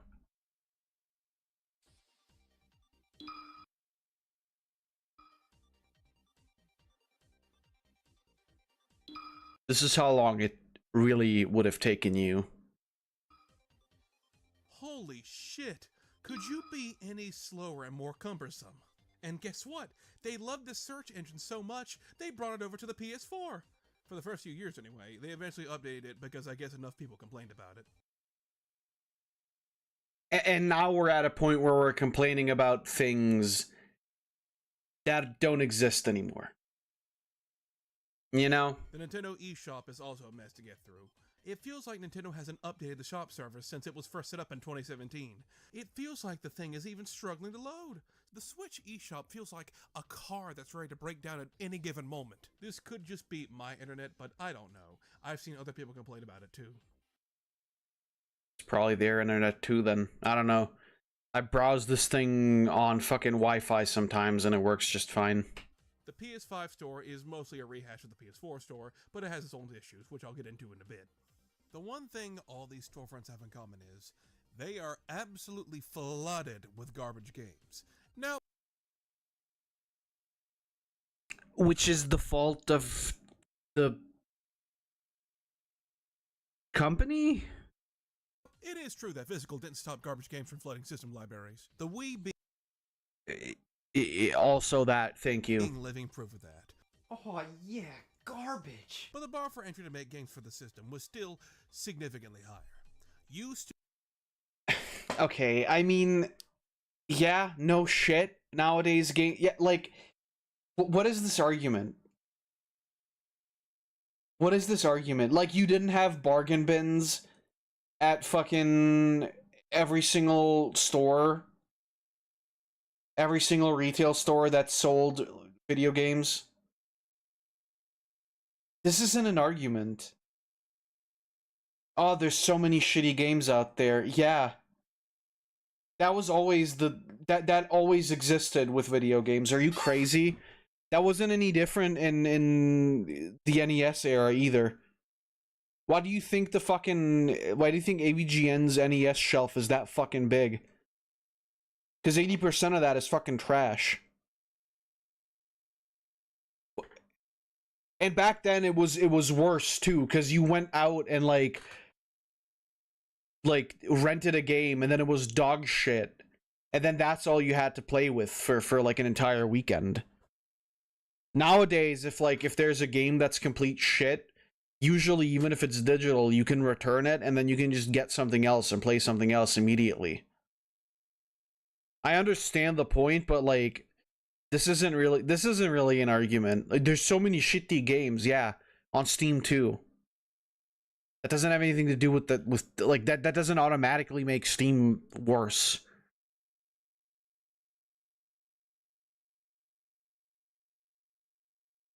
Like what? Still needed a lot of money to print physical discs and have them shipped off to stores. But now, any Jimmy Two Shoes with any sort of coding knowledge can put their games on digital storefronts. Yeah, I mean, yeah. Welcome to fucking indie games. What is this argument? And that's exactly what they do. These that was nice AI. Are flooded with crap that would never see the light of day in a game store. Hey, want to come over and play Calculator for $9.99? That's not true. That's not true. They there was always a lot of fucking trash in every single video game store that I ever went to. They always had dog shit games, and I sometimes bought those dog shit games. So I don't know what the fuck you're talking about. How about these puzzle games with AI-generated art? How about this skateboarding game with copyrighted characters and music that these companies definitely did not give permission for? Yeah, most of this is on the eShop, but the PSN store also has its fair share of stinkers, so it's not off the hook either. So the only true way to find anything worth on these storefronts is to use prior hand knowledge of what you're looking for. Yeah. Party source. The PS5. Sorry, do people not buy the games they want to buy by just searching for the games they want? Am I alone here? I don't... What is this argument? What is this point you're making? Oh, you have to know which game you want to buy before you buy the game you want to buy. Yeah? No shit, dude. That you have to know that on Steam too. And usually if it's a big new release, they'll just put it on the front page. You don't even have to look for it. And I'm pretty sure they do that on the console stores too.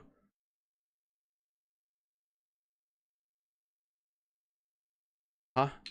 Store is also a cluttered mess, but it also has one of the strangest issues with physical and digital games. One of the things about the PS5 was the PS5 upgrade system. You know, if you get a certain physical PS4 version of a game that's also on PS5, you get the option to upgrade to the PS5 version for completely free. It's a nice consumer-friendly benefit. But of course, Sony found some way to completely screw it up. How this service works is, when you put the game in, it reads it and then asks you if you want to upgrade. And of course, anyone in their right mind would say yes, and then it downloads a digital version off the PSN store. But it still requires you to use the disc to ensure you still own the game. But the major issue arises when you realize the PS4 version's data is still on that disc. And when you insert a game into the system, it automatically starts installing it to the hard drive. So every time you start the damn system back up, it will start downloading the PS4 version of the game and take up resources. And you have to manually cancel this download every time you boot the console up. You don't need two versions of the same game on the console. The PS5 is in its third year, and they still have not fixed this. Although they're obviously trying to phase physical out, so it's likely done on purpose to annoy you, so you'll just buy the digital version instead. If they want us to shift over to digital, and this is what they have us work with, that can only spell trouble in the future. Hey, at least I'm getting my exercise when going out game shopping. The only thing that's Sure, I'm exercise sure you are. is my patience. Number 4. Digital games are constantly pulling Houdinis. It's been said before and it needs to be screamed to the heavens. Game preservation is a joke. Companies don't really care about keeping all their games readily available for people to play unless they can charge them again. Game preservation is significantly more difficult than movie or book preservation, as a lot more factors are put into play for them to be true to the original vision. Console hardware, emulation, it's a whole can of worms I don't feel like fully opening. It's a good point to make when your video is the 100% foolproof guide to never trusting digital goods. Which, by the way, this isn't actually a guide. Just ranting about things, but fair enough. But one thing absolutely needs to be said. Do not trust companies when it comes to preserving digital games. They're not gonna do it. You can't keep making a physical game forever. Eventually those resources are going to have to be put to something else and more current. But the games will stay in circulation in the secondhand market around the world for a long time. At a ridiculous fucking markup, might I add. Millions of these are produced, and they're usually pretty easy to get a hold of. Their prices, however, are a different story. The retro game market is also its own can of worms, but you can still get a hold of these games if you wanted to. Digital games are completely different because they're on the company of choice's servers, and what happens to them is completely out of your control. Contracts hit a deadline, licenses expire, publishers and developers can have issues, and when any of these happen, the game is probably removed from all digital storefronts. This normally wouldn't be a problem for physical, as there are plenty of copies in circulation. But in these cases, the circulation is completely cut off. There is no way to buy the game anymore. It's been lost to the digital archives, never to see the light of day again. If a game was only released in this format, it's damn near impossible to find a way to play it, legally speaking. One YouTuber I watch whenever he uploads is Iron Pineapple.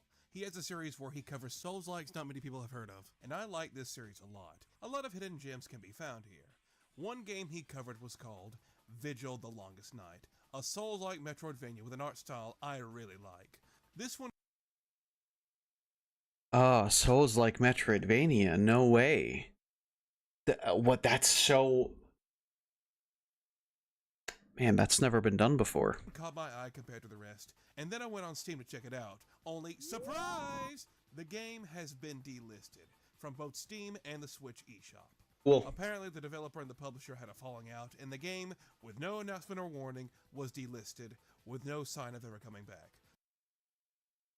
Which... Yeah... Bro. So for a game that wasn't... Here's the thing, okay? So this is asking then for indie developers. Usually people who already don't have the kind of budget it takes to, on a large scale, make physical copies of games. Right?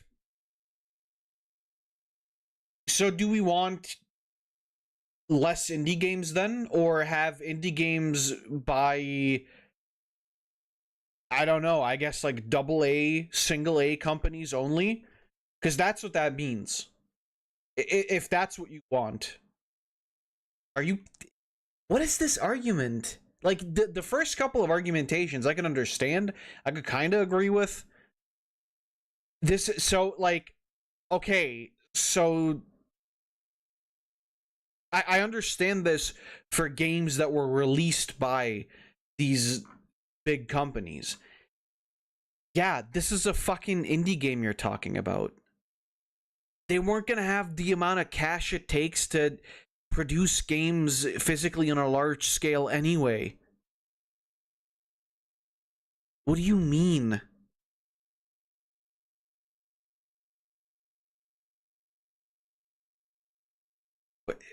Also, like, again, this is the same person who talked about, like, piracy at the very beginning of the video. You'll fucking find it somewhere on the internet. I guarantee you. What is this argument?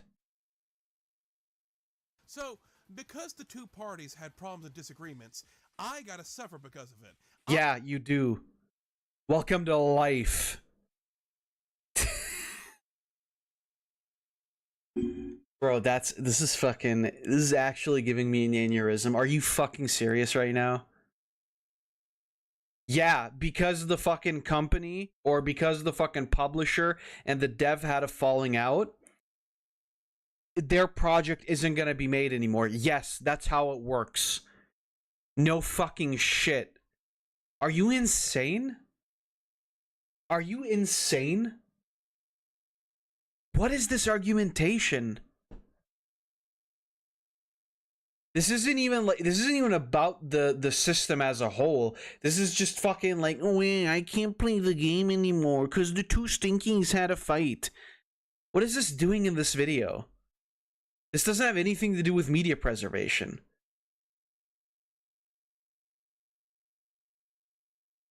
Just play some other fucking Dark Souls Metroidvania. There's like a billion of them out there. I'm sorry, I can't, like, this is taking a very different turn than what I expected. And this isn't even, like, related to Nintendo anymore. This is just fucking gay. I don't get to play the game anymore. I don't know these people. I just wanted to buy their crap. What did I do? Yeah, sorry, they stopped selling the game specifically so you couldn't buy it anymore. Okay. Hey, little Magic Mush last minute update here. During the making of this video, they've actually brought the game back to Steam in the Switch eShop. It's like they personally did this to spite me. Any company can just snatch a game from the servers whenever they want. Gone without a trace, with no way to get it again. There's an entire website called Delisted Games, dedicated to archiving which games have been taken from the consumers on digital storefronts, and it's closing in on almost 2,000 games. This Legend of Korra game, made by Platinum Games of all people, was only released digitally on consoles, and when the license expired, it was taken down and now just a piece of history. And it sucked ass anyway. You can no longer play it without jumping through illegal hoops. Scott Pilgrim vs. the World is one of the most infamous cases of a game being well, that's... It was lauded for being an excellent retro-style beat-em-up, but once it was taken down, people were pissed. A ton of people rallied for the game to be brought back for years until finally it was brought back in 2021 and even given a physical release to make sure it doesn't happen again. But every game cannot be so lucky. All of the big three have wiped entire libraries of digital games simply because they don't want to pay the service to keep them up anymore. Microsoft got rid of hundreds of... I mean, here's my question though. How important were these games? You can keep playing your favorite games, right? Over the years, your appears your lifelong love story, blah, blah, blah, blah, blah, right? The Xbox 360 Marketplace and the Indie Store. Sony was going to delete the PSN store for the PS3 and PSP and wipe out thousands of games, generations of PlayStation games with the PS Classics, and Sony was about to get rid of all of them with no replacement. The backlash was so immense, Sony actually retracted their statement and decided to keep the stores up, for now. So you can at least delay this if enough people rally against it.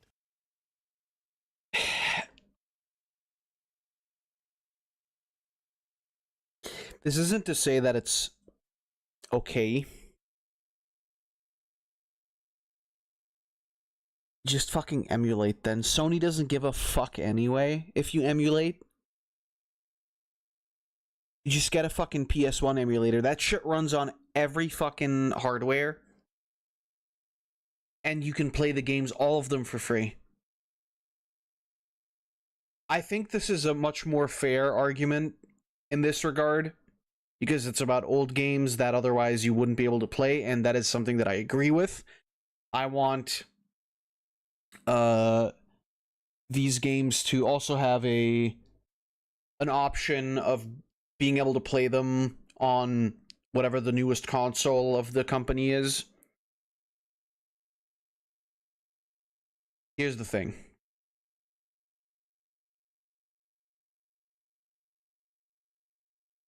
Nobody gives a fuck about your obscure PS1 game other than you. So yeah, they're gonna delist those games because they're not making them enough money. It's a shit thing to do. It is what it is. Emulation exists. Get a fucking PC.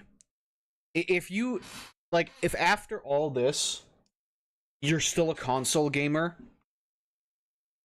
I don't want to victim blame, but that's kind of on you. If you get a PC, you literally have the entire library of every game ever created on at your fucking fingertips. You just have to read into it a little bit. You just have to, because this is my point, is like, as a person who emulates and who not always plays video games in the most legal of ways, usually it's for old stuff, right? Like, usually when it comes to this kind of stuff, it's mostly old games that I emulate. But I don't complain about these games not being available on any kind of official store until they get taken down. Then I will complain. And with that one, I will literally always, that is something that I will always criticize Nintendo for. All the time. And I will never stop until they stop doing it, or until they give an affordable alternative. It's fucking bullshit. However, frankly, I still haven't had any issues with even playing Nintendo games. So, in my mind, the people who already emulate and pirate anyway aren't going to complain about this. This is the same point as I made before. These people aren't going to complain anyway because they're going to pirate and emulate regardless of the fact that the console is expensive or not. I don't know what to tell you. This is a fair argument, though, and I believe that media preservation is also extremely important, whether that be digitally or physically. I just don't agree with the notion that you have to preserve every single fucking shitty game that exists, because that's not going to happen. Nobody's going to do that. The cost is way too fucking big. And again, multi-billion-dollar corporations, they have enough money. You wouldn't do the same either if you had that kind of money, so most of you wouldn't, I would assume. Unless your name is Nintendo. Nintendo has shown quite a number of times throughout their history they do not care. They do not care how much you bitch, complain, or rally against them. They do not care. They have shut down the Wii, 3DS, and Wii U storefronts. All those old classic Nintendo games with Virtual Console, they're all gone. You can get them for free on the internet. I'm fairly certain there are like literally a billion places where you can get Mario 64. You can get Original Legend of Zelda. You can get Super Mario Brothers 2 in a bunch of other ways as well. Not only through piracy. With no substantial replacement. You will have to move heaven and earth to change Nintendo's mind on something, because it's next to impossible to do so. Nintendo has made the most baffling digital delistings out of any company I've ever seen. For Mario's 35th anniversary, Nintendo released the Mario 3D All-Stars Collection, a collection of Mario's popular 3D platformers for people on the Switch to enjoy in one package. It wasn't perfect, but if you wanted to play these games for the first time, it was a great deal. Or you just go on the internet and get the games. Except for the fact Nintendo also announced that the collection would only be available digitally for half a year, and then they would remove it. Why? Why would you remove it? You know, the most popular video game character of all time, and you're only going to allow a collection of some of his most popular games to be available for half a year? Why would you willingly throw away money like that? You have nothing to lose keeping these games up for people to keep downloading. Why do this? And it is sort of a non-issue. The game was also released physically. Thank you. I was going to say that, so yeah. And it sold millions. So there are copies easily available to be played. But just imagine if it was only released digitally. Then they wouldn't have taken a what the fuck are you saying? They took it down because it exists physically. If it didn't exist physically, then they wouldn't have taken it down. What the fuck are you saying? collection of gaming history, put out there only to be enjoyed for less than a year and then shoved back in the vault. I imagine if Nintendo had the ability to come to your house and stash all the physical copies away, they'd do that too. Since all the companies... I'm gonna assume here that this video is namely here to shit on Nintendo. Which is fair. You can do that. Yeah. Trying to push us into only having digital downloads, I'm pretty confident in saying delisting is going to become much more common. So for Mario's 50th anniversary, look forward to a collection that is only released digitally and only available to be bought in 3 months, and then Nintendo can make you wait another 5 years for another collection to take away from you. This is the future we chose. They didn't take it away. It still exists. You can get it physically. If you haven't gotten it digitally when it was possible to get it, you can still buy it. This isn't an issue. Number 5. The physical versus digital ratio is a complete lie. One of the strange things about this whole shift to digital only stuff is there is this weird sort of superiority some people have about being a digital only gamer. Like, they actively champion this death of physical games. Those old boomers need to let go of their plastic. This is the future, being right under the company's thumbing, letting them have full control. Nobody buys discs anymore. I fully believe this must be either hardcore fanboys or paid shills. And okay, so all of the things that have been shown here isn't even really what he's saying it is. The only W's about this is the price and digital only. I doubt I'll buy this one. Steam, but they're being smart and skipping physical. It's a dying breed. Nobody needs to bother with discs anymore. Digital is the future now and forever. If this is boasting, it's kind of shitty. I don't know if it is. At the same time, yeah, kind of true. Especially. Okay, this is for Xbox, so that's, I was gonna say, like, for PC, whatever. Yeah, I mean, it's shitty. Not everybody's a fucking collector, though. Some people just like buying the games and playing them. I don't know where... I know that there's this like weird argument between physical and digital.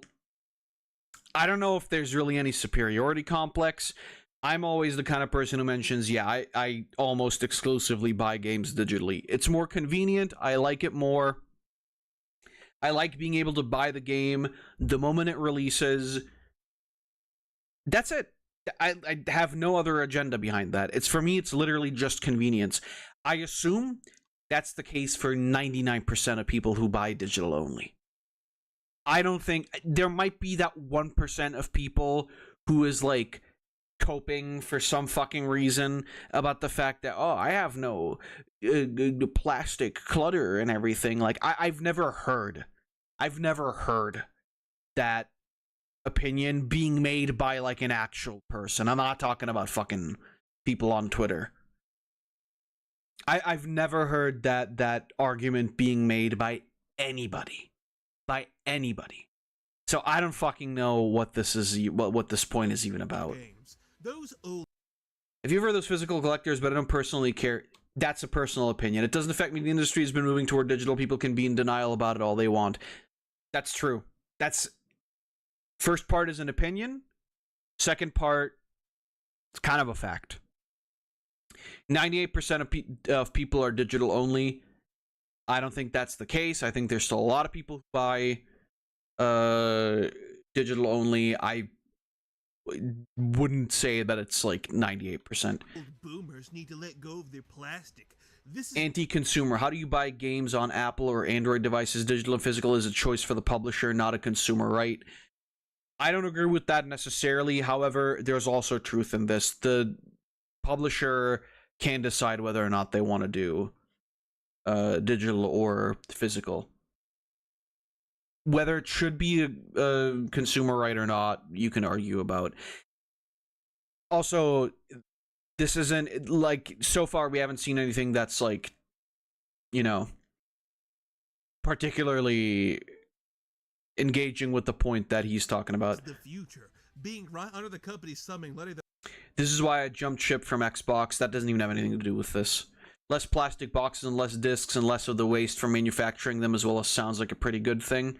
Not to mention, if things go all digital, then they'll have to add things they'll have to add things Steam does, like better return better return policies and gifting and such.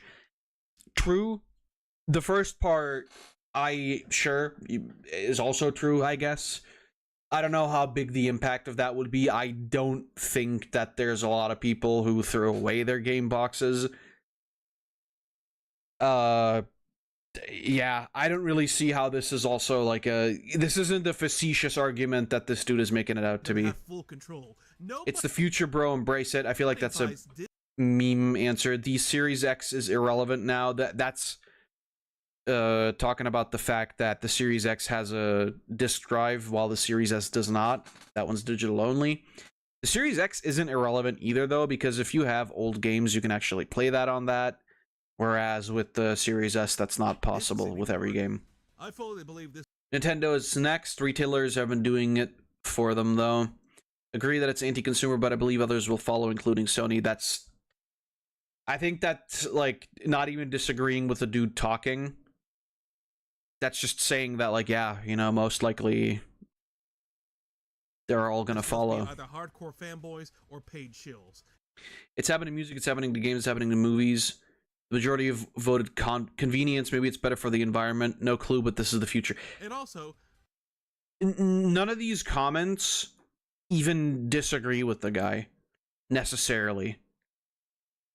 I just want to hear this argument again. How about being a digital-only gamer? Like, they actively champion this death of physical games. Those old boomers need to let go of their plastic. This is the future. Being right under the company's thumb and letting them have full control. Nobody buys discs anymore. I fully believe this must be either hardcore fanboys or paid shills. And can you, like, actually give an example of that, though? Because none of these are examples of that.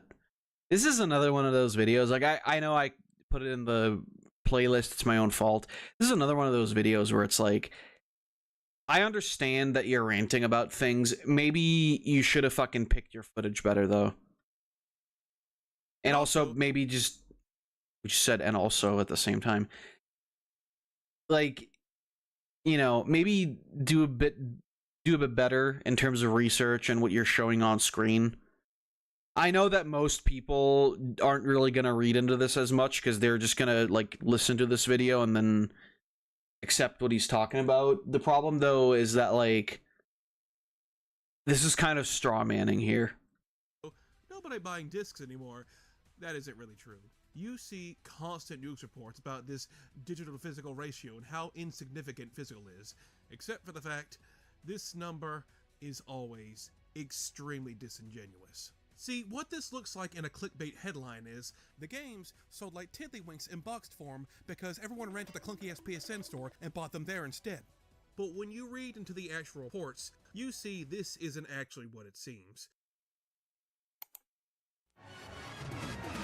What this actually is physical copies versus all digital media on the store. So it's not physical games compared to digital games like it sounds. It's actually physical games versus digital games, DLC, microtransactions, anything that is bought on the store is kind of towards the digital ratio here.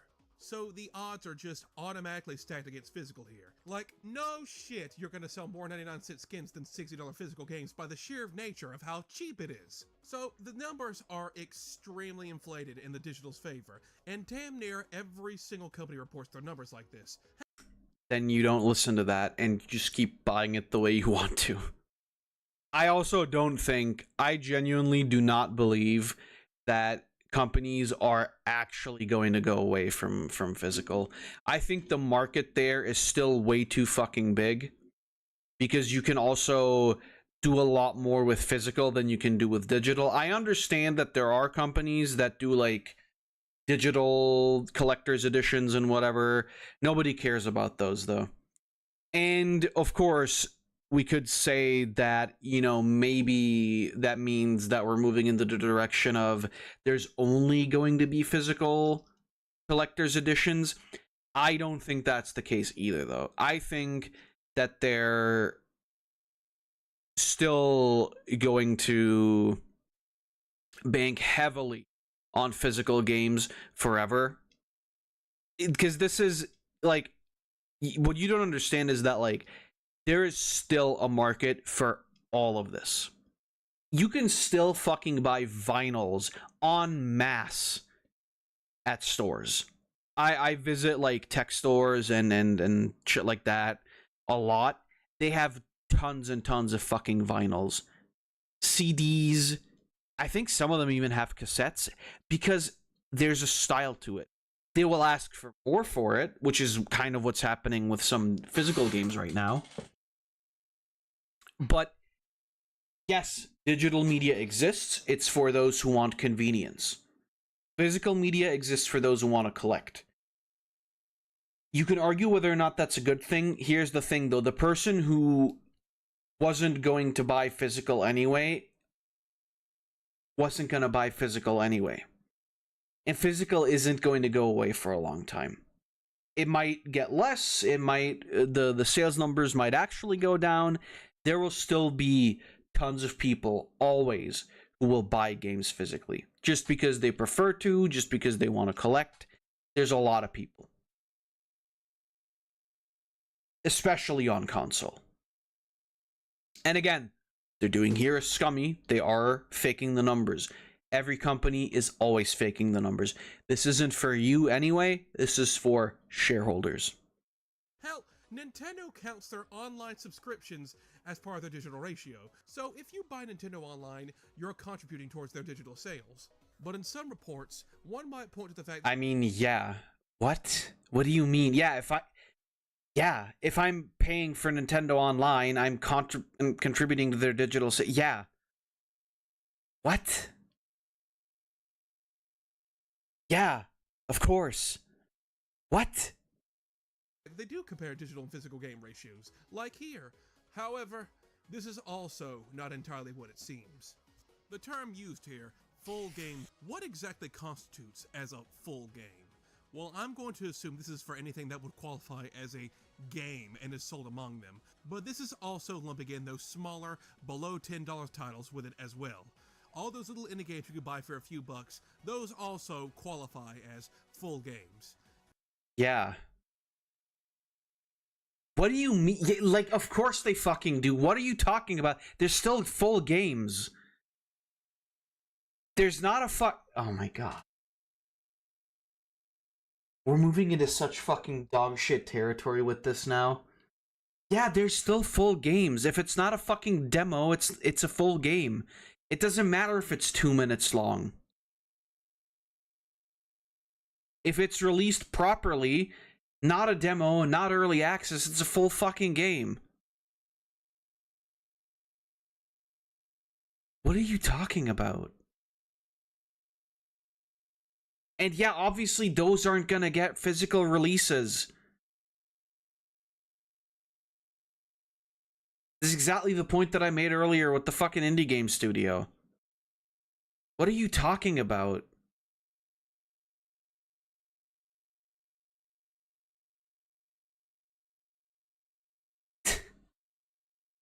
This is making me madder than the fucking pedophile grandpa.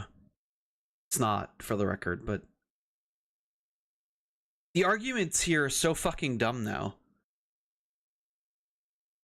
Like, yeah, no fucking shit, bro. The small indie games make sense for being sold digital only so that they can keep their low prices. But these companies are lumping them together with AAA games to make physical sales look pitiful in comparison. There's still digital sales, dude! What do you mean? If they had fucking physical copies in stores, those would count towards the physical purchases as well. What do you mean? Oh, they're counting the small digital purchases towards the digital purchases. Yeah, like, no shit, dude. Obviously, they're not on the same level quality-wise, but that's not the deciding fucking factor. The deciding factor is that they're digitally available. Like how the fuck are you gonna make this video? How the fuck are you gonna make a 30-minute video and then not get these fucking basics right? I want to know. Okay, Magic Mush. I mean, most people are gonna agree here, right? Although 13,000 isn't that much.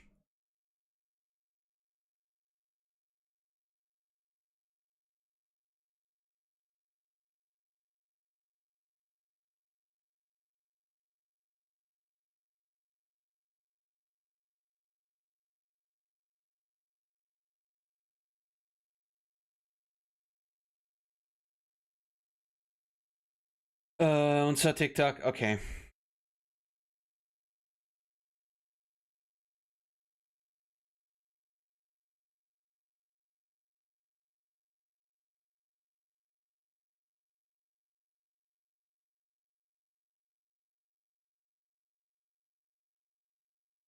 I just want to see some of the comments here.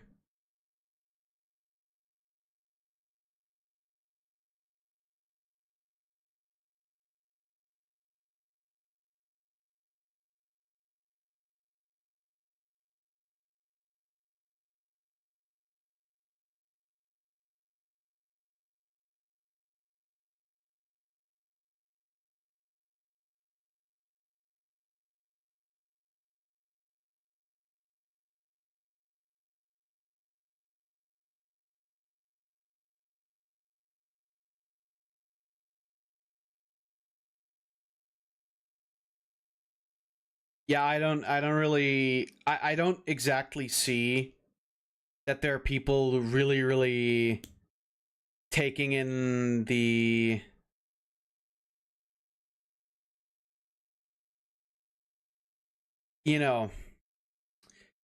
there's not a lot of people that are really going into this with the idea of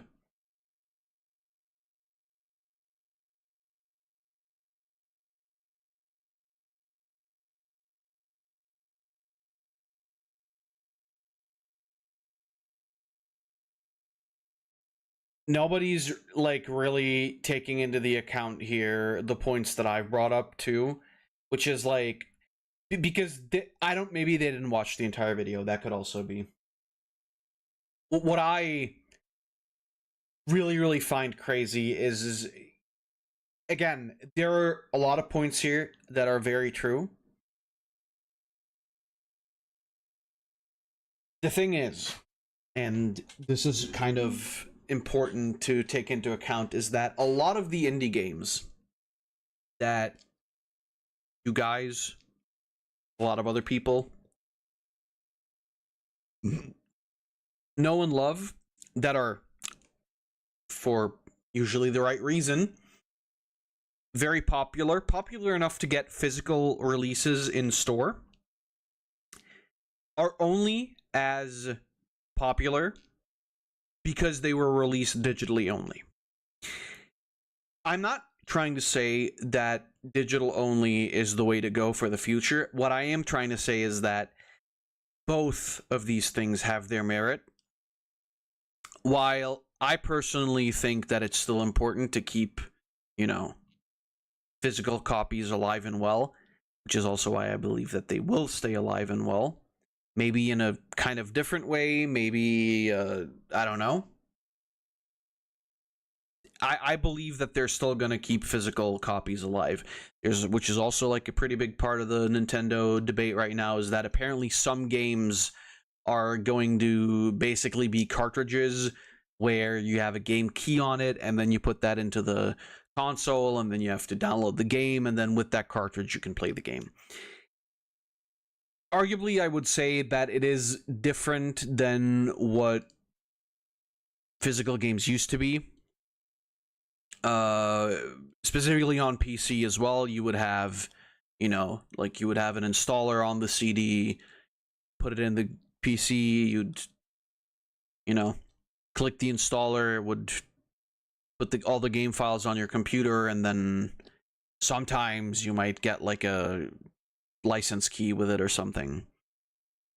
There's a fair enough statement to be made that that's kind of shitty. I will assume that for the most part, they're going to make this obvious on the box that a thing is probably a game key, the same way they've always done that.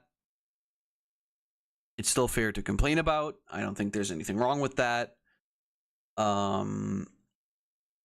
What I think is an insane statement in this regard is to genuinely come out and say that, like, oh, these games don't count because they're small indie games and they're being counted next to AAA titles. Yeah, they're not looking at who's buying what. They are, but that's for a different statistic. And I understand the point that, you know, the idea is, oh, these companies are making it seem as though physical copies are terrible, so that shareholders decide that we won't have any physical copies anymore. I don't think that's going to happen. Purely out of human greed, out of the idea of wanting to have both physical and digital. Because, here's the thing. There is a great many of people who are such big fans of any given series that they will buy games digitally and physically. Sometimes physically multiple times. Look at Pokemon. People buy digital versions of Sun and Moon. People buy physical versions of Sun and Moon. People buy physical version of Scarlet and Violet. Digital version of Scarlet and Violet. They will do that because they want to support the company. There are a lot of people like that out there. Not the average gamer, but a lot of people. Do you really think that fucking Game Freak will leave that money lying on the fucking street? No. Like I said, I don't know where physical games are going to go in the future. I don't think they're going away. To insinuate, though, that these small indie games either shouldn't be counted as digital purchases or should be counted differently. Why? What's the point of that? Is that somehow going to make the numbers look better for physical? It's not going to change, because the thing is, a lot of these indie games aren't going to get a physical release ever. So yeah, automatically that means there are more digital games than there are physical games. So obviously the number is going to be bigger. Like that's not a complicated statement or thought to get to. And I hate the fact that videos like this exist where I don't disagree with the message, but you're framing it in a way where it's so fucking like fear-mongering and one-sided. Again, yes, they count digital purchases as digital purchases. You can argue whether or not the microtransactions and the DLCs count towards that, but if I were to take this route, do you really think that they're going to differentiate between a $30 or $40 expansion DLC for one of the biggest From Software releases ever against the fucking the droves of small cosmetic DLCs? No, they're not going to fucking do that because they don't give a shit. Which is part of the problem. I understand that, but again, understand the numbers. The difference is night and day between digital games and physical games. And there's a good side to both of them. The fact that so many games can be readily available digitally means that small developers also have a chance to actually have their games being seen. That wasn't a possibility for gamers or for game developers in the PS2 era, PS3 era. Because it just wasn't possible. Even the PS4 era. Before like indie games really took off. Nowadays, if you can make a game, you can put it on Steam, and if you're lucky, it can get fucking super popular, and then you can get enough money to actually release physical copies. I'm waiting for the message at the end going like, well, you know, I don't hate physical copies, but at the end of the day, everybody has to decide for themselves. That's like the one thing that I'm waiting for at this point. Whether it's Elden Ring or it's calculated for $9.99, the companies are going to lump them together regardless. Yes, because it's still a digital purchase. So do we have any sales numbers that aren't heavily skewed towards digital?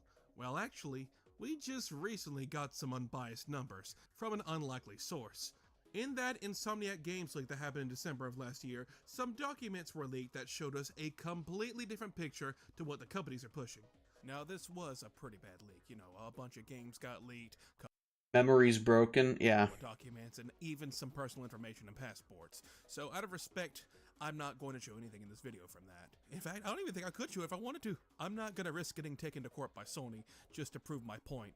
But I do want to say, the physical game ratio is significantly higher than what all these clickbait headlines tell you. In fact... And by the way, what I would like to mention here is that this entire conversation was about fucking what? Significantly higher than what all these clickbait... About some dog water fucking... Some dog water online gaming magazine that has like 177 shares on what, fucking WhatsApp? Literal who? Literal fucking who?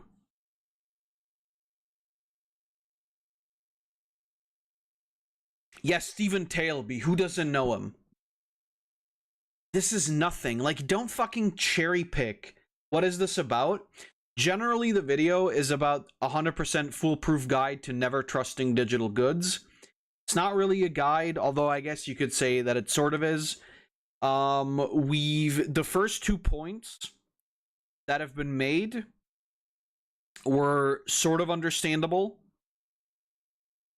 We are now at a point where I personally think that this person is just completely full of fucking bullshit. Because specifically right now, it's about the numbers of digital sales versus physical sales. And as I'm sure you're aware of too, Payne, is that there are a lot more digital-only games than there are physical games.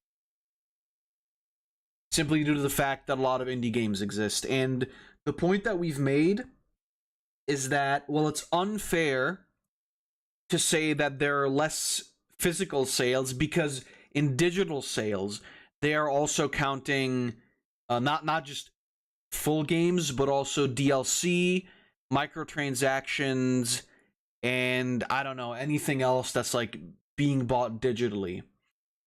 As in like small indie games as well, you know, like $3 indie games or whatever.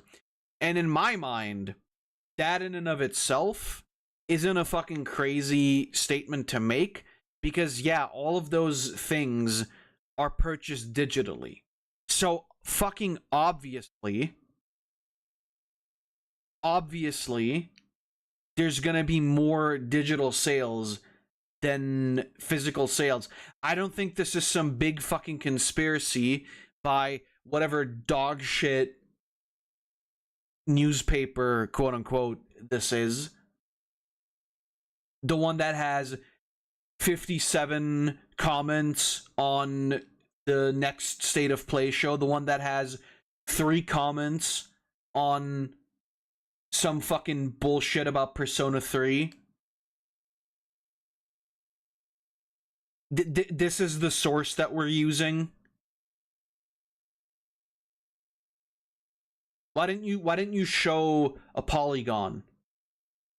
Why didn't you show a Kotaku? Regardless of the fact that those are bullshit also.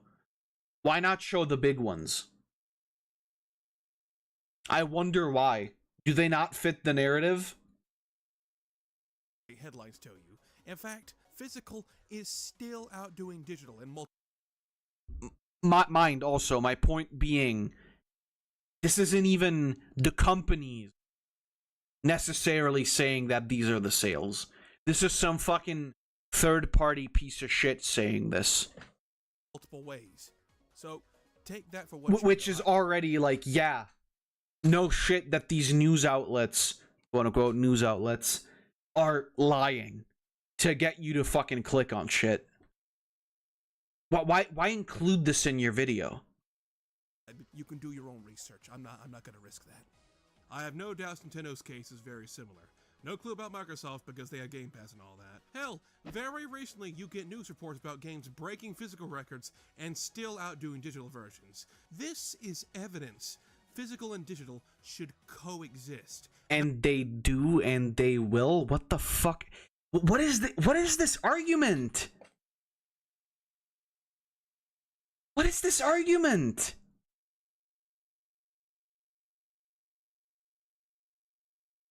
Why are we acting as though physical is being taken off the shelves right fucking now?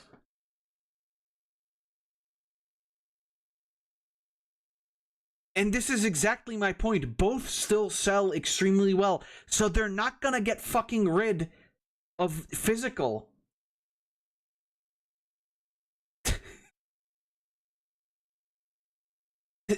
like imagine making this video and then making the entirely opposite point of what you were trying to do from the start. Not have physical just get absorbed by digital completely. So why are they fluffing up their digital numbers like this instead of just being upfront about it? Well, they don't want to keep making physical games. If they stop the production line, they can save literal millions. This is after saying that it doesn't actually take that much to make physical games. And it doesn't. It doesn't cost companies as much as you think it does to make physical games.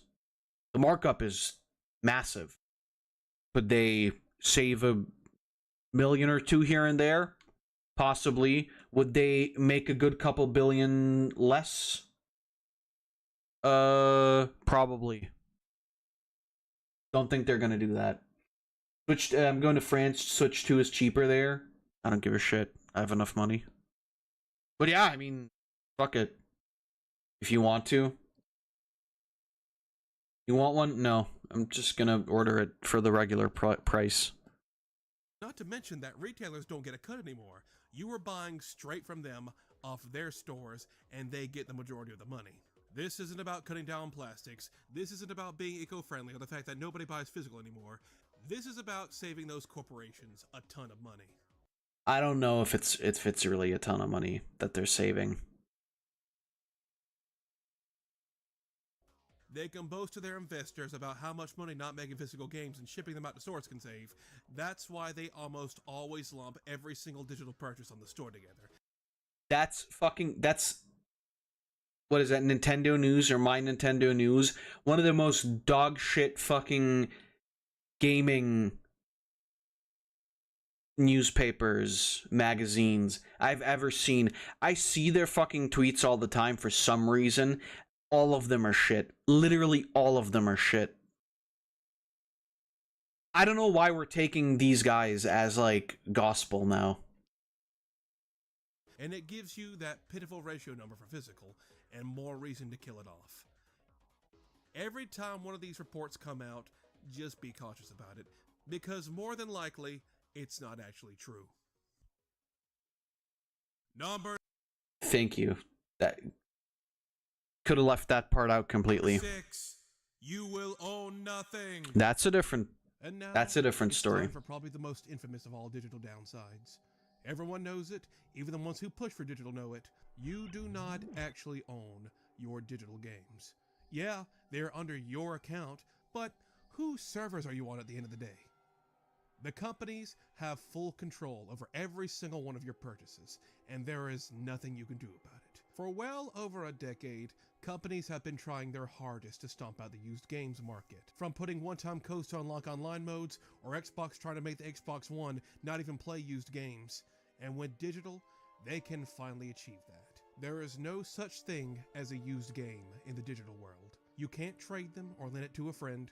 You get them all brand new from your company of choice, each individual person. So not only do they stomp out the used game market, but they have the full right to take away your purchase. Stomp out the used game market, yeah. That doesn't exist at all. This aged poorly. Right, right. This isn't even that old, though. This is like a year-old video. So the Xbox Series X actually existed already by the time this was released. For whatever reason they won't. You signed the TOS after all. And you're probably thinking, oh, they can't just snatch something I already paid for away. Oh, they can. And they have. Now I'm curious. Quite a number of times this has happened. A lot anecdotal, and other times it affected a ton of people. This case was making the rounds late last year.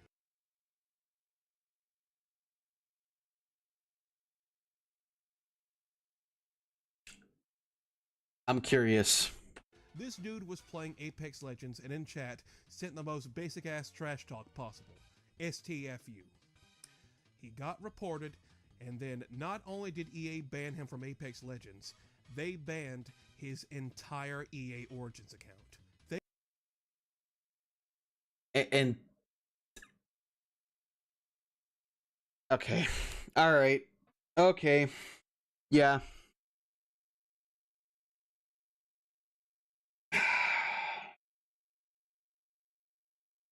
I'm not saying it isn't ridiculous, because it is. This isn't really, I don't think this is the...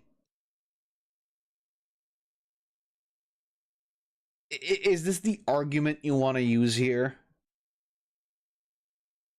Regardless of the fact, I'm a massive fan of shitty internet banter. I grew up in the time when we yelled the N-word at each other. Here's the thing. Take this entire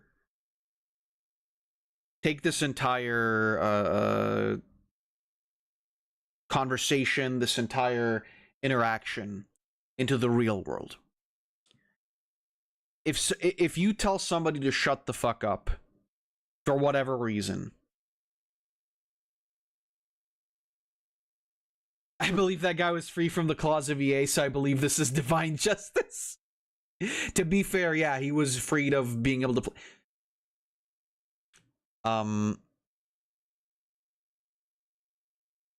Apex Legends is free, isn't it?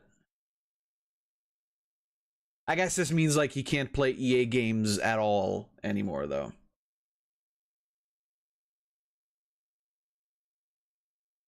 Can you still return the games? I guess not, right? You can't return them at all anymore. It's shitty. It's shitty either way, right? Don't get me wrong. I'm not supporting this. This shouldn't happen. You can't transfer your stuff if you move to another system.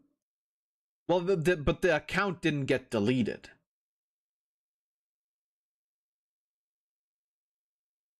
The account is still around.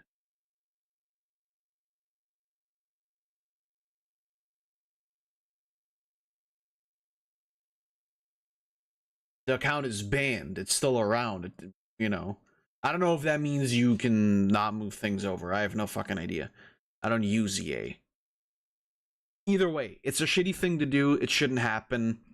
My point is also, though, that, like, then, you know, just don't write in chat.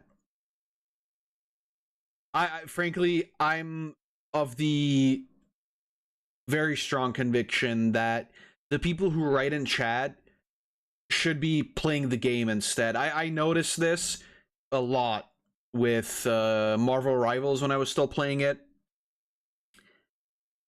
People were constantly typing in chat like, do this, do that, and then whenever I would write like type less, play more, people would just reply to me with Sigma and based, which I think is very cool. But like, you know what I mean? You know what I mean? Maybe spend your time in the game with playing the game.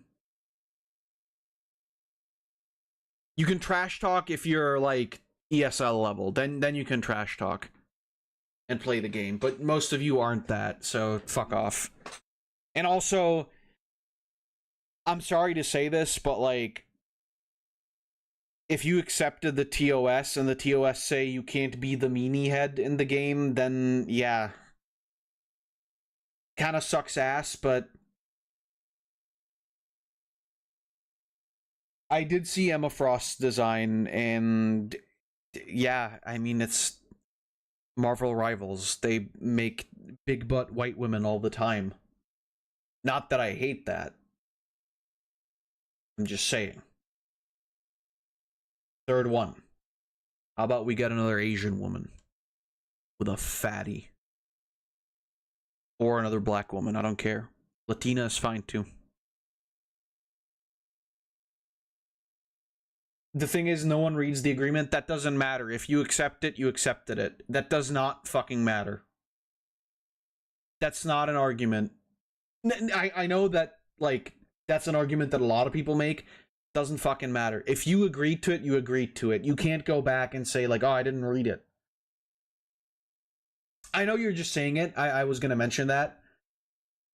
That I know you're like agreeing with me. Because we've had this conversation before. What I'm saying is that, like, I know that that's an argument that people bring up all the time.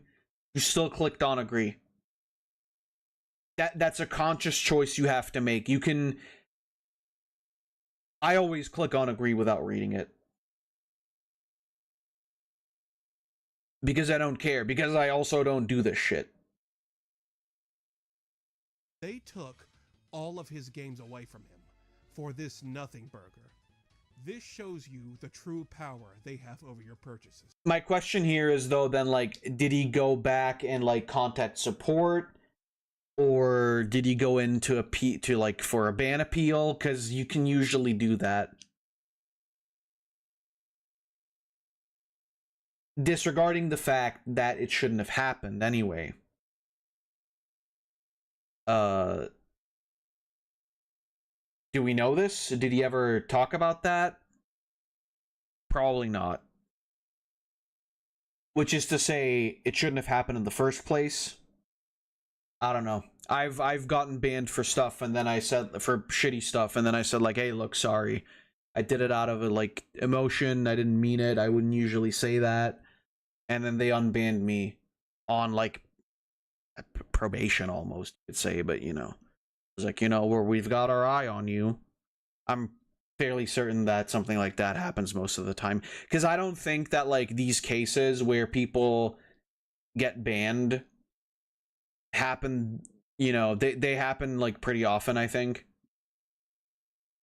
So my assumption is that most of the time people will just go, hey, sorry about that.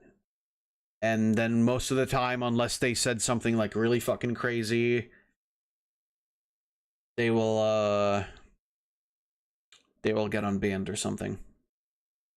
By the way, we're taking EA here. I hope we get some Steam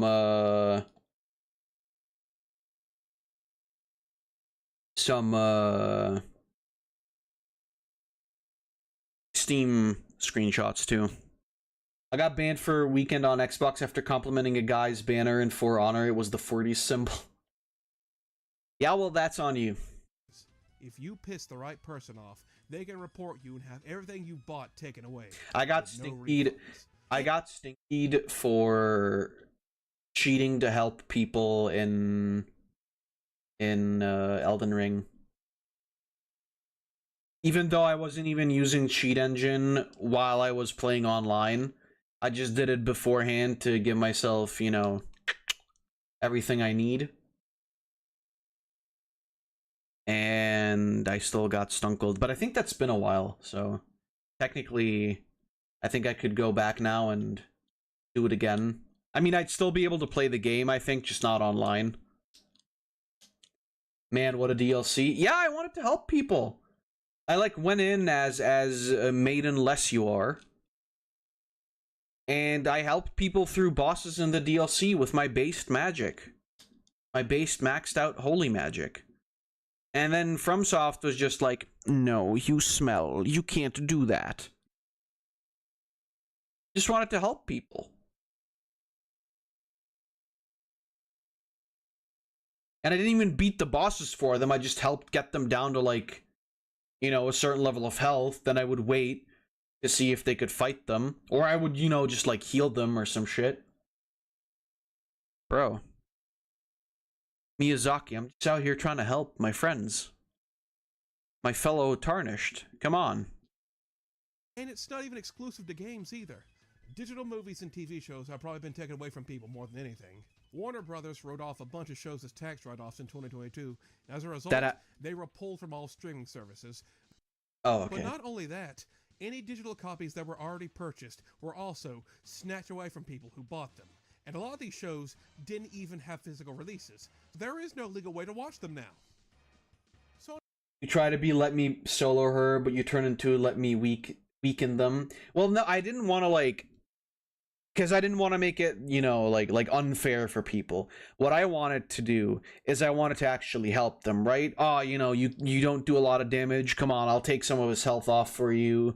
I'll heal you up, because you can run out of healing items, but I've got a lot of magic that I can use. Shit like that.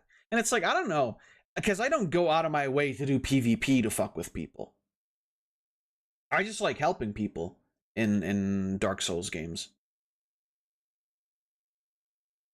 And it was a lot of fun, you know, like, it's cool. I don't do it for the fucking reward either. I just like helping people. And it kept me playing the game. But I guess it simply wasn't meant to be. It is what it is. I'm not, like, mad about it or anything. I was cheating, so. Sony has sort of swept a recent controversy under the rug, involving digital Discovery movies on PlayStation. The licensing expired, so they were going to pull every single Discovery movie purchased on PlayStation from everybody's libraries. But the backlash was, yet again, so immense, they were able to update the license so your Discovery movies live to see another day. Damn, are we sure Sony is from Japan and not France? They constantly fold harder than a lawn chair. I mean, they're not from Japan anymore. They've been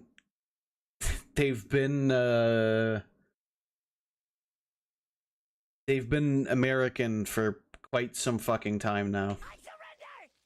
Nintendo should take notes. I don't trust this to last either, so please buy your movies physically instead of on PlayStation.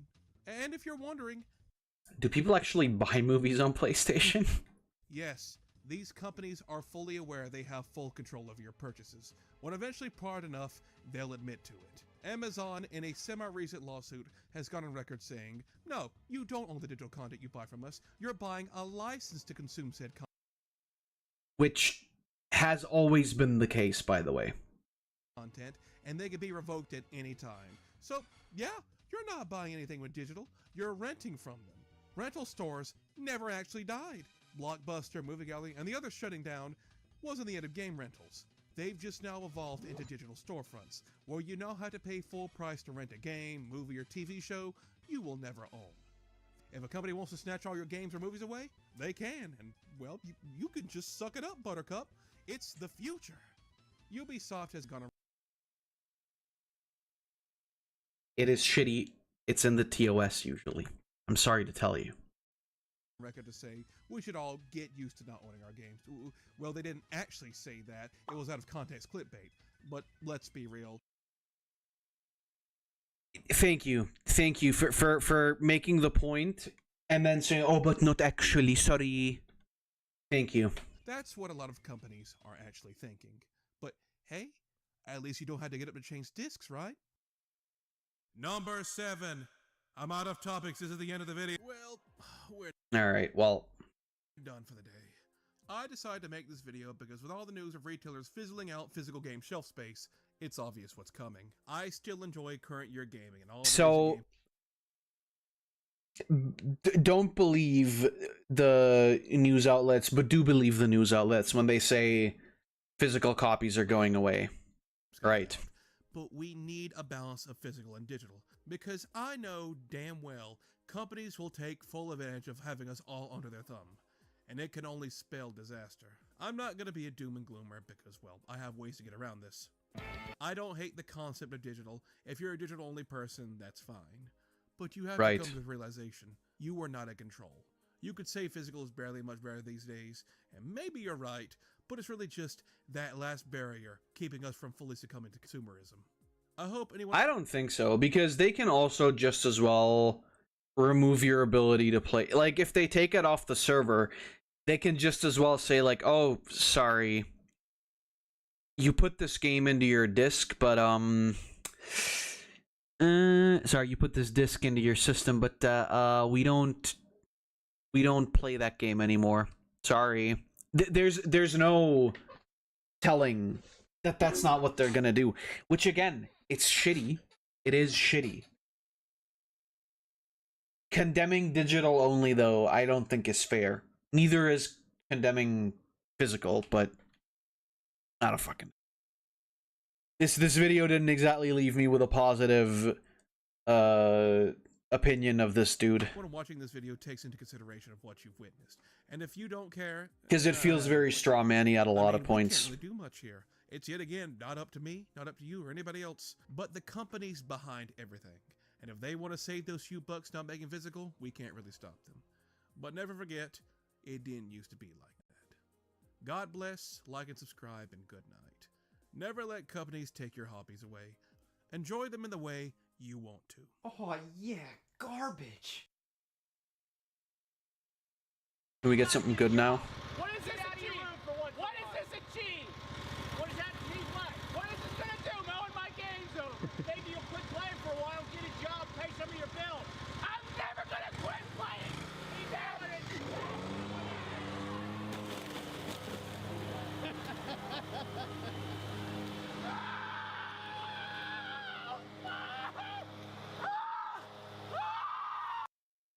Do you feel lonely? No.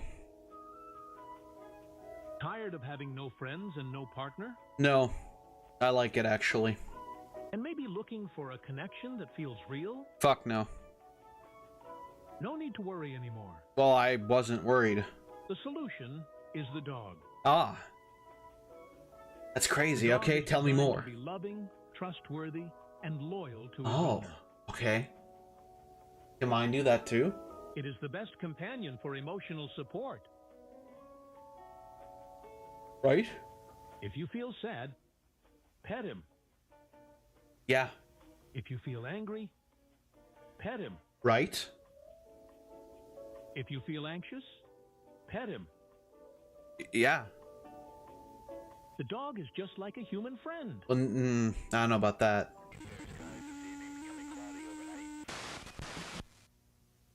What? Yo. Bro. The dog had him in him.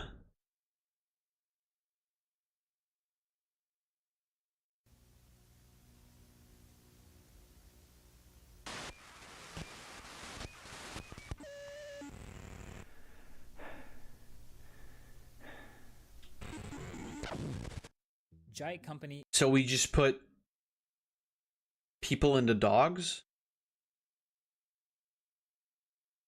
Alright. Is late to massive technological shift. Alright, another fails one. to adapt, Apple's AI falls crisis behind, never explained. recovers, dies.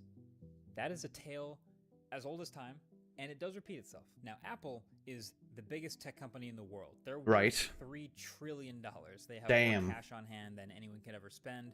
They are extremely successful in many categories, and they've taken down many other tech companies along the way. But Like now the year is 2025, Google. and between missed deadlines and deleted commercials, it seems like even they are having some troubles with an emerging technology, and it is fascinating to watch. Let's see. Suddenly, AI. So, artificial intelligence, you guys don't need me to say it, you already know.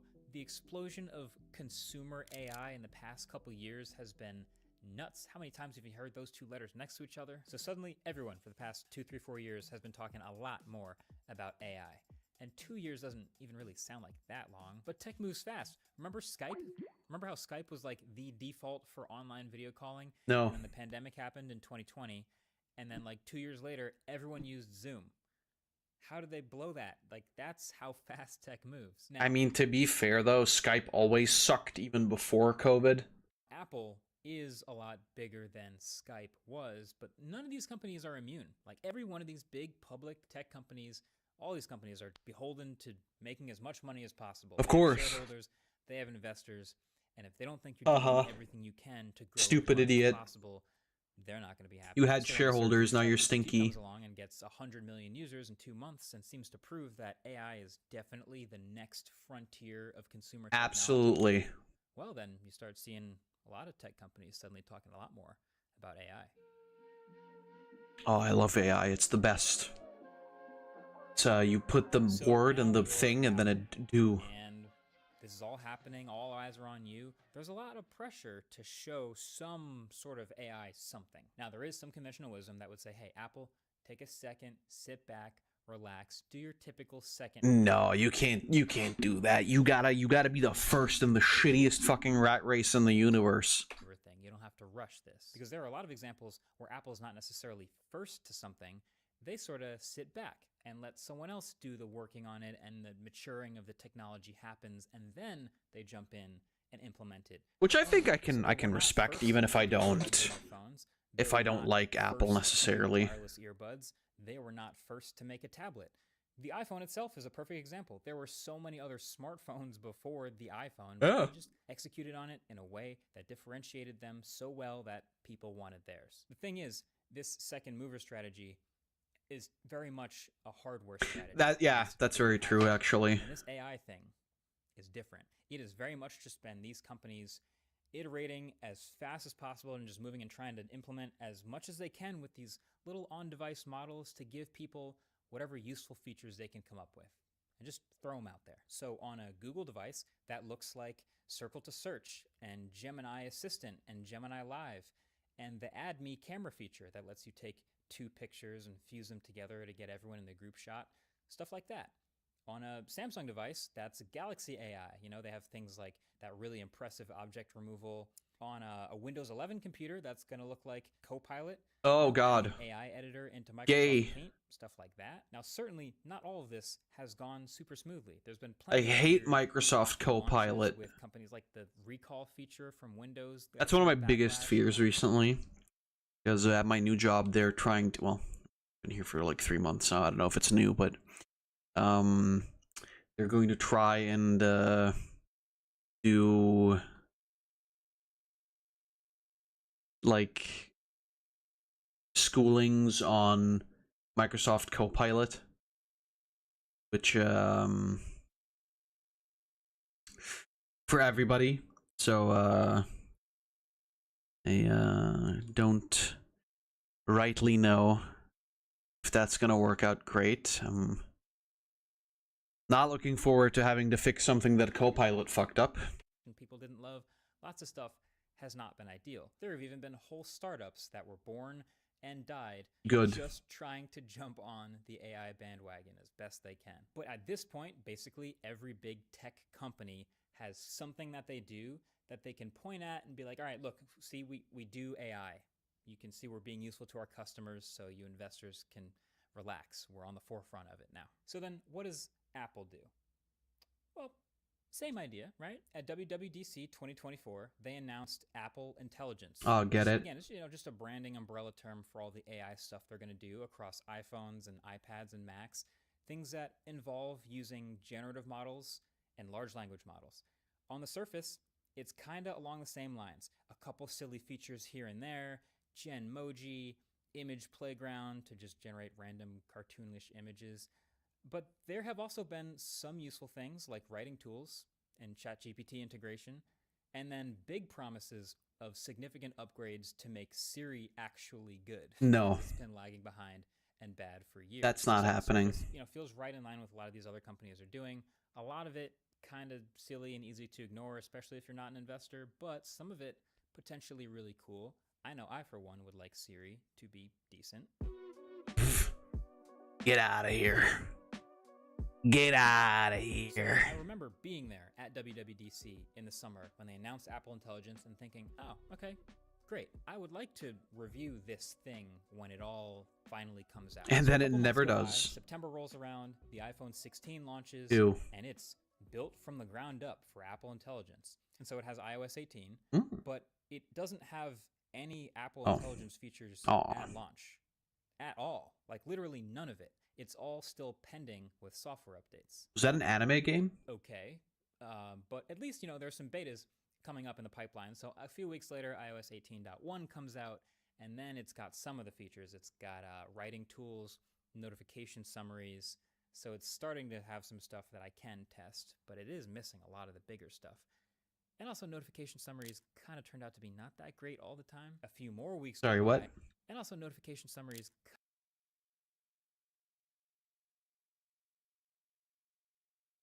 Taylor Swift arrested Red Lobster customer choking on bacon wrapped scallops.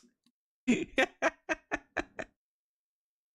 of turned out to be not that great all the time. A few more weeks go by, and then iOS 18.2 drops in beta, and they added Genmoji and Image Playground.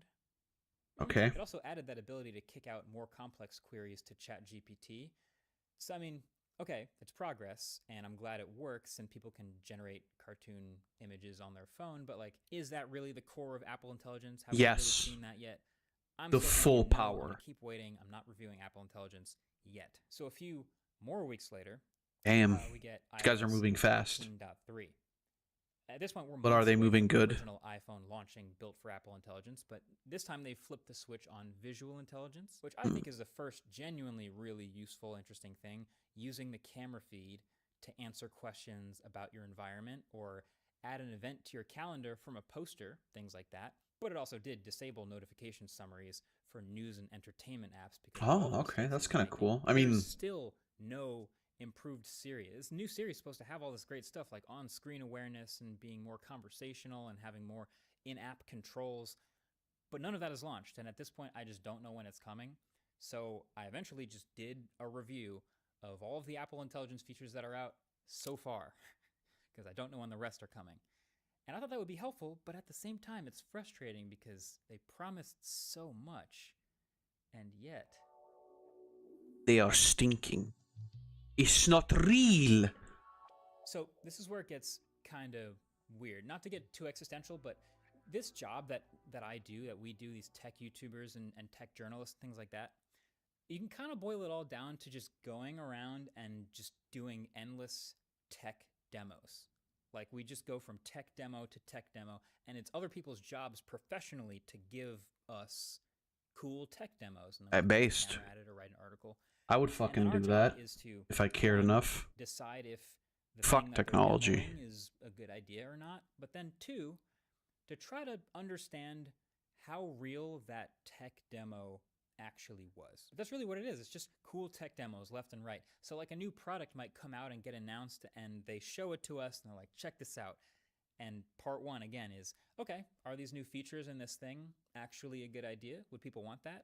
And then part two is to try to listen to the words coming out of their mouth and look at what's happening and understand, is this tech demo real or staged or completely fake or somewhere in between? So then Apple, I would say is typically, they do a pretty good job. Like, in the spectrum of how crazy things can get, like, they're pretty realistic about things. Like, the new iPhone comes out on stage and then they shepherd everyone to this hands-on area. And then we get to point a camera at and demo in our own hands a lot of the new features that they just announced. So in general, pretty good, but it's not always perfect. Fun fact, I don't know how many of you remember AirPower, but that was one of those things where I don't remember that at they all. showed it off on stage, whatever, and then we go out to the hands-on area, and there was a single AirPower out there, just one wireless charging pad among all the chaos, but it didn't work. So you could put your phone on it and pretend it charges, but it didn't. And maybe that should have been a red flag right there, because of course, as we know, AirPower never came out. I think Tesla's robots are another pretty recent, like, famous one. We all remember that show that they put on. They had those humanoid robots walking around their event, interacting with people. Tesla would never confirm or tell people exactly what was going on behind the scenes to make that all possible, but there were plenty of theories about them being remote operated or human controlled. Anyway, Apple Intelligence is one of those things where they've had this slow, continuous rollout where the most interesting and possibly most important things are at the end of the rollout, but there's no timetable. They're just kind of coming at some point. And Apple's never demoed them for us. It's really interesting. John Gruber pointed this out in his piece a little while ago, that this could be an even more glowing bright red flag. Apple has never shown these features working to anyone. And I mean, you'd think if they could demo it to a reporter or YouTuber or something, that they totally would. They'd love to show it's almost done, just here's how cool it is. But they haven't. And the fact that they haven't even gotten to the cool tech demo part yet kind of makes it feel like this is a lot farther away than we think it is. Now, all of this is true. I mean, to be fair, like, that's also not surprising because for the most part, a lot of this AI shit has, like, not really been that useful in terms of, like, what it can actually do, right? Like, yeah, okay, image generation, text generation, whatever. Generally speaking,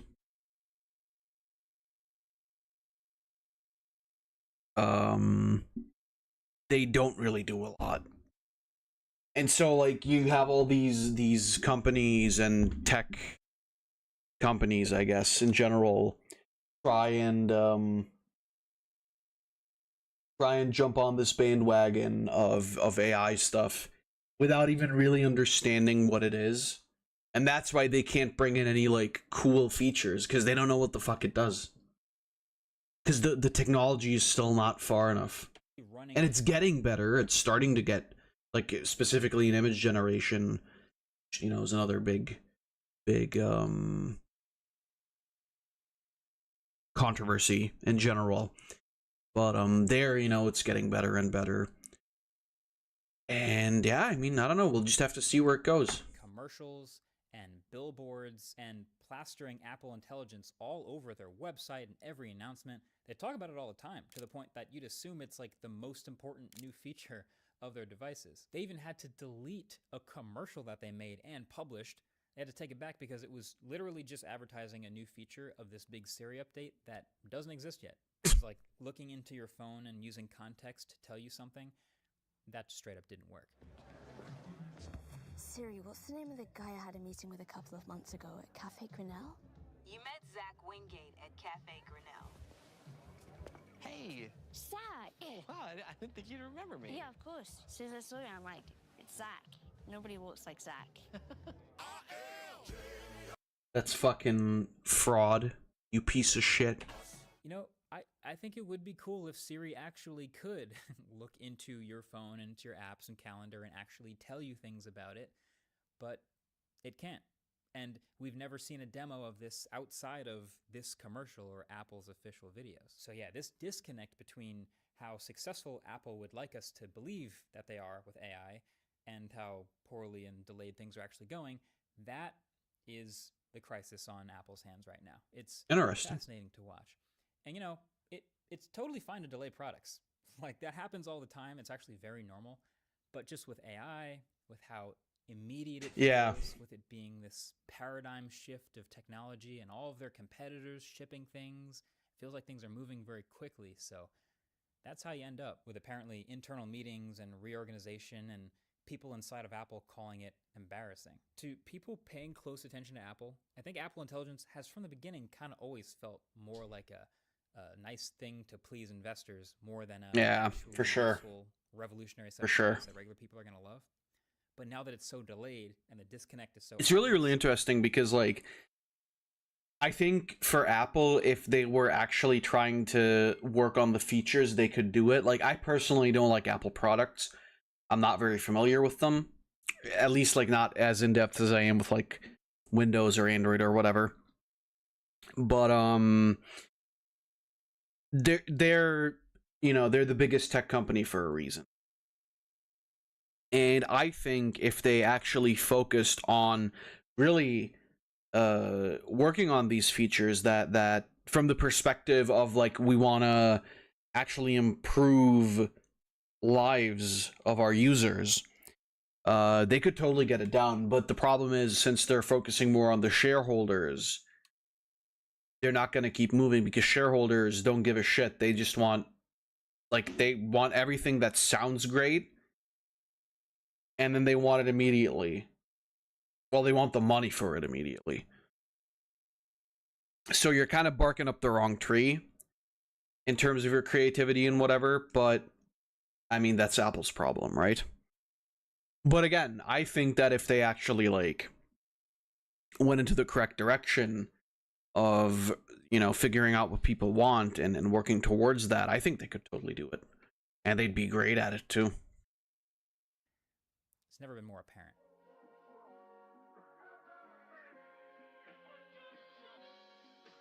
Remember Nokia? They were huge. And then they kind of just completely missed the jump to smartphones. And now we don't think about Nokia anymore. I'm sure you remember BlackBerry. They were also once thought of as way too big to fail. And then virtual keyboards came along. And BlackBerry just continued making phones with physical keyboards. And then everybody just moved along. And now we don't talk about BlackBerry anymore. Very true. Very, very true. Of huge tech companies. It's so funny because, like, yeah, you know, every tech company kind of has to move with the development of technology, but sometimes they just don't, and that's why they die. But that's also their problem, right? Companies, we thought they were way too big to fail, but then they failed to adapt in some way to the changing tides of technology. Something happens, and then I don't think that's going to happen to Apple. We don't know what happened to them. I don't think that's going to happen to Feature on this one. Maybe everything's fine. Maybe Apple ships the new Siri in 2 months and it does everything they said and it's great and we just forget any delay ever even happened. But there's 3 things that have been on my mind that kind of make that feel unlikely.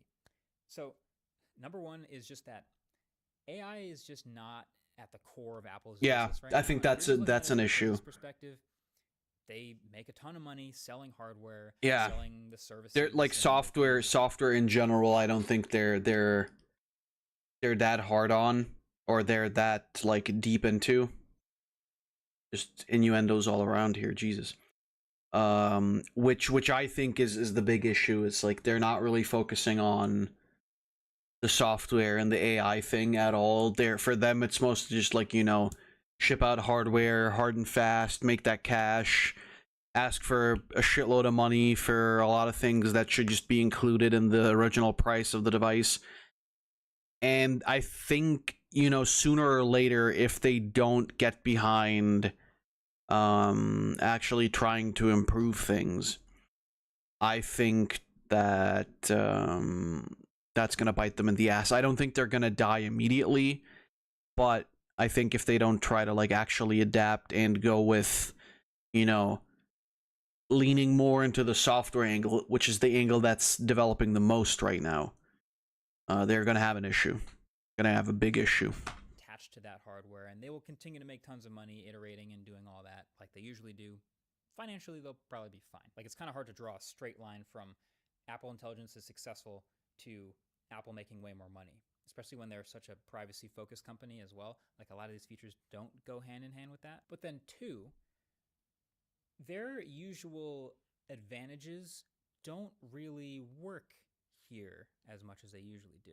So, like, the second mover advantage thing that I talked about earlier, like, that's typically a hardware technology. Yeah, because there it's like, okay, you see somebody is making a new technology. Like, it's usually, you know, like a little bit clunky, a little bit like not as sleek and slim and beautiful as you would like it to be. But then when you have the baseline of how a thing works, you can start to improve on it. With AI and software in general, that's kind of difficult.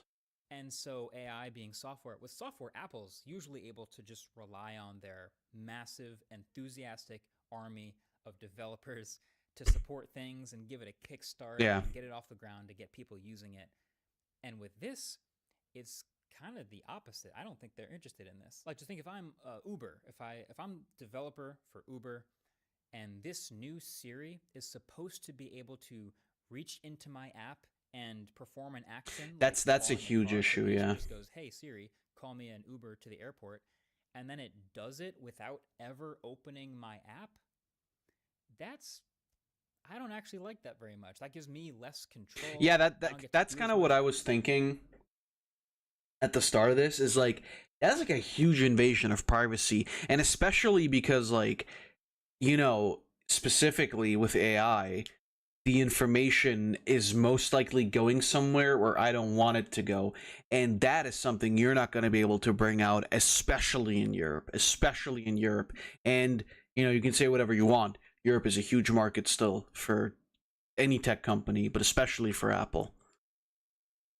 And so, taking that into account, I'm not sure if that can actually go off the way they want it to. And who knows, maybe that'll bite them in the ass. But that's also a thing where, like, yeah, I guess you just shouldn't have promised these things that it weren't going to happen. That experience, even though it would be really cool for the end user. But then number 3, even then, the lack of demos is like really, it's actually very hard to ignore. Just from someone who's seen so many. Remember the Bixby speaker? No. All those years ago at a Samsung event, they announced the Galaxy speaker is what it was called. It looked like this little mini barbecue grill. And in person, we all go to this event, and then we go down to the hands-on area, and they had a bunch of them on display, and they were lit up, and nobody could actually touch them or use them. And then I think we maybe saw them one more time at a display at CES, but then we just never saw them again. Samsung canceled it. They never shipped the thing. I don't think Apple wants to pull a Bixby speaker. I mean, fuck Bixby anyway. With this thing. Like, Apple Intelligence has gotten so much PR, and it's clearly so important to them that it just feels like it's got to get there eventually. It's got to be frustrating for them to not have the ability to show it off or ship anything yet. But it would be pretty cool if Siri was good. But we'll just still have to wait. And damn, there's still that shade. They're just gonna keep shipping that motherfucking shade. Software, phones, the whole thing, and they will continue to iterate on other stuff. But this is just something to be keeping our eye on for the future, especially as this whole second AI thing. Checking something on my phone. And as they continue to put billboards out there. My phone. Share this video with someone who needs the explanation. Thanks for watching. Catch you guys in the next one. Peace. That was really cool. That was really interesting. It's a nice slow step back too. Every day, hundreds of thousands of videos. Disturbing world of unseen videos. All right, this one might be another you know, trigger warning. Videos are uploaded to YouTube, and among these videos, some are far Among from Us. normal. Oh. These videos can range from gore and adult videos to other extremely disturbing topics. While YouTube removes most of them, some slip through Oh, the it's cracks. Piney. There are even videos that should have been taken The AI down, man. but have stayed up for Was over that fucking 15 years. Onision? There are even videos that should No. have been taken down, but have stayed up for over 15 years. We'll get to those later. Crazy. Most of these videos go unnoticed, sitting there with little to no views. In today's video, we'll take a look at those videos which range from extremely not safe for work to downright bizarre and Pretty sure this dude sometimes uses AI to voice and or write his videos.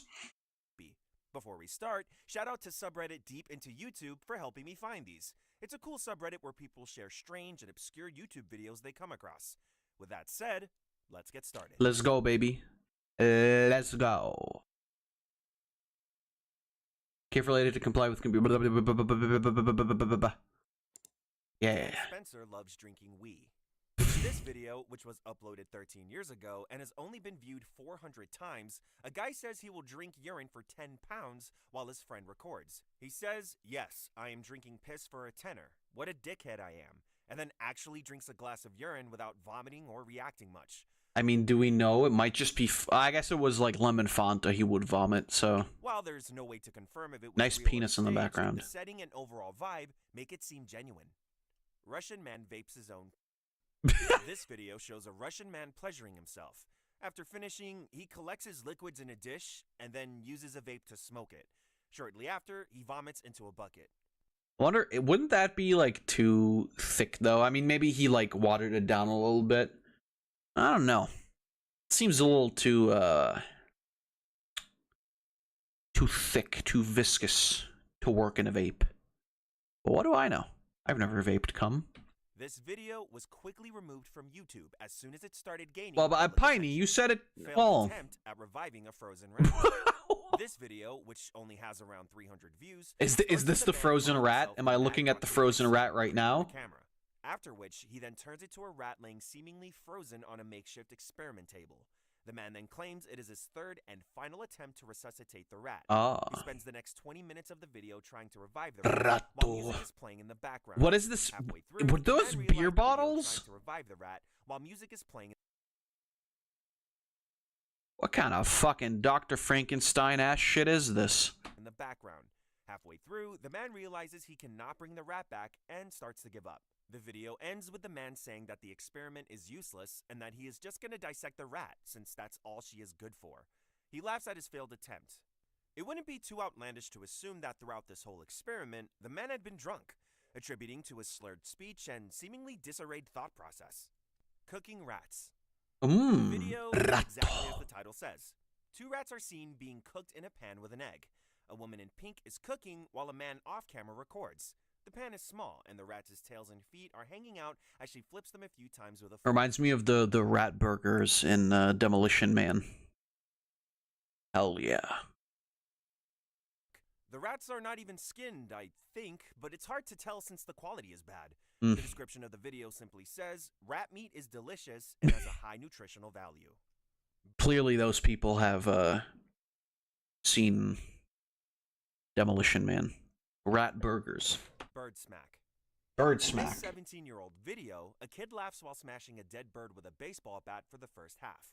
The other kid, who was recording, looks shocked and disgusted. Later, the recorder asks to see the bat up close, and the boy shows the bottom of the bat, where we can see the blood and remains of the bird stuck to it. Damn. Nutsack tack stuck. What? In this video, a man places his sack on a table and attaches it to the table with a pin. Another guy a tells him pin. to go harder and push it in. People in the background laugh, clap, and some look shocked. One guy says it looks like a tongue. At the end, the man removes the pin from the table and smiles. Someone who was about to leave says, "I'm so glad I stayed." This video doesn't have an age restriction on it. Wow. At the beginning of the video, text appears on the screen stating that this game was made a long time ago, and we don't know much about it. It explains that the game was once banned, but was very popular in the Czech Republic. Robert went to bed, and the next day when he woke It up, also mentions that the uploader has now released the he game saw to that celebrate he's the one Game big Source dildo. adult game competition. After this, the video shows a boy named Robert who went to bed one day and woke up as an adult toy. A game developer introduces us to this game, which is very strange and contains a lot of Big, very hairy, big thing. detail, but the game features a woman and an adult toy. We play as a toy, with a rocket, and we have to aim it as the woman moves. He provided a link to the game in the description, but as of today, the game Sorry, that was so good. He saw that he's one big dildo. Source adult game competition. After this, the video shows a boy named Robert who went to bed one day and woke up as an adult toy. A game developer introduces us to this game, which is very strange and contains a lot of not safe for work. Nice. I can't describe it in detail. Nice. The game features a woman and an adult. He was one big We play as a dildo. toy, which is a rocket, and we have to aim it as the woman moves. He provided a link to Lord. the game in the description, but as of today, it is no longer playable. Mass execution in Syria. The 7-minute-long video uploaded to YouTube shows men in military uniforms pushing a bunch of plainclothed civilians into a dugout hole. Once pushed inside, they are shot and killed or at least wounded. There are several Or at bodies least already wounded. present in the ditch, and the soldiers keep bringing out more to fill. Jesus. The ditch is also filled with tires. It is speculated that Well, when the they're entire ditch probably gonna was set on fire later, burn it, yeah. the remains are unrecognizable due to the melted rubber mixed in. During the entire 7 minutes, they bring out more than 10 people who were just shot alive. There were Damn. many more already dead in the pile. Sorry, they were shot alive? What is this, lives from based? Frog abuse. This is a 16-year-old video of a chimpanzee using a frog's mouth to, let's just say, make itself happy while someone records. In the background, we can hear adults talking and a child Nature's crying, own a hole. probably disturbed after witnessing the disturbing scene. This video also doesn't have an age restriction on it. El huevo que aplaude, which in English means a penis that claps. In this video, a naked man moves back and forth rapidly, causing his privates to smack against his body, creating a clapping sound. Damn. That's the name. This video has been on YouTube for the past 16 years and has not been taken down despite the nudity, likely because the poor video quality made it difficult for YouTube's AI to detect. Song. In this video, a man sings about incest and pedophilia for almost 3 minutes straight, saying that they are okay and good things to do. You know, had you not said that, I would have still assumed it. Rotten leg. Oh no. The 1-minute video shows a man's severely wounded leg with the edges appearing rotten. Throughout the clip, heavy breathing can be heard as he zooms in and out, focusing on the injury and showing it to the camera. The title is in Portuguese and includes the date, June 9th, 2024. Tasty. Pigs take revenge and killing the man who raped them. What? This is a really old video of pigs killing a man who used to rape them, which was soon taken down from YouTube for violating YouTube's terms of service. The man was killed while attempting to engage in zoo at the time. No, that's crazy. Why would that be taken down? What do you mean that's not TOS? Clothes were left in his house, and alcohol, What? along with an open condom package, Are you was discovered at the crazy? scene. C-section. The video, a little over 1 minute long, completely depicts a C-section being performed on a woman. There is no blurring in the video, and the doctors can even be heard talking as the mother is being operated on. By the end of the video, the baby is pulled out of the womb and given off. Well, The nice. entire time in the video, we can see the operation being performed, right from the hands of the doctors entering the womb to the liquid pouring out of the mother's cut stomach. Of course, a C-section is a routine medical procedure that has saved countless lives, and including it here isn't meant to disrespect that. But for people not used to surgery footage, You the know video what? is That's pretty fair. intense, That's actually which is fair. why some might find it disturbing if they randomly come across it on YouTube. Yeah. When there's a will. This video, which has since been taken down, showed a man using a drill on an adult toy. Based on the Reddit comments from 10 years ago, that's the only detail I could gather. And unfortunately, there's no way to view the video anymore. Bloody Man. Oh no. The video titled Police Sneaked Into His House depicts a man with blood pouring out of his head.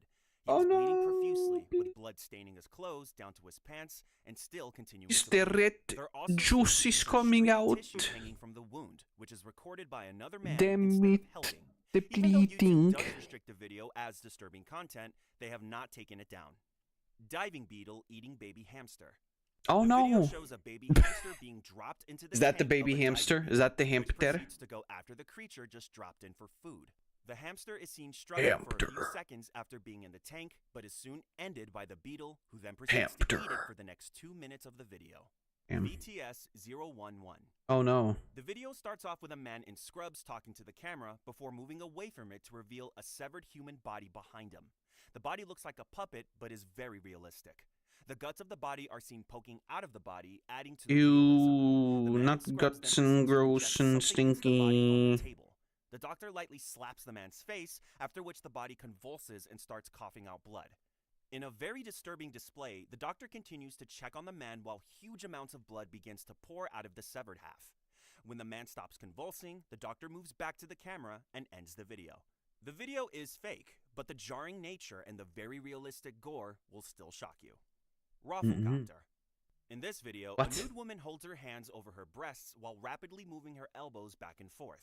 Though this action lasts only a few seconds, the video loops repeatedly. It was, of course, removed for violating YouTube's policy on nudity or sexual content. Pinhead Singing. Dang. Pinhead Singing is a video where a man records himself mouthing to the words of a sad song by Elton John while sitting next to a mannequin.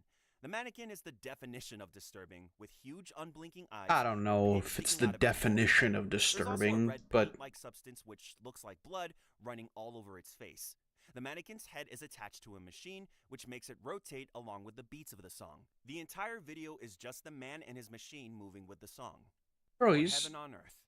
The video starts with a page of a book with the words, "I intend to bring forth heaven on earth." between heaven and earth, The man off camera then I proceeds to show alone the blood on am his the finger, honored one. which then proceeds to rub on the page. He does so multiple more times while the audio in Pow, the background is pow. of him repeating the exact words he has written. Imaginary Not just this technique. video. Almost all of the videos on this channel Suck feature my this man with the bola. exact same line doing the exact same thing over and over again, pricking himself and using the blood to wipe on the page as Oh some sort of no, ritual. he's Coin in a jar being moved by the demonic forces. Yo. The video starts with a woman talking about how nobody believes her about the things happening in her house. Demonio. You can see a lidded jar with a big coin inside it.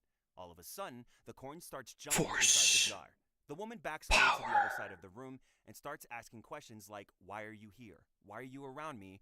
And what do you want?" Every time a question is asked, the coin jumps around in the jar as if answering. In the last few seconds of the video, the coin jumps twice, bursting open the lid of the jar and falling to the floor. The woman then ends the Spirit video. coin The woman demon. asks for help. Quote, finger Demonio. nursery rhyme. The Cold Finger Nursery Rhyme is a parody of the Finger Nursery Rhyme. Right. The video starts off pretty similar to the original nursery rhyme, just the fingers are blue, and for some reason, the mom finger is wearing a bra. The last finger, being referred to as Stinky Finger, is shown on screen. Stinky Fling!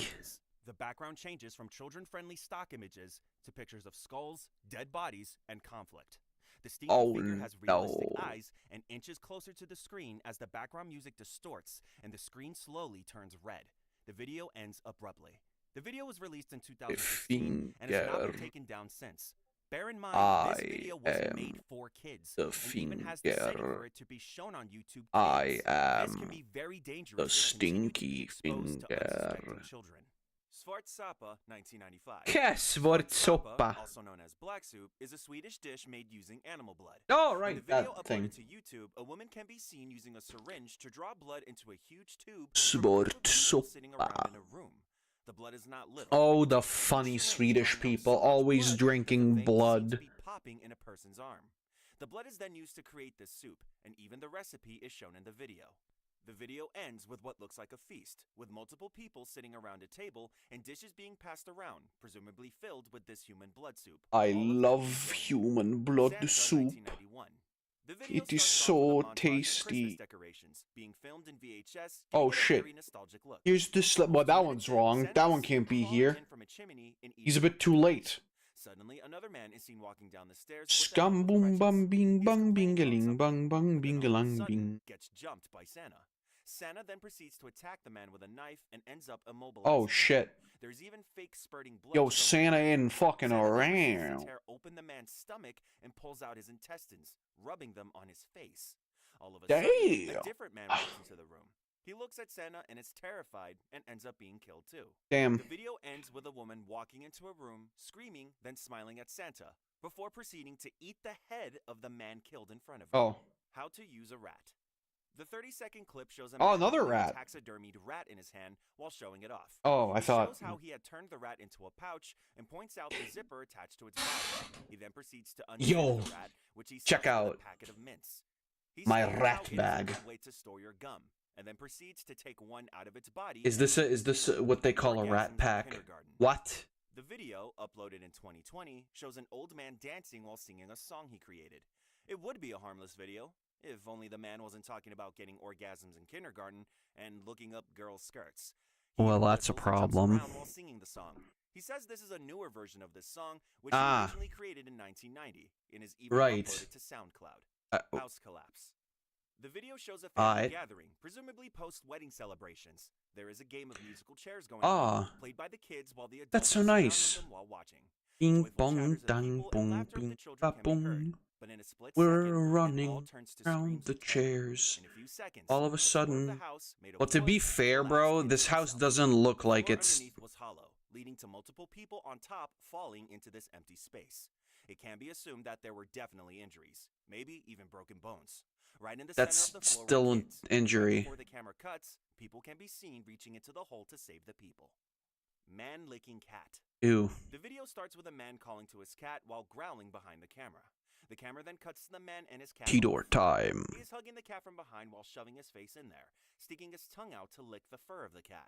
The cat keeps trying to get away, They like but that. the man still holds it in place. Whoa. He then tries to Okay. hug the cheeks of the cat, and the fear in its eyes can be clearly seen. The video ends when the cat finally manages to get away. Gore Aww. film reviews. Oh no. The video is by a French creator who talks about controversial banned gore films. For 15 What a minutes, he surprise. films and talks That- about them to the camera while also displaying clips from the movie. He shows unblurred scenes from the banned movies, showing things like mutilation and cannibalism. No. This video is part of a bigger series, Not where the creator has made a total of mutilingy. 5 videos on these disturbing videos. The entire channel is Ooh. actually based on discussing gore films. The people who interact with the creator in his comments are often seen encouraging him and asking him to review even more obscure films for their enjoyment. Since gore is a very sensitive topic on YouTube, it's a surprise how this video, or this entire channel, has not been taken down yet. Yeah, but you know, when I say funny, haha, delete slimelings, you know, they're immediately on my ass.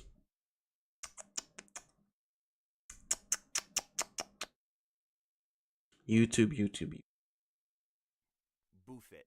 Boof it. Floof is a song created by Clockwork E, an Boof artist it. group. The music video for the song Boof features it. the members alongside an adult toy Boof of it. a woman's private parts. All the Boof men it. have their faces covered in silver paint, Boof which it. is probably a brand, as they have done Boof it in it. their other videos too. Throughout Boof the it. clip, they shove a powder, supposedly Boof depicting it. drugs, into the holes of the toy. They play around with it while filming the song, which talks about, just as seen, putting drugs in a woman's butt, also known as boofing. They can also be seen pretending to snort the powder and also shooting the powder out of the adult toy. Boof it. Guinea Pig 2, Flowers of Flesh and Blood. Yo, Guinea what Pig about 2 Guinea is a Pig 1? Japanese gore fetish film, Oh. completely unblurred and available on YouTube. The storyline follows a man who kidnaps a woman at night and proceeds to cut each limb off of her, and lastly her head. There is even a scene where the decay and the infestation of maggots is seen on the girl's now cut limbs. What does that have to do with Also guinea kisses pigs? the decapitated head of the girl, both of them Aw. covered in blood during the scene. Aw. In the end, the man How submerges the decaying limbs of the romantico. girl in a tank filled with a mysterious fluid, most likely to preserve them. The movie ends with a short scene of a different girl being followed at night. A preview of the next movie in the series. I love how the Japanese always do this shit. It's like there's like no fucking point to it all, right? It's just like, oh yeah, you know, we'll cut that bitch up and then put her in the weird space goo. And then it ends with like the next victim, supposedly. It's like, bro, get better porn. Paper beheading. Oh no. Paper beheading is the recreation of a Mexican cartel beheading video in the form of stop-motion paper art. The creator uses the actual audio from the gore videos and draws the items in extreme detail right to the blood. The description of the video talks about how the Mexicans do the beheading the best. The entire channel also follows the exact same video patterns, just alternating with the use of I remember early 20... Demon Dog. Well, The first 2008. video is set in a dark house, showing a black hallway with a static TV running on the side. Suddenly, a tall, bony figure crawling on all fours comes out of the dark hallway with what looks like an animal skull on its face. It's super fast, within 3 seconds coming up close to the camera on its long, thin legs. There is also a tiny cage in the room, too small to fit the huge creature. People in the comments discuss how the face of the creature even looks blurry, adding to the effect that it does not belong to this world. Yeah. TV3 Ireland Horror Band. The video starts with a band in a completely white room.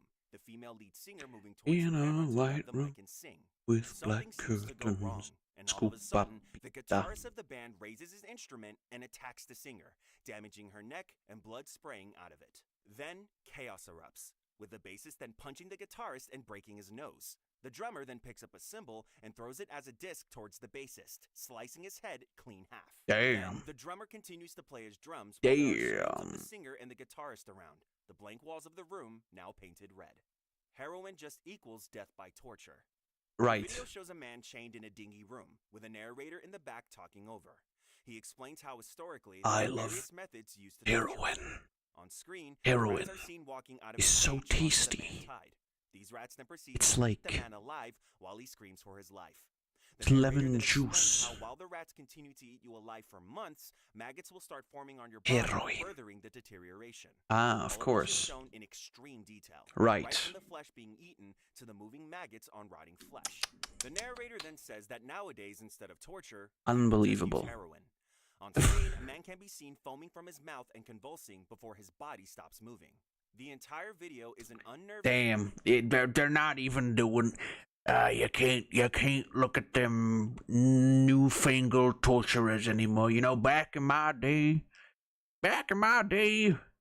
we let the rats feast upon their corpses, and then we had the maggots eating some more.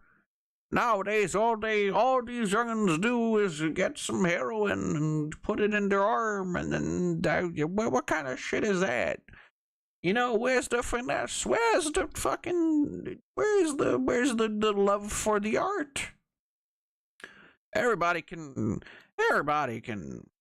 inject some fucking heroin, some nitro fuel into somebody's veins, but you gotta, you know, for what we did, you have to train the rats, you have to train the maggots, you have to train the guy you kidnapped, you have to train the guy who set him up and chained him, you have to train the guy who built the encapturement chamber. It wasn't all that easy. You had to train the guy who drove the car, you had to train the guy who captured the guy, you had to train the guy to train the guy to capture the guy, because you didn't have that many, you didn't have that many guys back in the day. Back in the day, sometimes you had some of the guys do 2 guys' jobs, and that was a lot of training, I tell you. It wasn't that easy. It wasn't that nowadays. They're just buying heroin off the fucking internet. I'm telling you, back in the day, it was all better. It was so much better. What? Wait, what? 4 out of 5 who try heroin never escape. PSA for drug awareness by Singapore released online. Many internet users comment on the disturbing nature of the ad, stating how it looked more like a snuff film instead of a drug prevention campaign. Boiled bear. Boiled bear is another disturbing PSA ad, which shows a recipe for boiling a bear alive. The video has no graphic content, just text on a screen which depicts the recipe. It's the audio of the serves video 12. which is disturbing. The recipe stated that in order to make a good bear, it needs to be beaten with a stick to release the fear juices. The text I is live accompanied bear. with audio Oh no, of a one bear live bear. with a stick. 100 gallons of boiling water. The recipe then states to lower the bear alive into a pot of boiling water. Well, how do you do that? The howls of the bear become unbearable to listen to, the screams becoming more desperate and loud. A narrator then states how bear meat is considered a delicacy, even though they are an endangered species. The video ends with a call number for animal protection. Good flow of fear juices. Isn't adrenaline, like, technically relatively bad for meat consumption? The video depicts a man with his face covered with a cloth, with a frowny face drawn on it. He is also wearing a black trash bag underneath on the lower half of his body. What are you thinking? Video, he does nothing I'm but look dead. around in his seat, occasionally shifting his head. Suddenly, he brings his hands to the mask and either rubs something on it or starts puking. From what comments speculate, it's spaghetti. He continues to do so for the rest of the video. Spaghetti. Jump cut to him raising a paper where "What are you thinking?" is written upside down. Dead puppy song. The 1 minute 26-second long video shows a man singing a nursery rhyme tune with changed lyrics. In his hand, he holds a dead puppy by the neck, flopping it around and singing. In his song, he talks about how he has a very lucky puppy, but now it is dead, and about how floppy it is. He spins it by the neck, midway even letting another dog sniff its corpse. Wow. The video abruptly cuts at the end. Kira the Wolf? To it. Fun with Roadkill Handbook. Oh, the video is a guide on how to have fun with roadkill, apparently advertising a book which teaches you how to cook, use them as puppets, and target practice. There are also chapters named Morality in Decay and Decay in Morality, and Ever Want to Pet That Kitty That Didn't Want to Be Petted? Now You Can. It even teaches you how to have fun with roadkill that isn't dead yet. Basically live animals. Throughout this ad, Well, but then that's not really roadkill, is it? I know it's a bit of a technicality, semantics and all that, but it can't really be roadkill if it's not dead, is it? Which was filmed on a VHS tape in Yeah. 1997. Sliggy The video is completely black and white and set in what seems to be an abandoned cabin. The video switches from the footage of the cabin to a woman. Her face is Potter, covered get by your a dick mask. out of that She is dead wearing deer, a rope Potter. tied to a corner of the room, struggling in her shackles. Blood starts pouring out of her Really mouth, brave onto her of neck, and onto her white robes. It stays J.K. close Rowling and to continues include the pour Kira out the onto Wolf the chapter. floor, forming almost a river of blood. Sorry, She then what? frees herself and cuts down her clothes or her What is that flesh, fucking, like, slit door at the side? the almost 1 minute video shows a man covered in shaving cream completely, with an 8-ball in his mouth. He seems to be wearing a straitjacket as well. His eyes are wide open, and behind him is a small painting with similar-looking shaving cream faces. The camera has a VHS effect on it, and keeps zooming in and out on the man for the entire duration. The unsettling video seems to be a part of a bigger art project called Memory Hole, the entire YouTube channel dedicated to creating similarly unsettling material. Sister Mary Saves. No, that says lives. Video to a In a disturbing audio track, or a passion project of a mashup of a song. There are only 2 scenarios present in the video. One where a nun can be seen moving eerily and performing a baptism, and the other being a girl painted or dressed completely white, acting as if possessed. The entire video has a creepy subtext to it, the poor quality and blocky filming not helping it be any lighter. Before You Reach the Ocean. Before You Reach the Ocean is a video of a clay model made to imitate a red seabed. It has extremely eerie, almost unearthly Shrek background ear. music. One of the corals on this seabed has an eye coming out of it, almost as if watching your every move. Day of the Most other Tentacle? corals look like hands reaching out of the sand, or some sort of organ. The video ends similarly, with more content of this red clay model seabed with eyes protruding randomly. Oh, Oh. My Little Puppy is a short PIF which shows the story of a puppy being adopted by a family. Hello there. Mistreated and neglected, and ending with the dad of the family taking the animal in a bag and throwing it into a river. Wow. Effectively killing the dog. The 2001 Very PIF cool. received a lot of complaints for being extremely disturbing, leading to the ending being changed to just the puppy being put into a wardrobe. There is also a different ending where the puppy was apparently put down with a gun, but it is not shown, often due to the disturbing nature. What's with the serum? In this video, a guy in a bug suit. Why so many horror vids? This isn't really a horror video. This one is just like talking about disturbing videos on YouTube. Background. That's the So far they've been available. okay. The video is very sexual in nature, and surprisingly, the video hasn't been taken down, but it is set to private. Oh. PP. PP is a video showcasing a weird humanoid bird creature. Ew! It's Tidor. What looks like an abandoned building. The video is accompanied by an equally disturbing audio of a high-pitched voice repeating the words pee-pee while moaning and whining in pain. The original description of the video titles the creature as a frothy, soapy friend. White Dancing Man. Ah. The video is of a man Oh, this one. I've seen this one. face mask of a woman and a wig, dancing while only wearing underwear. The nipples are painted pink, as if placing an emphasis on them. Right. The man dances around while holding a makeshift microphone. What makes it creepier is that since he's wearing a mask, the lips do not move at all, and the eyes do not blink, giving it an almost uncanny valley effect. Your Attention. Your Attention is a short video which shows a girl puking blood into a sink, with the video being highly saturated and accompanied by distorted Is this another sounds. PSA? The girl has exaggerated eye bags, giving her a more ghastly and sick appearance. The That's video rude. ends She's with just the goth, voice dude. robotically repeating, "Father save us," before cutting to an empty screen. Stitch Face. This Japanese music video shows a man with stitches over his eyes and mouth. That's supposedly clearly a singing mask. song. His face is pretty botched up, and the stitches don't seem to be helping either. That's He is moving rude. along to a heavily deepened song. Says the fucking Part of white song mask may exactly guy. be accurate, as he is more so Dickhead. just saying the words like a poem. At the end of the video, he gets up close to the camera, slowly zooming in before the screen cuts. Guy hump a couch. This video was taken down about a year ago for violating YouTube's terms of service, which makes me believe it contains some serious not safe for work content. However, there's no way to confirm this since no archives of the video exist. Too bad. An extreme case of myiasis. Myiasis. Titled "An Extreme Case of Myiasis in a Patient with Diabetic Foot," a 65-year-old male patient is shown having his sock removed while visibly shaking in pain, possibly even crying out, though the video has no audio. His leg is infested with hundreds, if not thousands, of maggots. Low-quality footage somehow makes the scene even more disturbing to watch. IMG7988. This video shows what appears to be a face glued to a hand with the face cut off, inside an airtight plastic bag. Right. Reddit users speculate based on other videos from the same channel that it may have been filmed in Japan and could be an art project. However, that's just speculation. So, Yeah, you know the Japanese and their art projects. this video features a YouTuber unboxing a fork that allegedly belonged to serial killer Jeffrey Dahmer. I'm sure. The fork was part of Dahmer's apartment when he was arrested and later That looks so official. The YouTuber purchased it from a collector specializing in true crime memorabilia for $300. I'm sure. They discuss Dahmer's crimes, the history of the fork, and whether they should clean or display it. Listapada 2023. This video shows a police officer in Israel restraining a woman by sitting on her while she screams in pain and tries to escape.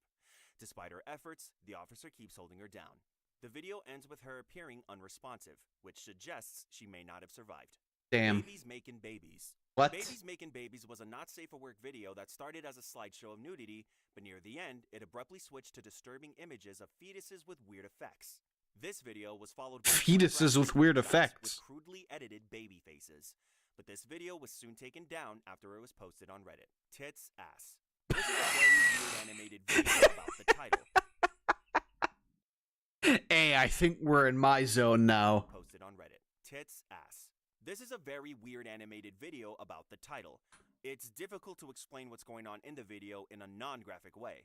In the whole 4-minute Hell video, yeah. the narrator is talking about the subject matter. It also includes disgusting animated pictures. Aw. Definitely one of the weirdest videos on YouTube, sitting at only 2,000 views. 3 songs that suddenly stop but never end. This is a really strange music video with a lot of nudity and gore. It happened Promo in night 2007, dubstep baby, hell and was yeah. age-restricted for a few Tits years, but then it was ass. completely removed for Tits violating ass. YouTube's nudity policy. Maltese are Tit. gay.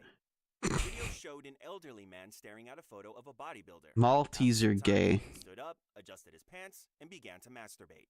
The video was on YouTube for a long time, Well, but was later taken down. Sparkler through fingers. In this video, a guy injures his fingers after intentionally exposing them to a sparkler. Aha. The video was taken down by YouTube for violating its self-harm Why has this guy got but the aftermath carpal of this tunnel? incident is still available on YouTube. Oh, my eyeball. What? Mary's Vagina was a stop-motion short film uploaded to YouTube, Ah. but was soon taken down due to the excessive gore and nudity. However, it is still accessible. Don't call it that. You can't see my But no, I'm not gonna buy In this the video, a man is nearly naked with his body barely covered, singing and swearing. disabled wheelchair basketball game because I hate disabled people and I think they should all die. This is a very creepy animated music video featuring a monster singing about enjoying eating young girls and describing how he catches them. The video also includes a scene where the monster slams a little girl so hard that her neck breaks. Sorry, handicap basketball, yeah. Eats her body. The video No, I think they should all like go away. Makes the song very To hell. catchy. Best Friends, Blood. In this video, we see two Ow. guys lip syncing to a song while The truth is I'm just not interested in the game. blood falls on them. It's like it looks like it might be interesting for like a play or two, but not really beyond that.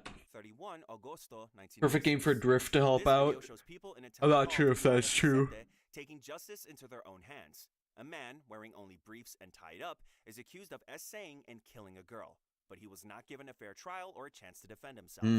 The most disturbing part is how calm the A real prepare to set him on fire. I forgot what the Even young children are present. I forgot what the book is called. Eventually, they pour flammable liquid on the man. Catcher in the Rye? No, I think Narrator that's wrong. explains that later, when authorities found out, the police launched an investigation and arrested multiple people involved. Some villagers denied wrongdoing, while others stood by their actions. All fair. Jürgen. This is a Swedish folk music parody song with Gamle very disturbing Jürgen. lyrics about Nazis and pedophilia. The lyrics are too disturbing to describe, but they contain very unsettling and sexually inappropriate descriptions. Right. This video's title is just a random string of letters and numbers. Oh no. Throughout this 2.5-minute video, a girl moves her tongue and makes faces to a beat playing in the background. The video is not disturbing, but is certainly very unusual and Piney, come on. Come on now. We both know why you put this video in here. You dirty fucking bastard. You dirty little fucking piece of shit. I'm gonna rip your tongue out and stick it in your eyeball. You fucking dirty little fucker. You put this here because you were jacking off to it, didn't you? You little fucking piece of shit. unsettling to watch. Joe Offricht, mockery and perversion, side Unsettling, In this alright. video, a self-proclaimed Satanist is ranting about Day of sexually summer. disturbing and offensive things, and this goes on for 45 minutes. 45 According to a minutes? Redditor, he's also a known creep, allegedly stalking A and known harassing the creep? family of a deceased girl Well, that's he was just- obsessed with. Mario and Wario forever. This is an explicit video with Mario and Wario plushies, where the creator pushes and rubs them together, making it look like they're engaging in sexual activities. This video is 18 years old, making it one of the oldest videos on this list. Damn. Raunchy diarrhea sex. Oh, no. This is a song sung by text-to-speech. It talks about really weird and disgusting sexual things. It has not been completely removed from YouTube, but You has know, been age-restricted. the Don't drink Nutella. in life. Danger. In this video, which is shot in India, we see a woman crying while holding a baby, and the commentator warns the terrorists have found a new way to kill people by mixing poison with cold drinks. He urges people to stay aware. At the end, a woman in black clothes is shown dead, likely from poisoning. Dr. Green Clock. This is a 12-minute clay animation video in which the character repeatedly says Dr. Green Clock throughout the runtime. Dr. Green Clock. Doctor, but then he tears off Why, his hello clothes revealing there. his naked body. Oh, no. He then rips off his skin and organs until only a skeleton remains. The video Oh, then that shifts sounds to like a animation with chamomile random video. images before ending with the credits. TFTFU. In this video, we see a man dancing with a dead Piggy. pig, which is on Oh. a skewer while music plays in the background. Rupa-pee-ba, Video of someone getting lupa-da-pee. beaten up by a few people. Other than that, it is hard to understand or listen to anything in the video Okay. due to the low quality of both the video and audio. Okay, thank you. Lunatic eating PewDiePie with Tomcat. What? The video starts with the creator watching a PewDiePie video. He then pauses it and brings out a plate. When he uncovers it, there is a PewDiePie toy laying on it. He breaks off its foot. He later starts eating the toy, beginning with the head, then the body parts, and then finally the full body. We can see the red coloring in these broken parts, which is meant to resemble blood. Definitely a very weird video. Right? Strabby, Mamo Aitato. No, it's Mamo Itato. It's a short 30-second video which looks to be taking place in a playground. The video shows a variety of disturbing dolls, sometimes looking as if they have been melted, a few looking like they are created using meat. A few of these dolls have been vacuum sealed, captured, or being slid down a playground slide. You look like a cut of fuckable meat. Extremely creepy music. Are you? It is speculated that this video and the entire channel it has been uploaded on is an art project. Toilet bowl cereal. This is a video of a guy eating cereal from a toilet bowl. I feel like I've seen this. He peed in it beforehand. After eating, the video cuts to him rinsing his mouth with water. Oh, that was it. Well, that was an abrupt ending. This is the genius design of narco submarines. Let's go.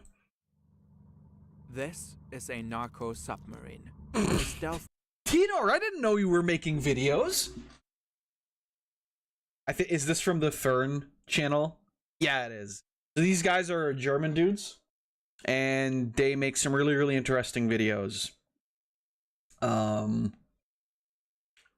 I've seen a couple of their videos before, and then I only recently realized that they actually have an English channel as well. So that's what we're looking at right now. Marine vehicle designed to transport drugs from South America to the US, and sometimes even Europe. Damn. Over the last decade, authorities have caught over 200 of these, but there are many more out there.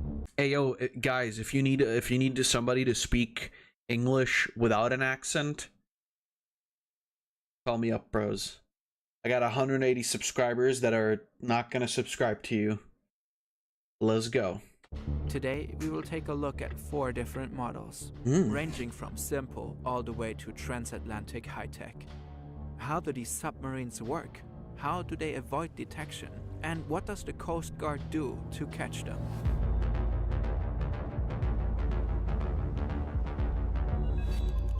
I love these dudes. There are many ways. They put like a lot of fucking effort. High-profit markets of the US and Europe. Right? Each year, authorities seize several hundred tons of cocaine before it reaches the streets, Mm. and many more tons get past them. Cocaine. In this game of cat and mouse, cartels constantly come up with new ways to deliver their product. At first, narco subs were made for short trips, but over time, their production was professionalized. A hidden industry began to flourish.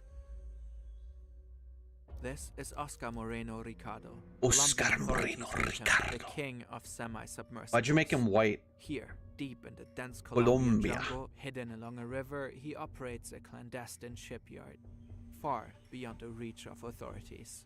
In places like this one, Ricardo and his competitors build submarines. They can travel thousands of miles across the ocean, carrying tons of cocaine. These narco submarines are designed to remain hidden.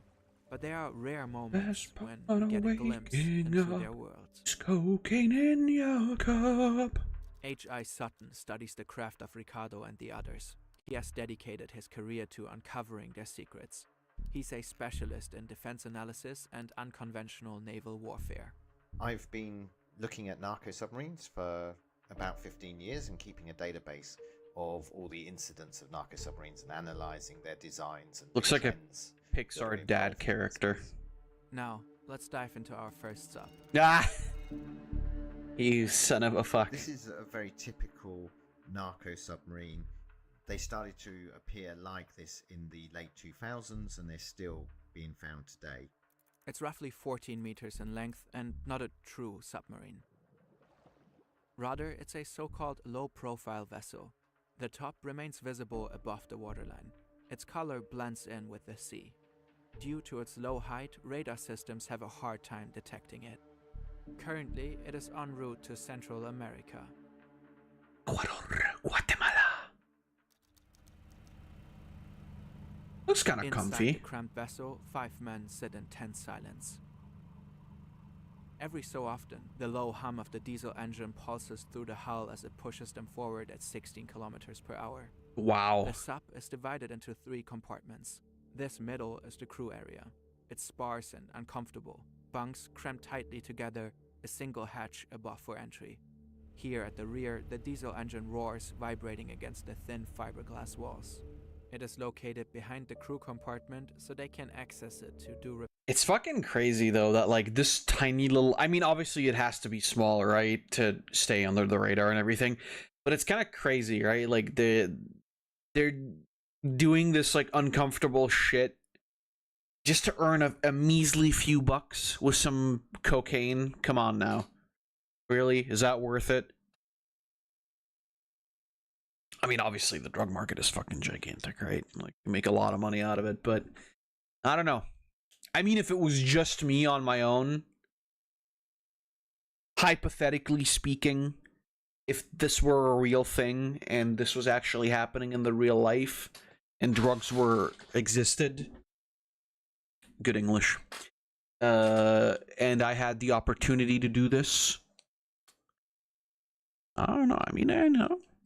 For a couple of bucks, you never know. But considering this isn't real anyway, don't worry, YouTube. I wouldn't do it. Repairs. Up front, the cargo hold is tightly packed with bags of cocaine. 7.7 tons to be precise. The crew uses the weight of the drugs, fuel, and engine to keep the vessel low in the water. The cargo on board will earn the cartel a hefty sum. If the sub reaches its destination. Oh, that little technicality. The patrol aircraft spots the narco submarine and immediately alerts the U.S. Coast Guard. Right now, they are operating in international waters. 2 small boats and a helicopter race to intercept the vessel. Once within range, Coast Guard officers jump onto the ship and give the door a friendly knock. You fucking... They capture the 5 smugglers along with the cocaine, valued at well over $200 million. If law enforcement had not acted so decisively, the smugglers could have opened the scuttling valve, a last resort mechanism that floods the sub and sends it plunging to the ocean floor, along with all its evidence. This crew had a relatively short journey. Others travel half across the world. Wow. Jesus. While narco subs are obviously used for organized crime, their engineering and the ingenuity behind their design are undeniably remarkable. If you ever wanted to build your own skills in these areas, on the right side of the law of course, right, is a great place oh, for fuck's sake, goddamn it, fuck you.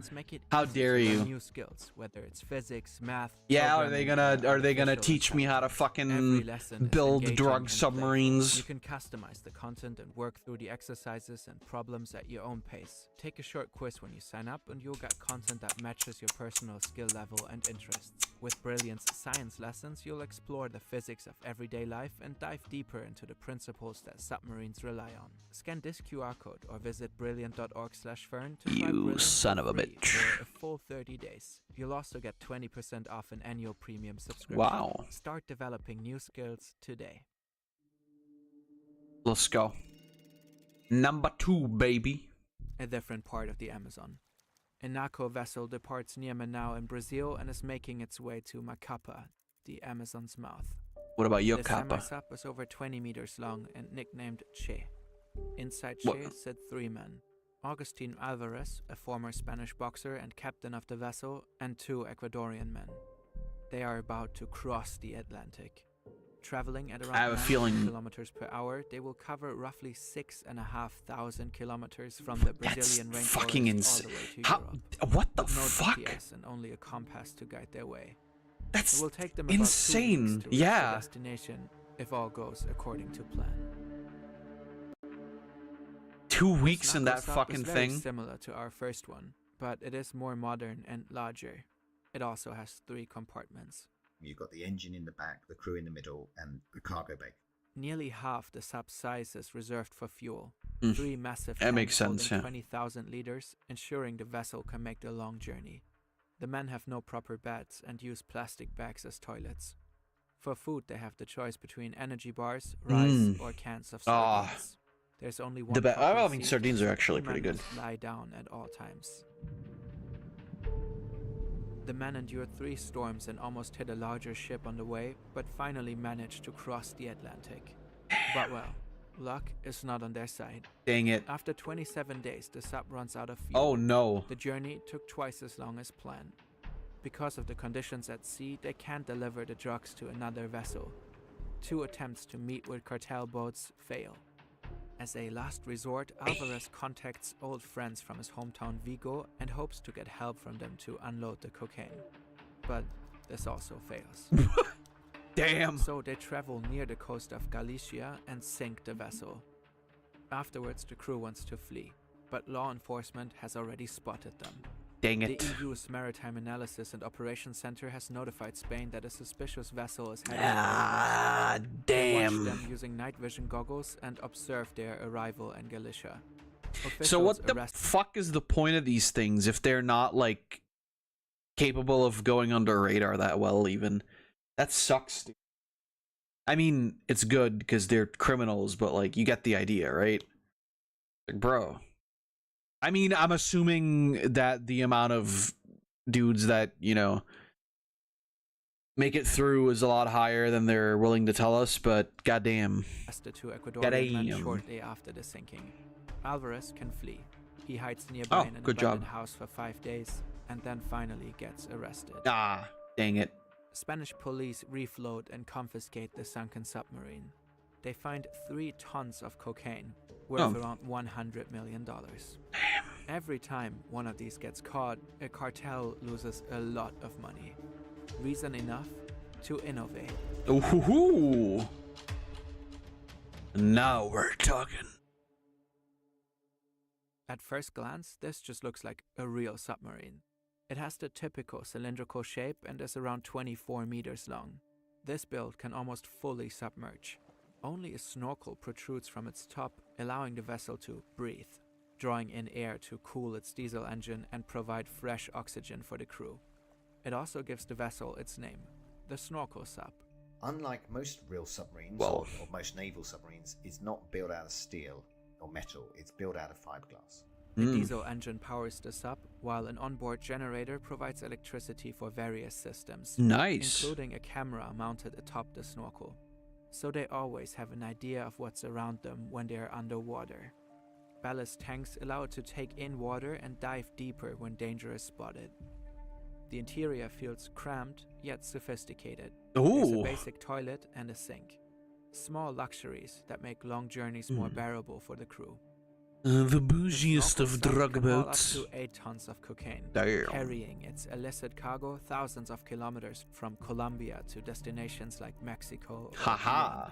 So far, not a single one of these has ever been caught at sea. Dang it. We know they keep building them because the ones that we have got like this have always been captured on land. So we can infer from that they must be very successful. And that makes sense. Yeah, I mean, they're like small as shit, right? Through its camera system, it can maneuver around and evade. Is this a document? No, this is not a documentary about the rich people on the submarine. This is about like drug smuggling submarines. Told to us by Tidor, apparently. With much greater finesse.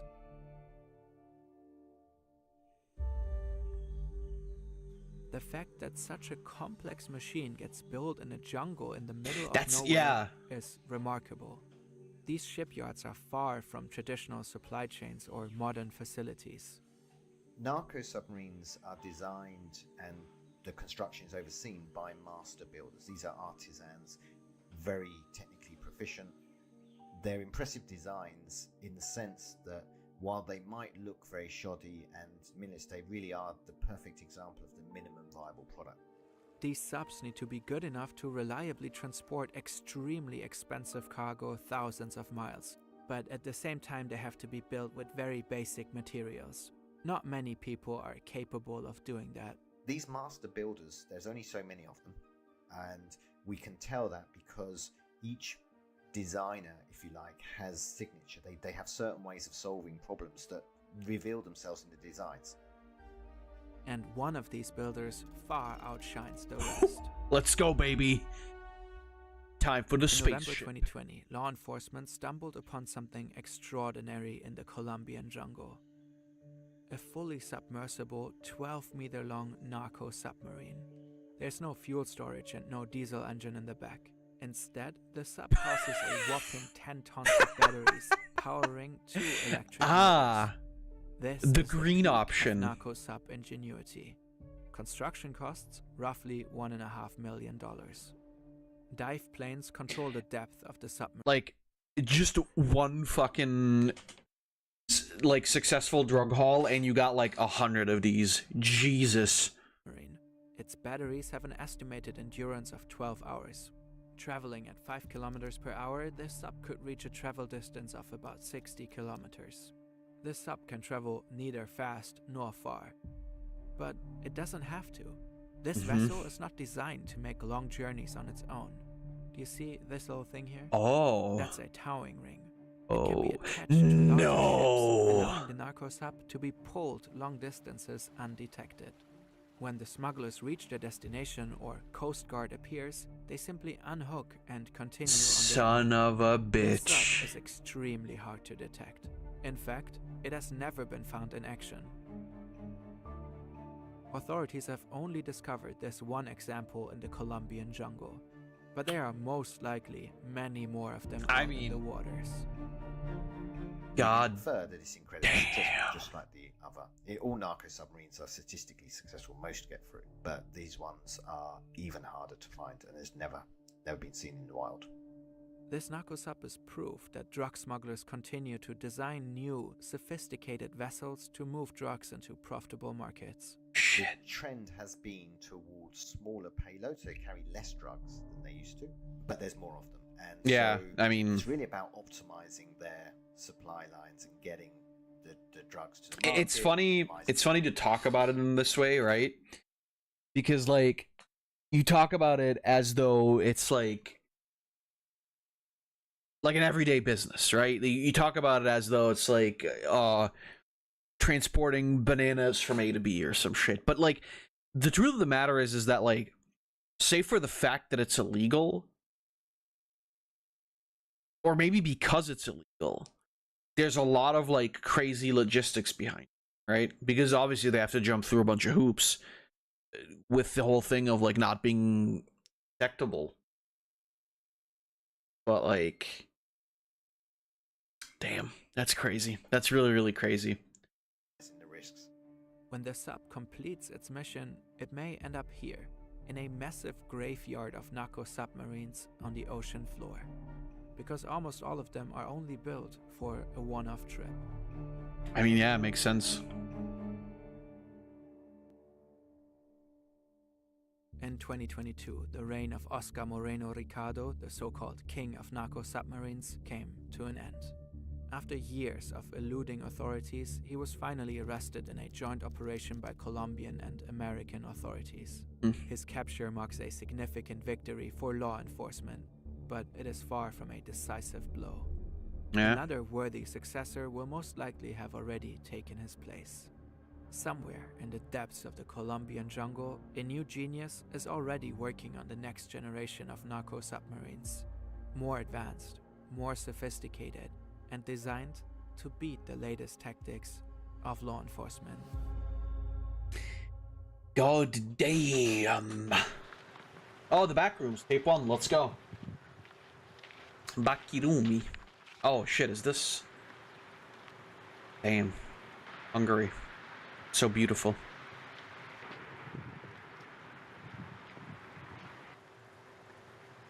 What are we doing, boys?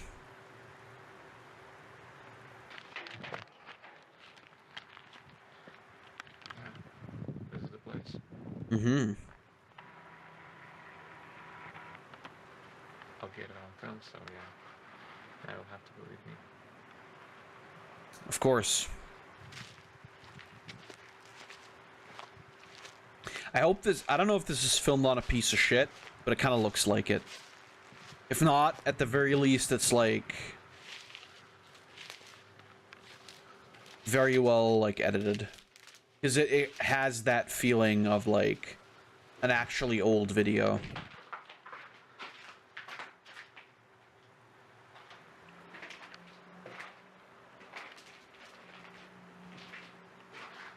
Or is this animated? Somewhere on this wall.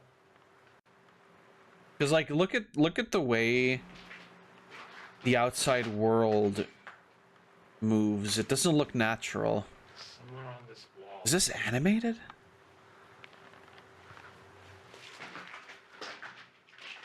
Wait a sec.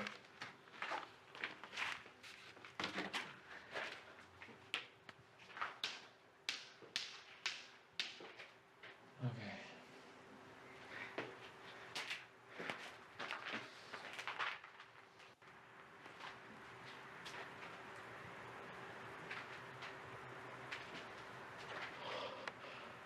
See? Yeah, definitely reach into that. Good idea.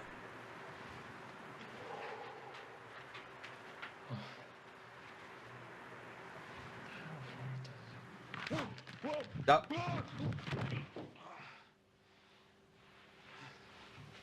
I'm sure this part is animated. I don't know if the previous part was really animated. This part is definitely animated.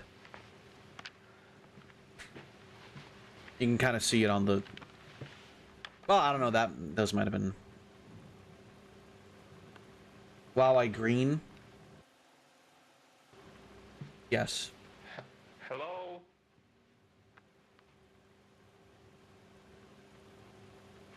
This is really fucking well done, though. Jesus Christ. It looks about as real as it can look.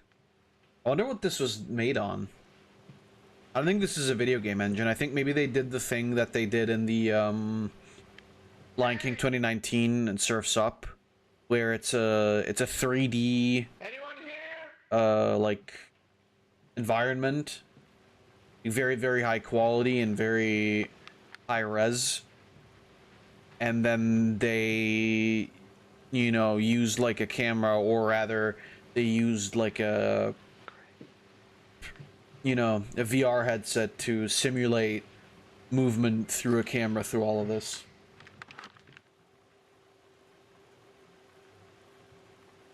High res, the owners of Smite? No, high res as in high resolution. Oh, broken. Please call a janitor to fix. Oh, it worked.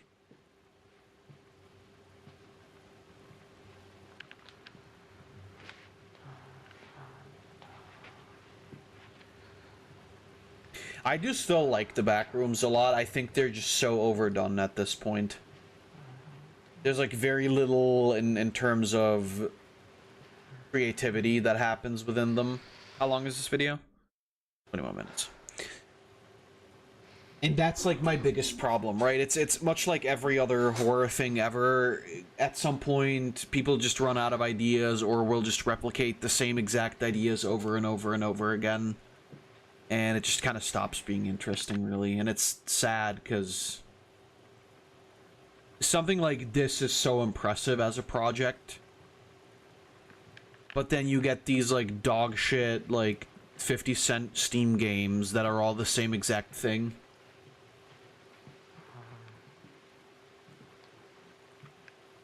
This is very, very... Oh, Jesus. The lighting is so great, too. And I think that the quality or the editing of the way that the camera, or the quote-unquote camera works, is really, really well done, too. Like, you could have fooled me that that's like a... I mean, again, maybe they did use an old camera. That's fucking terrifying. I would shit my whole ass out. Oh, something's gonna fucking jump out at him, isn't it?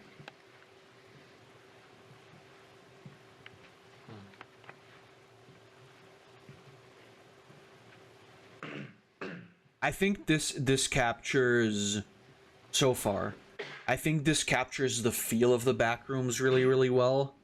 Which, like, the whole point is that it's supposed to be something kind of familiar, but just off enough to be eerie.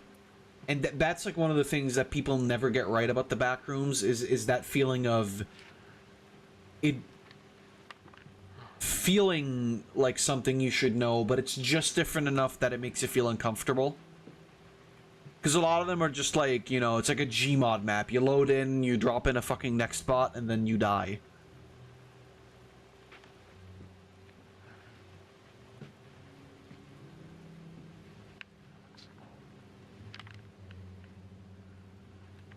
And this part looks a little bit less, or a little bit like more obviously animated. Free.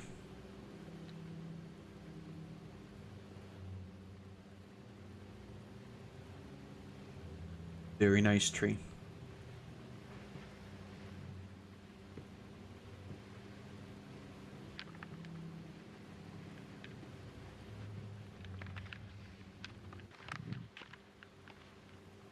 I don't know what lighting engine they're using though, because it's also really.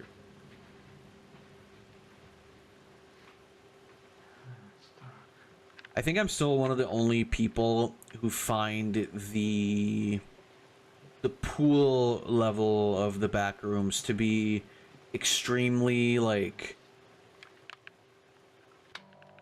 chill and relaxing. I don't feel that way about the back rooms, but the pool rooms are very, very, or whatever the fuck they're called, are like extremely chill. I like those a lot. I think I just like have very, very fond memories of, you know, like public thermal baths and swimming places like that. And my mind just associates those kinds of places with something positive, and that's why I like them so much. But I've talked to people about the pool rooms before, and they like, a lot of them are just like, no, that's fucking terrifying. I hate that. I hate. Oh, nice. See, you can fucking if you could freely access and leave the back rooms, there would be so many options. You know, like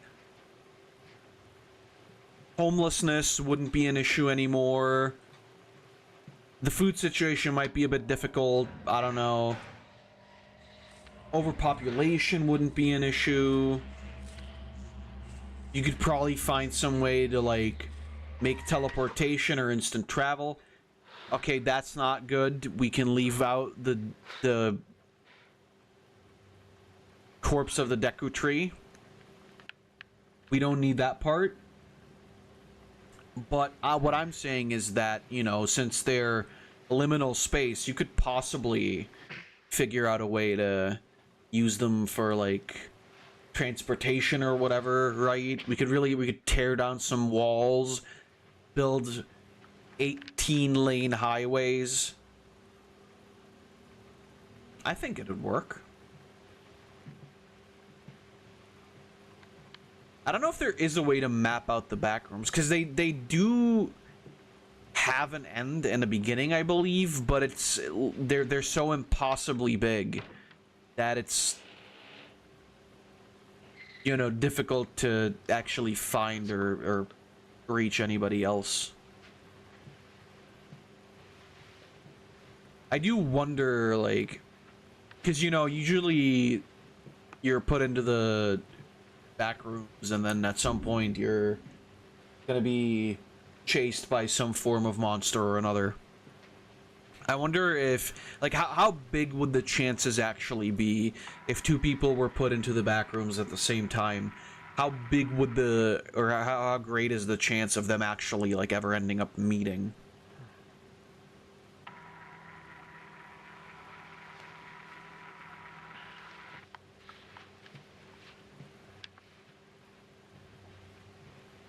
I don't know. I'm fascinated by the idea, but like I said, the pool rooms are, to me, fucking awesome. I love them so much. It's like if I got stuck there with like one other person, I think I could hang out. I wouldn't be too sad about it. Like if it's between that or dying or some shit. Obviously, I would rather not get stuck there in general. But like if it happened, if it were the pool rooms, I think I could cope. Because I also just love swimming. Go into the pool rooms, be stuck there for like 5 years, bro. You come out like the fucking most shredded man alive.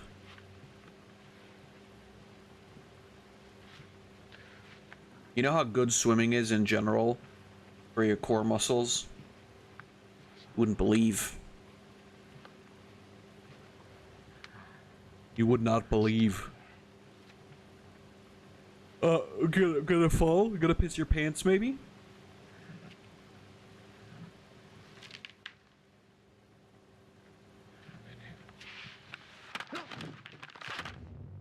Oh. Bun bun?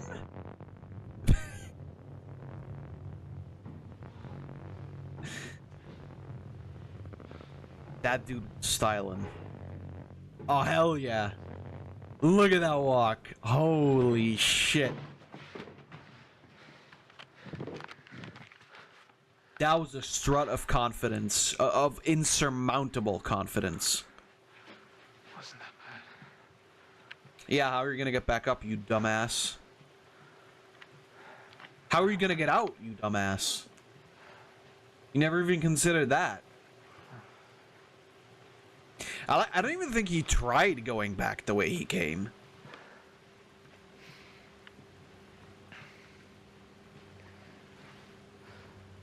Regardless of anything, though, personally, I'm not a big fan of the fact that they, like, turned the back rooms into, like, an SCP thing. Because the more you add to it and the more you put, like, layers to it, I think it diminishes the entire experience. Adding, like, removing the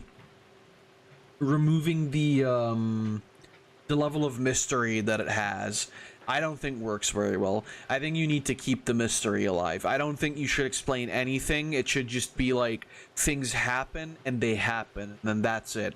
I don't like the lore behind all of it, because it's really not necessary. And I love how in this iteration, we're moving into all kinds of different rooms, right? Like, it's not all just the same, but we're on the same level, because usually there's, like, levels, right, as you go deeper and deeper into it. But like, I like the fact that already in this iteration, we're on the same level, and yet we're getting all kinds of different places and stuff. I think that's very cool. Did you not learn from the first time where you dropped the fucking camera, asshole? These are the ballrooms, by the way. This is where we... Yo. I always feel like somebody's watching me, and I have no privacy. This is where we get down and dirty on the dance floor. Oh shit, somebody's getting down and dirty.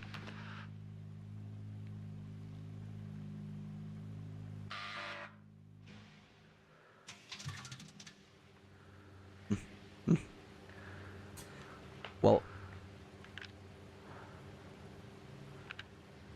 it is what it is. Yeah, you kind of do, don't you? He's gonna get, like, jumped by something. Something's gonna burst through the fucking glass doors and start chasing him.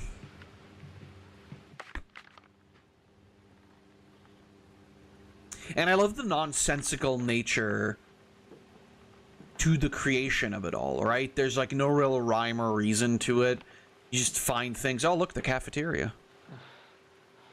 What's on the menu? Right, okay. That's the first thing you... Oh, does it work? Aw. No water for you, boy!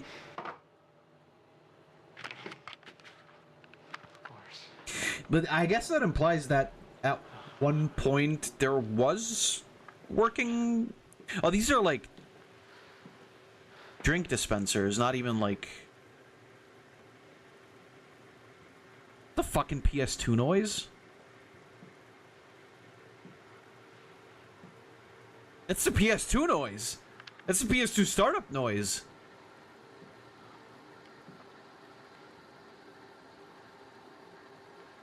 What?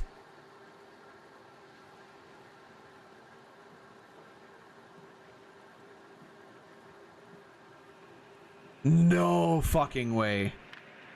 Yo!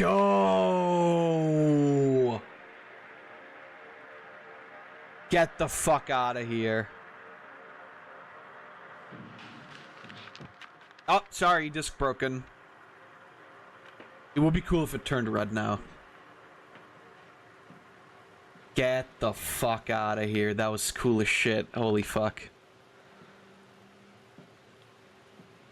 I wouldn't know that sound anywhere, bro. Doesn't matter what fucking rooms I'm in. You play that shit, that's my fucking jam. So I guess this iteration of the backrooms is settled in the loading screen for the PS2. Does that mean we're gonna meet Sly Cooper? Are we gonna meet Spyro the Dragon? That's funny because there's no good Spyro the Dragon games on PS2. There's no good crap. Well, I guess Twin Sanity is on there. That's the one. That one's all right.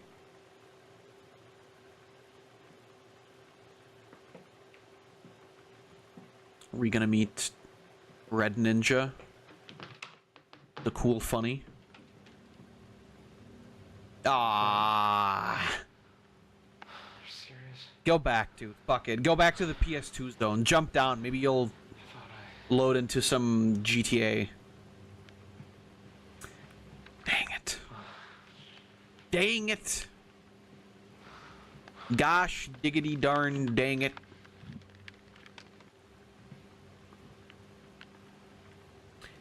Yeah, that's good. Definitely. I was gonna say turn on your phone flashlight, but then I realized I think this is not. This wasn't a thing. Oh! Well, look at that. Well, there you go. We've made it to the exit.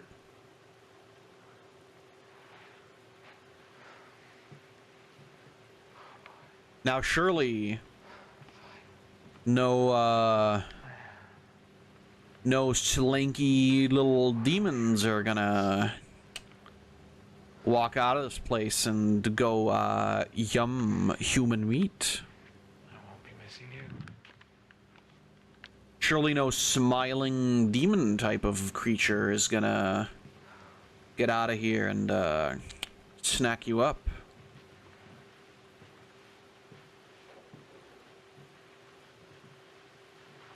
Oh no. Are we crashing? Crashing out? That doesn't look like it. Oh, we dipped a little bit for a second there, but we'll be back to normal in a second.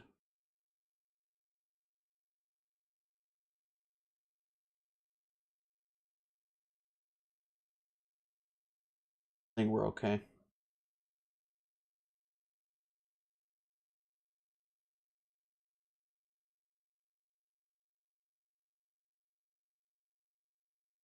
Let me just look.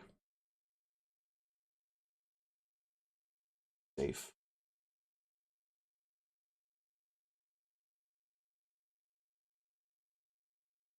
But yeah, I mean, clearly that was the issue, right? I'll have to. Yeah, there we go. I'll have to talk to my ISP about that, because pretty pissed. Oh, we're almost through with this. Okay. Is he actually gonna get out?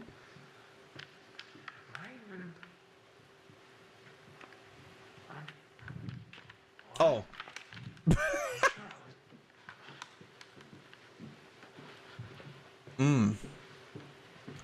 Well, ain't that a problem? It's one of them visual illusions, I'm thinking.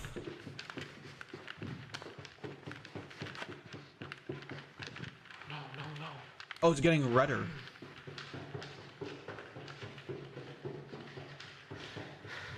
No. Oh, that's bad. No. That must be some killer fucking cardio. Like, if you could get that as a room in your house, bro, the amount of fucking, like, you would drop weight instantly. Backwards, eyes closed. Mm.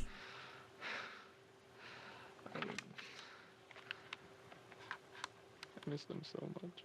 Aww.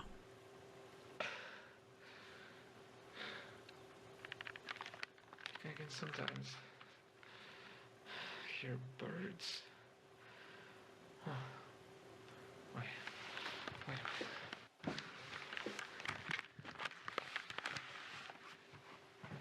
Let's go, motherfucker. Go. Godspeed.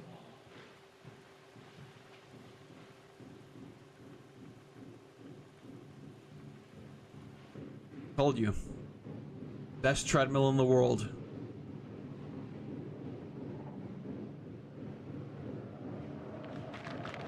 Uh-oh.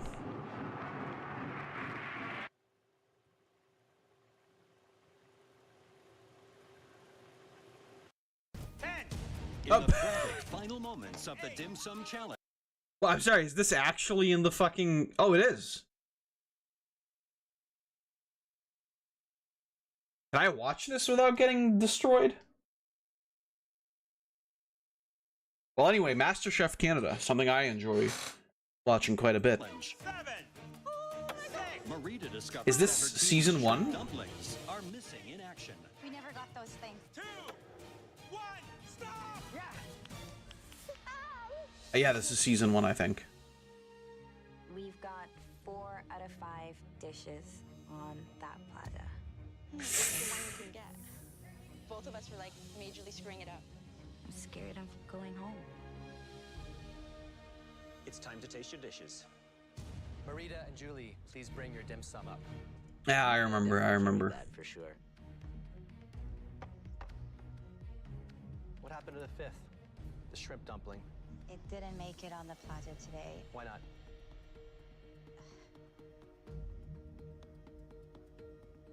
Couldn't get them wrapped in time. Wow. Who's to blame for that misstep? I guess the 2 of us. Really? Is that what you think, Julie? I had them rolled out. She was the one trying to fill them. So I don't know what happened. Oh, yeah, I remember the stupid bitch. God, look at that. You can see that it exploded in the fryer. I've never made those before. These look nice, on the other hand. Who's responsible for the filling? I was, chef.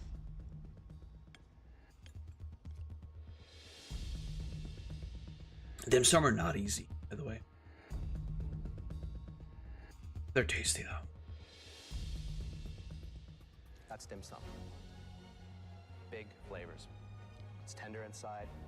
That's close to the real thing. Thank you, chef. This I still can't get over. I'm really sorry.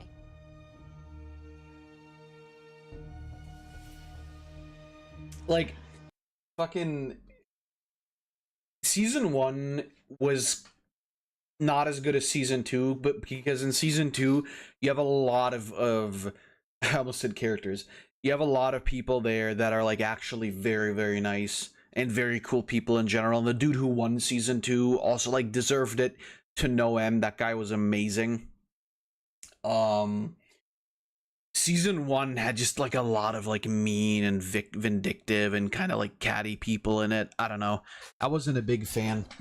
I still liked the show as a whole, and I enjoyed a lot more than I enjoy Hell's Kitchen.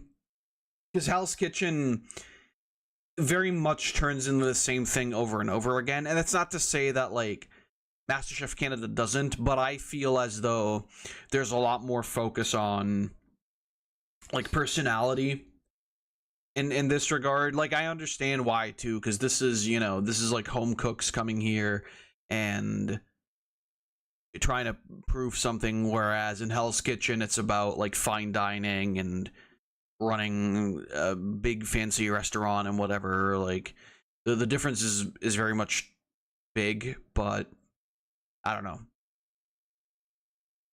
It's very, very samey. Hell's Kitchen, I mean. This is like, there's a lot of difference here, and I enjoy watching it quite a bit. Come on, Julie, get it together. I can't even look at her. I'm gonna start to cry too myself.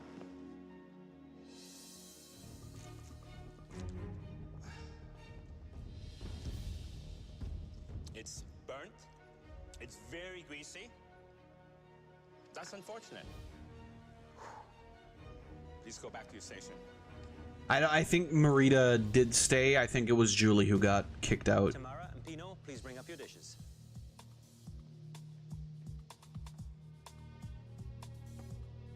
Looks impressive. Who did what? It was pretty much a joint effort. Tamara did a lot more of the seasoning because she has a keener sense on what to make in the dim sum. Pino was able to do all the other stuff when we're switching off that I'm not able to. There's a time to lead and a time to follow, and this time for me was definitely a time to follow. Spring roll. Well, the color's nice. I must say, it's very good. I think also that like they kind of made Chef Alvin turn down the meanness in season 2. I don't know about the rest of the seasons, but I remember in season 1 he was very, very, very, very rude, and like oftentimes without a reason. I remember seeing a couple of episodes where the reactions to me were like completely ununderstandable. Whereas in season 2, I don't remember specifically an episode where I would have said like, okay, this is an unreasonable reaction. Like when in season 2 when they fucked up, I felt like, okay, they did actually fuck up. In season 1, there were times where I don't personally think that things were as bad as they made them out to be. I don't know. That's my opinion. You know, maybe. What do I know, right? Seasoned nicely, deep frying, crispy and not greasy. Now, hakao, shrimp dumpling, is the hardest one.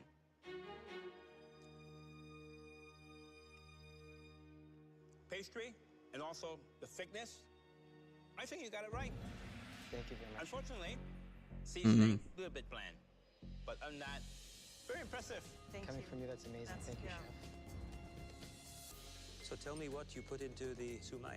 We have some pork, we have sugar, sesame oil, and shiitake mushrooms. So I should be able to taste all those flavors. Yes, Chef. Did you taste it yourselves? We did, actually. You know what? Those flavors came through.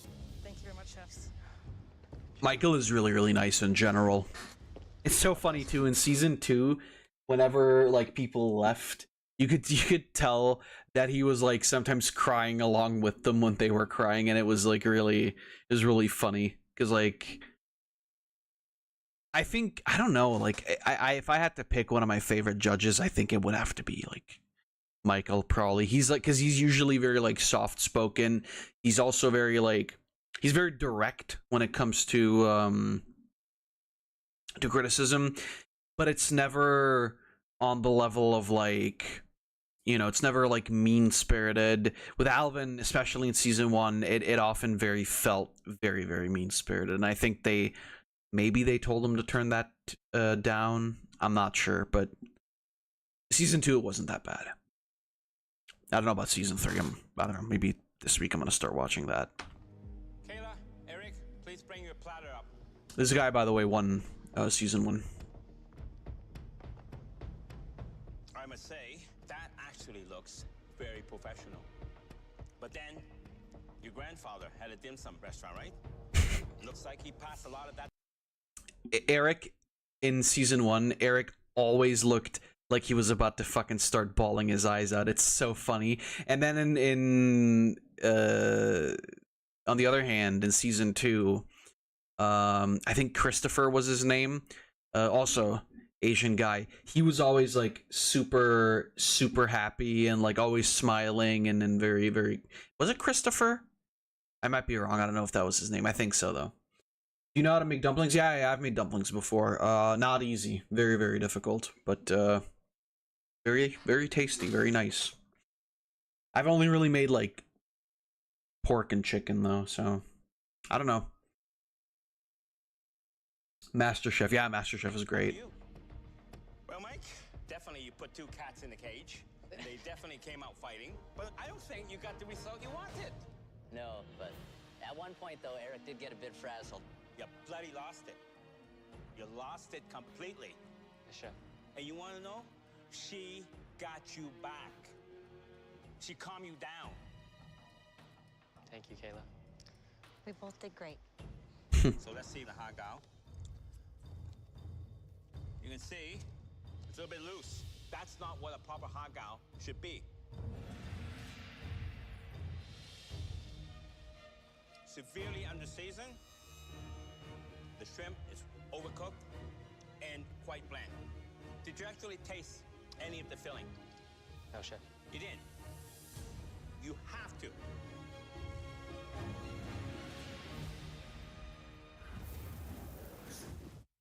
All right, that was the video, I think. Or no. Did you actually taste any of the filling? No, chef. You didn't. You have to. Who's responsible for the spring roll? That was both of us, but he gave great leadership on what to do. Do you agree that it was a collaboration, the spring roll? Absolutely, chef. She did the mise en place, and then I finished wrapping it.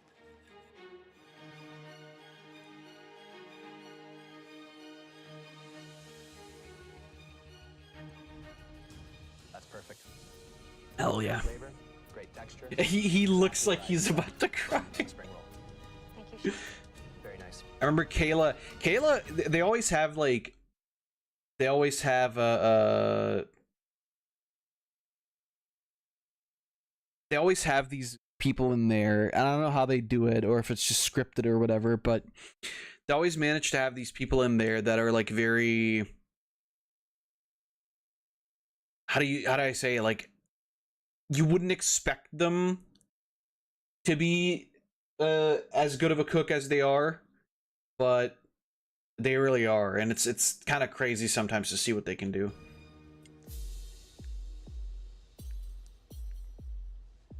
The seasoning is disappointing. Overall, great presentation, portion size, quality, just a little letdown on the taste. Please go back to your station.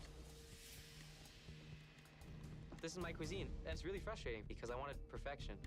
I knew they were gonna nail us for that. It's not good enough to keep us here. Yeah, and then he wins. At least one person will be leaving the MasterChef Canada kitchen today. Oh, we get to actually see the elimination too. We need a moment to discuss. It didn't look good, it didn't taste good. It disappointed on the palate. You cannot bring anything to the judging table without tasting it. That's the right. #1 rule. I'm kicking myself for not tasting the dishes. At this stage of the game, you're not tasting your food? What is going on? I am not ready to go home.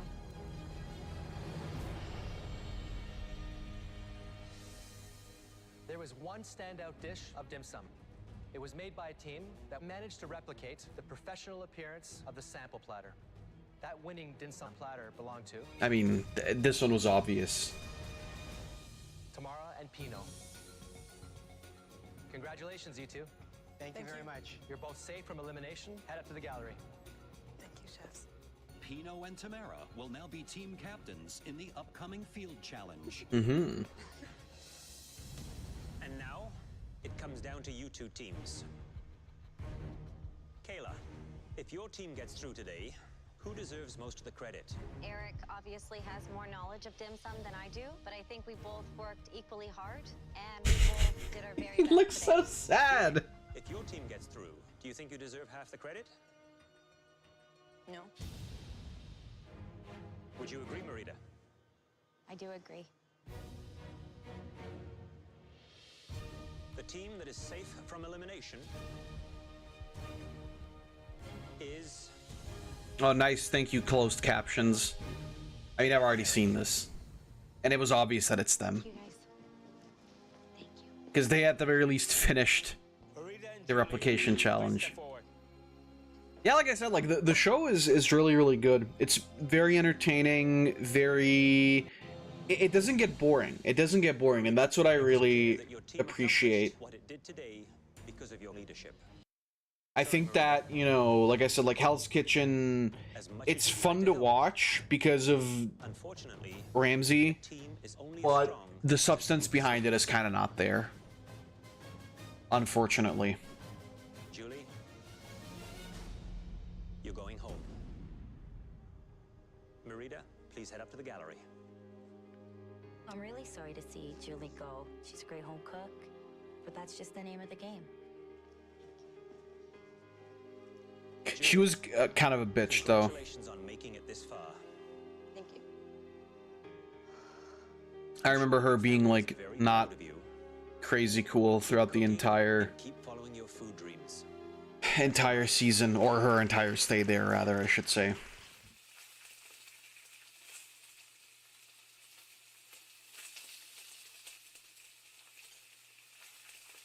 Nice thumbnail on the top video there.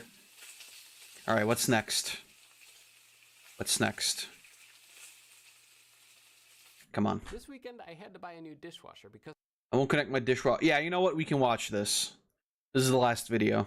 our old GE died. I bought a Bosch 500 series because that's what Consumer Reports recommended, and more importantly, I could find one in stock. After my dad and I got it installed, I went to run a rinse cycle, only to find that, along with features like delayed start and eco mode, require an app.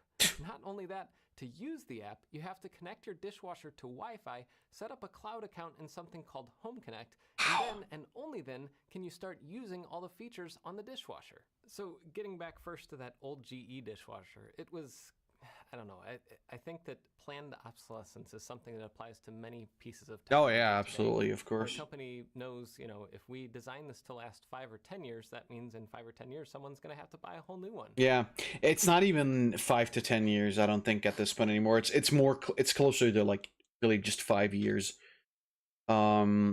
Especially on like washing machines and stuff like that. And it's fucking annoying because, bro, the thing is though, like, I don't know, if my Samsung dishwasher breaks, I'm not buying another fucking Samsung dishwasher. I'll just buy a different one from a different brand that's like kind of similar. Fuck you. This whole planned obsolescence. I mean, I guess that's me. I don't know about everybody else. They might just buy the same shit again. And on this one, it was starting to have weird power issues. Like the controls would just not light up. I would go downstairs, turn off the breaker, turn it back on, and they'd light up, and I was happy. But that started happening more often, and then on Saturday, it just wouldn't come back. I even took out all the power connections inside. I went underneath it and everything, reconnected it all to make sure it had completely reset, and still nothing. So it was dead. Like, can I get a control board? It would be a week or two, and it would cost $200. The whole dish. $300 even. So, you know, $200 plus probably 4 to 6 hours taking apart the whole dishwasher and not knowing that that was the problem or not. Yeah. And even with that, the front panel had a couple rusty spots on it that where the hinges were. So I know the hinges inside. That's kind of the thing, right? Like, they make it incredibly difficult, even for people who know what the fuck to do, to change out parts. Which is why I don't even try either. Like, I could most likely do it if I sat down and did it for like 8 hours. I don't want to fucking do it. And then like the point that he talks about where like you don't even know if that's the problem. Nah, fuck that. Getting rust out onto the front of it. So because I couldn't get the power back on, and it was Saturday night, I was like, you know, we have a family with 5 kids in it. We cannot just not have a dishwasher. We can't just sit there and spend an hour and a half, my wife and I. It's great to do it once, but it's not fun to wash all your dishes for an hour and a half every single night. Yeah. Not to mention how much water that uses. So I needed to get a new one, and it's really hard to do it during the middle of the week. So I did some research, and I found, you know, Bosch seemed to have the best bet for under $1,000. That was kind of the ceiling of our budget. But Consumer Reports said that these Bosch units, especially the Signature or whatever, but also this 500 series unit was basically the best. Everybody loved it. It was great. And I remembered 5 or 10 years ago, whenever I had bought the last one, I saw Bosch was great, but it was like $300 more, so I didn't buy that one. And I was like, okay, I'll spend a little bit more, get a better dishwasher. It'll be a great experience. No. And the installation was actually great. Like it was a lot easier to install the Bosch than it was that the GE. It has kind of a plastic base that slides better on the floor. It has a lot of nice features for the install that make it easier to route things. The one weird thing was whoever like tightened the feet on the bottom must have had like an impact driver or something. They were like embedded. I was turning the little thing to put the foot down, and it slipped out. The little gear clutch thing on it slipped out, so I had to go back and like wiggle it and use it. I had to go buy another tool. This was only three hardware store run installation, which is pretty good for me. But I had to buy a tool to get it to like break out of its place so that I could lower the foot down to level it. But anyway, the install was fine, and we turned it on. My dad and I turned it on, and I immediately hated the new touch sensor stuff on it. Like the old one we had buttons. You press them in. Yeah, my mom's dishwasher actually has that too, but it works really, really well. I can't say that I've tried it a couple times. It actually works just fine. You know that you press the button. The touch sensor, you kind of touch it, and the firmware, this new dishwasher actually takes time to boot up. I had to reset it like 3 times, and my wife, meanwhile, was like laughing at me, like, look at this guy who does tech stuff, and he can't even figure out how to change the cycle on it. That took a... Yeah, well, we gotta, us tech guys, we gotta learn how the machine works. About 5 minutes, sadly. But eventually I pulled out this book because I was like, this is confusing. Like it should be like I should touch the button and it should change to that mode, but that was not how it was working. So that's when I found we wanted to run just a rinse cycle to make sure the water would go in, the water would pump out through the sump, and everything would be working. But I could not find a way to do a rinse cycle on the control panel. So I looked in this book and found this page. This page shows that the rinse cycle has an asterisk. Asterisk, if you look down at the bottom, says available through Home Connect app only and depending on your model.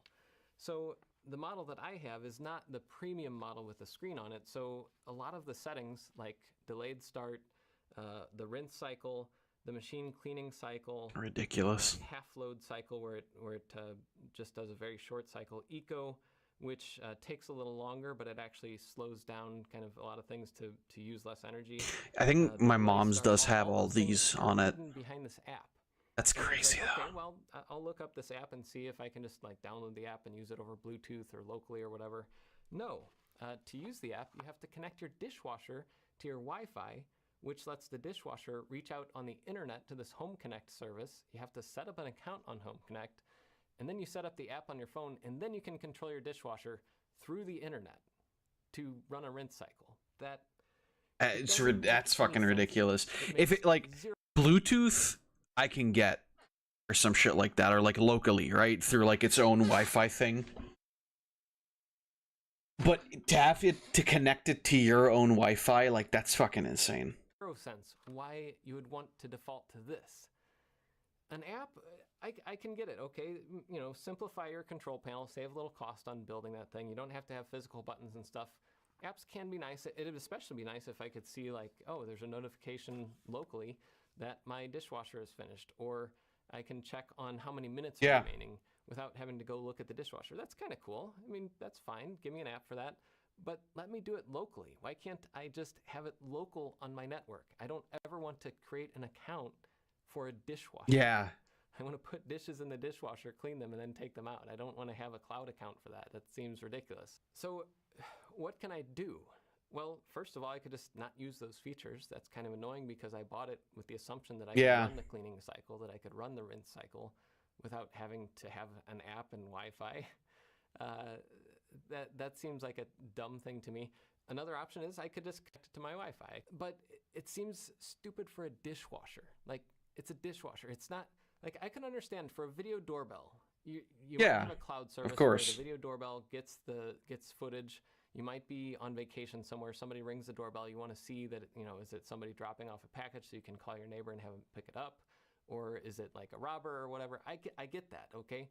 Video doorbell, maybe I can understand having it on Wi-Fi so that it can connect to a cloud service. Of course. To give you that convenience. Makes fucking sense. Dishwasher, I control my dishwasher and like, I don't know, run a rinse cycle while I'm on vacation or something. I don't need internet on my dishwasher. Another option is somebody has reverse engineered this protocol, and they made a thing called HCPY, Home Connect Python. It's a Python library. Okay. Here's the problem. I don't want to... I already spent like 4 hours getting this thing installed into my kitchen, and we just want to run different rinse cycles and wash cycles and things. I don't want to spend another 4 to 6 hours setting up an integration with something just so that I can like set up my own app or my own little web interface for this thing. Yeah. I don't want to have to maintain that. I don't want to have to take the security of that on. I might. It's so dumb that I might do that. But here's why I think this is so dumb. Here's why I don't think we should let vendors get away with this stuff. First, it lets your product designers get lazy. So I mean, it's also like a massive fucking like. Then you have another thing of like, you know, information on what cycles does he use a lot? What thing does he do a lot? Why does he do a lot of like this? Why does he do a lot of that? And then it's just like more information that they can sell to like either like third parties or I don't fucking know. They like clearly apparently are suppliers of all sorts of other services, such as internet, for example, are always fucking taking a peek at what we're doing and then limiting us in some way. Who knows? Maybe one day you'll get a letter from your fucking water bill going like, you're using quite a lot of that dishwashing eco, aren't you?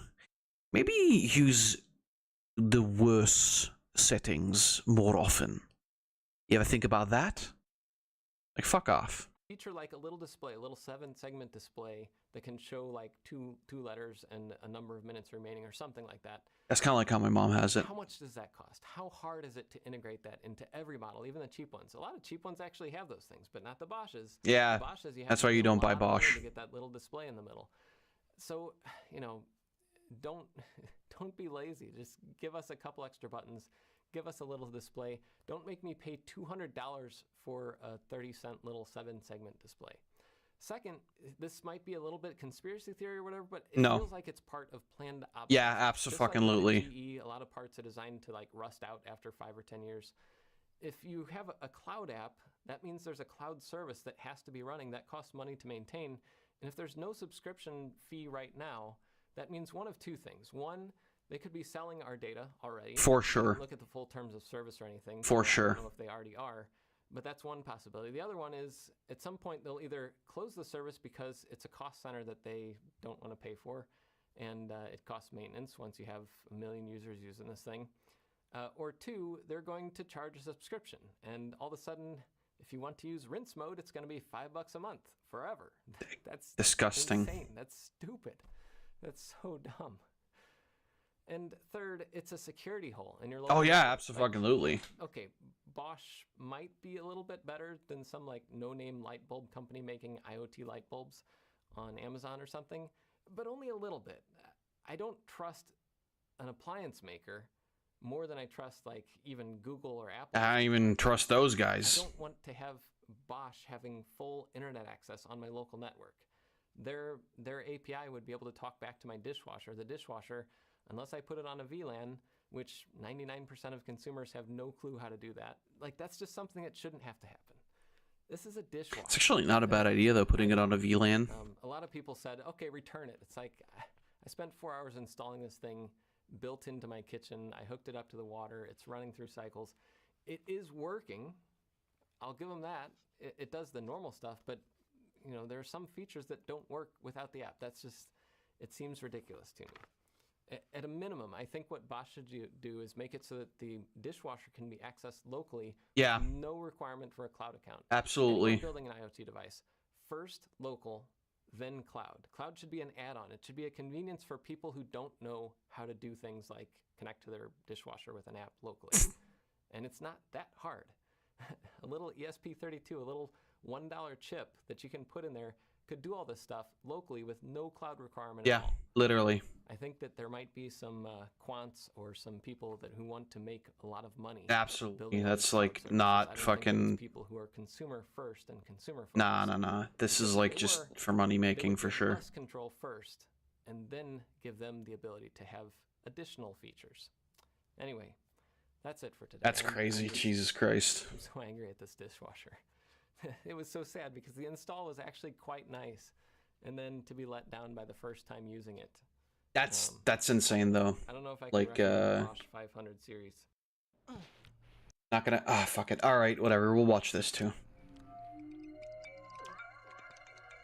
I want to get some fun, baby boy.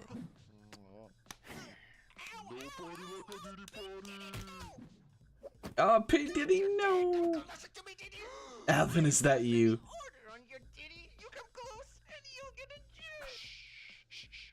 Relax, Justin, baby. Just one more time. Let me do some willy with your willy. Get the fuck off me! Here, try. You have never had a weed like this before, baby. Are we gonna get another anime fight?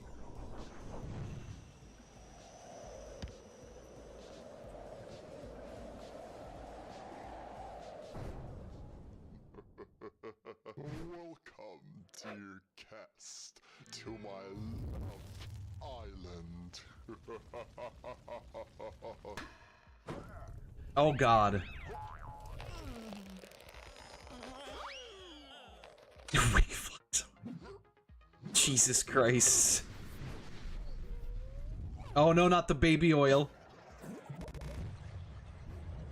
Why the fuck does Chamomile know how to make these like amazing fucking animations? Almost there, it's your tired but whole nightmare.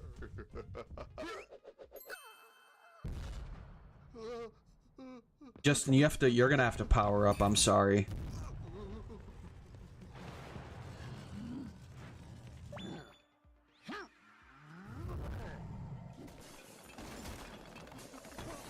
This is ridiculous. This shouldn't be this good.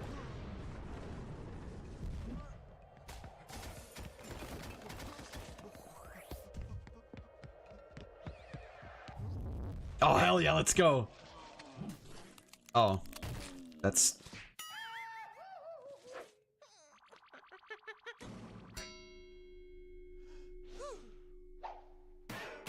Oh no.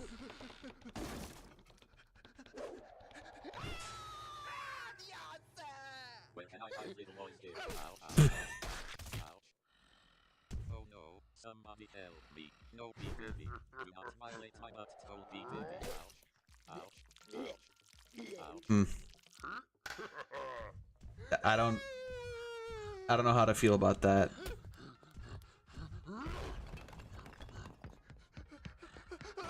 Man, Justin, you really gotta fucking start tapping into that.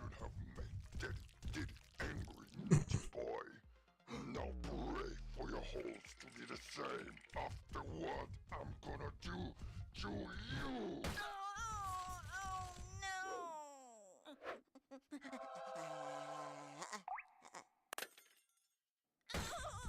Oh, he's reverting. His power is leaving him. Gear 5th no longer active.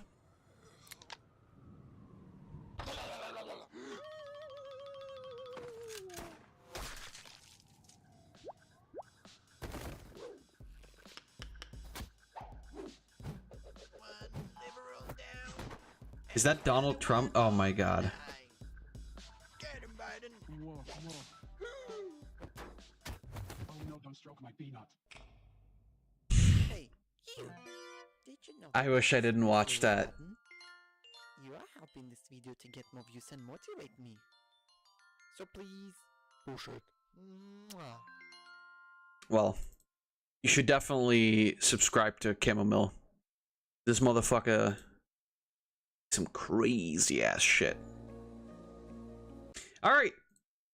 So... I think we are gonna have to, put it all at that.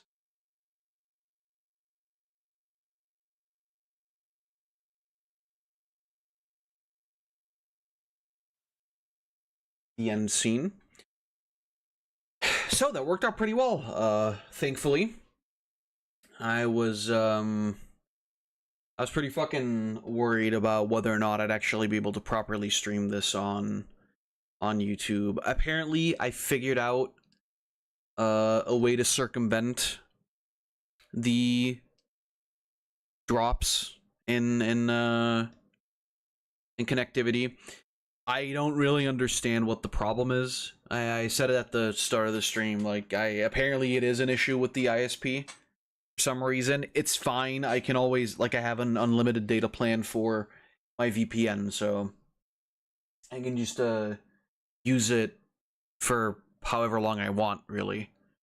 That's not the problem. I think it shouldn't be the case that I have to use it. Like, what's that bullshit, right? But it's okay, because at the very least, I'm not streaming as much as I used to anyway, but at the very least now I know what the problem is, and in that regard, I could have also just, like, you know, kept using OBS, I guess, if I had known that before. But it is what it is. I can live with it. It's not the biggest deal in the world. It's literally one more app that I need to open while I'm streaming. It's not a big problem.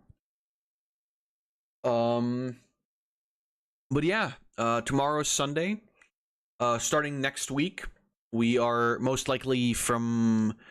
I'm looking at an upload rate of Tuesday, Thursday, and Saturday.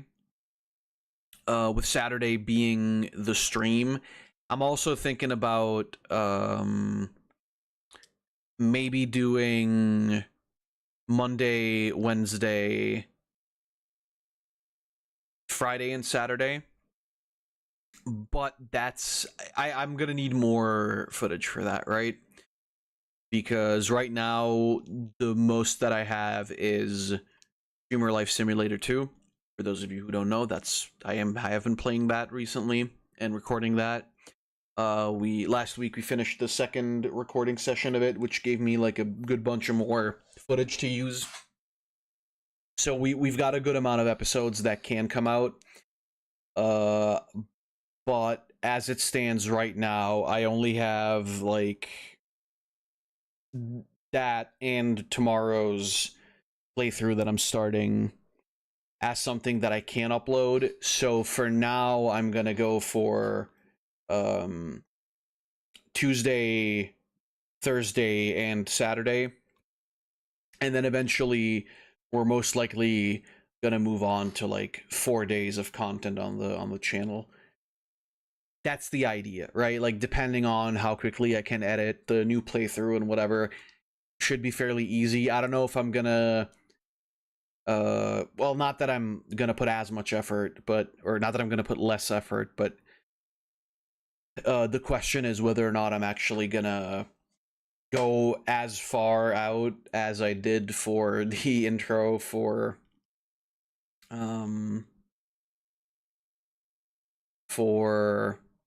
Streamer Life Simulator. Even though that was also just like a couple of hours of work, it wasn't that crazy. But the idea is usually that we will have like, you know, one playthrough, the other playthrough stream. And then eventually we'll have, you know, playthrough stream. Depending on how much footage I have on the backlog. And like bigger, more thoroughly or extensively edited videos will just come out when they come out. I decided that I wouldn't really like want to stress myself with those because they do take a lot of work, and I'm kind of not really in the mood to rush myself on that and then create something that I don't really like. For me, it's more important to, specifically for extensively edited videos, to have something that's the level of quality that I want it to be. But the streams will continue. There will be, like I said, more videos as well. I'm considering, you know, maybe in the future, once we have more playthroughs on stock, to oh Jesus, sorry. To also maybe upload more than once a day. We'll have to see. We'll have to see. I think that you know, eventually, once there's enough footage for the channel, that it's going to be entirely possible to upload more. But for now, it's going to be like those 3 days, 2 days during the week, one on the weekend, and it will always be like one video releasing for the time being, because I need to, you know,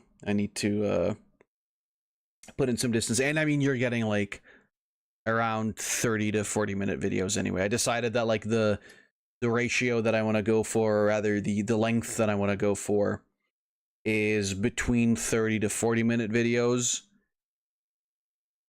Like the longest would be 40 if ever. Like so far we have mostly like between 30 and 35 or 36. So 40 is something where I'm like, okay, I can't really find like another good spot to end the video in or something like that, but usually I will try to like keep myself around 30 to 35 minutes per video. And I think a 2 35-minute videos a week is okay for like the first couple of weeks until, like I said, we have more footage. But enough about that. Yeah, that was a pretty nice viewing stream. I think we're gonna get a good amount of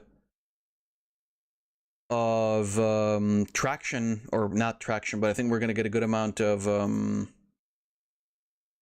you know, viewing time out of this playlist. I am gonna remove the videos that we've already watched so that like next time around we can just start right into it and we don't have to like look at whether or not they're actually, you know, we viewed them already or not. But yeah, that was a lot of fun. So thank you guys a lot for joining me. I hope you had fun. I hope you enjoyed. I know it was later than usual with the viewing stream, but now that I know what the problem was, I don't think we're gonna have to worry about that anymore. If you haven't yet, please go follow the Bottom Boys. All of their links are in the description. And yeah, with that, all I can say is please stay safe and goodbye. And I hope I'll see you in the next stream. Bye.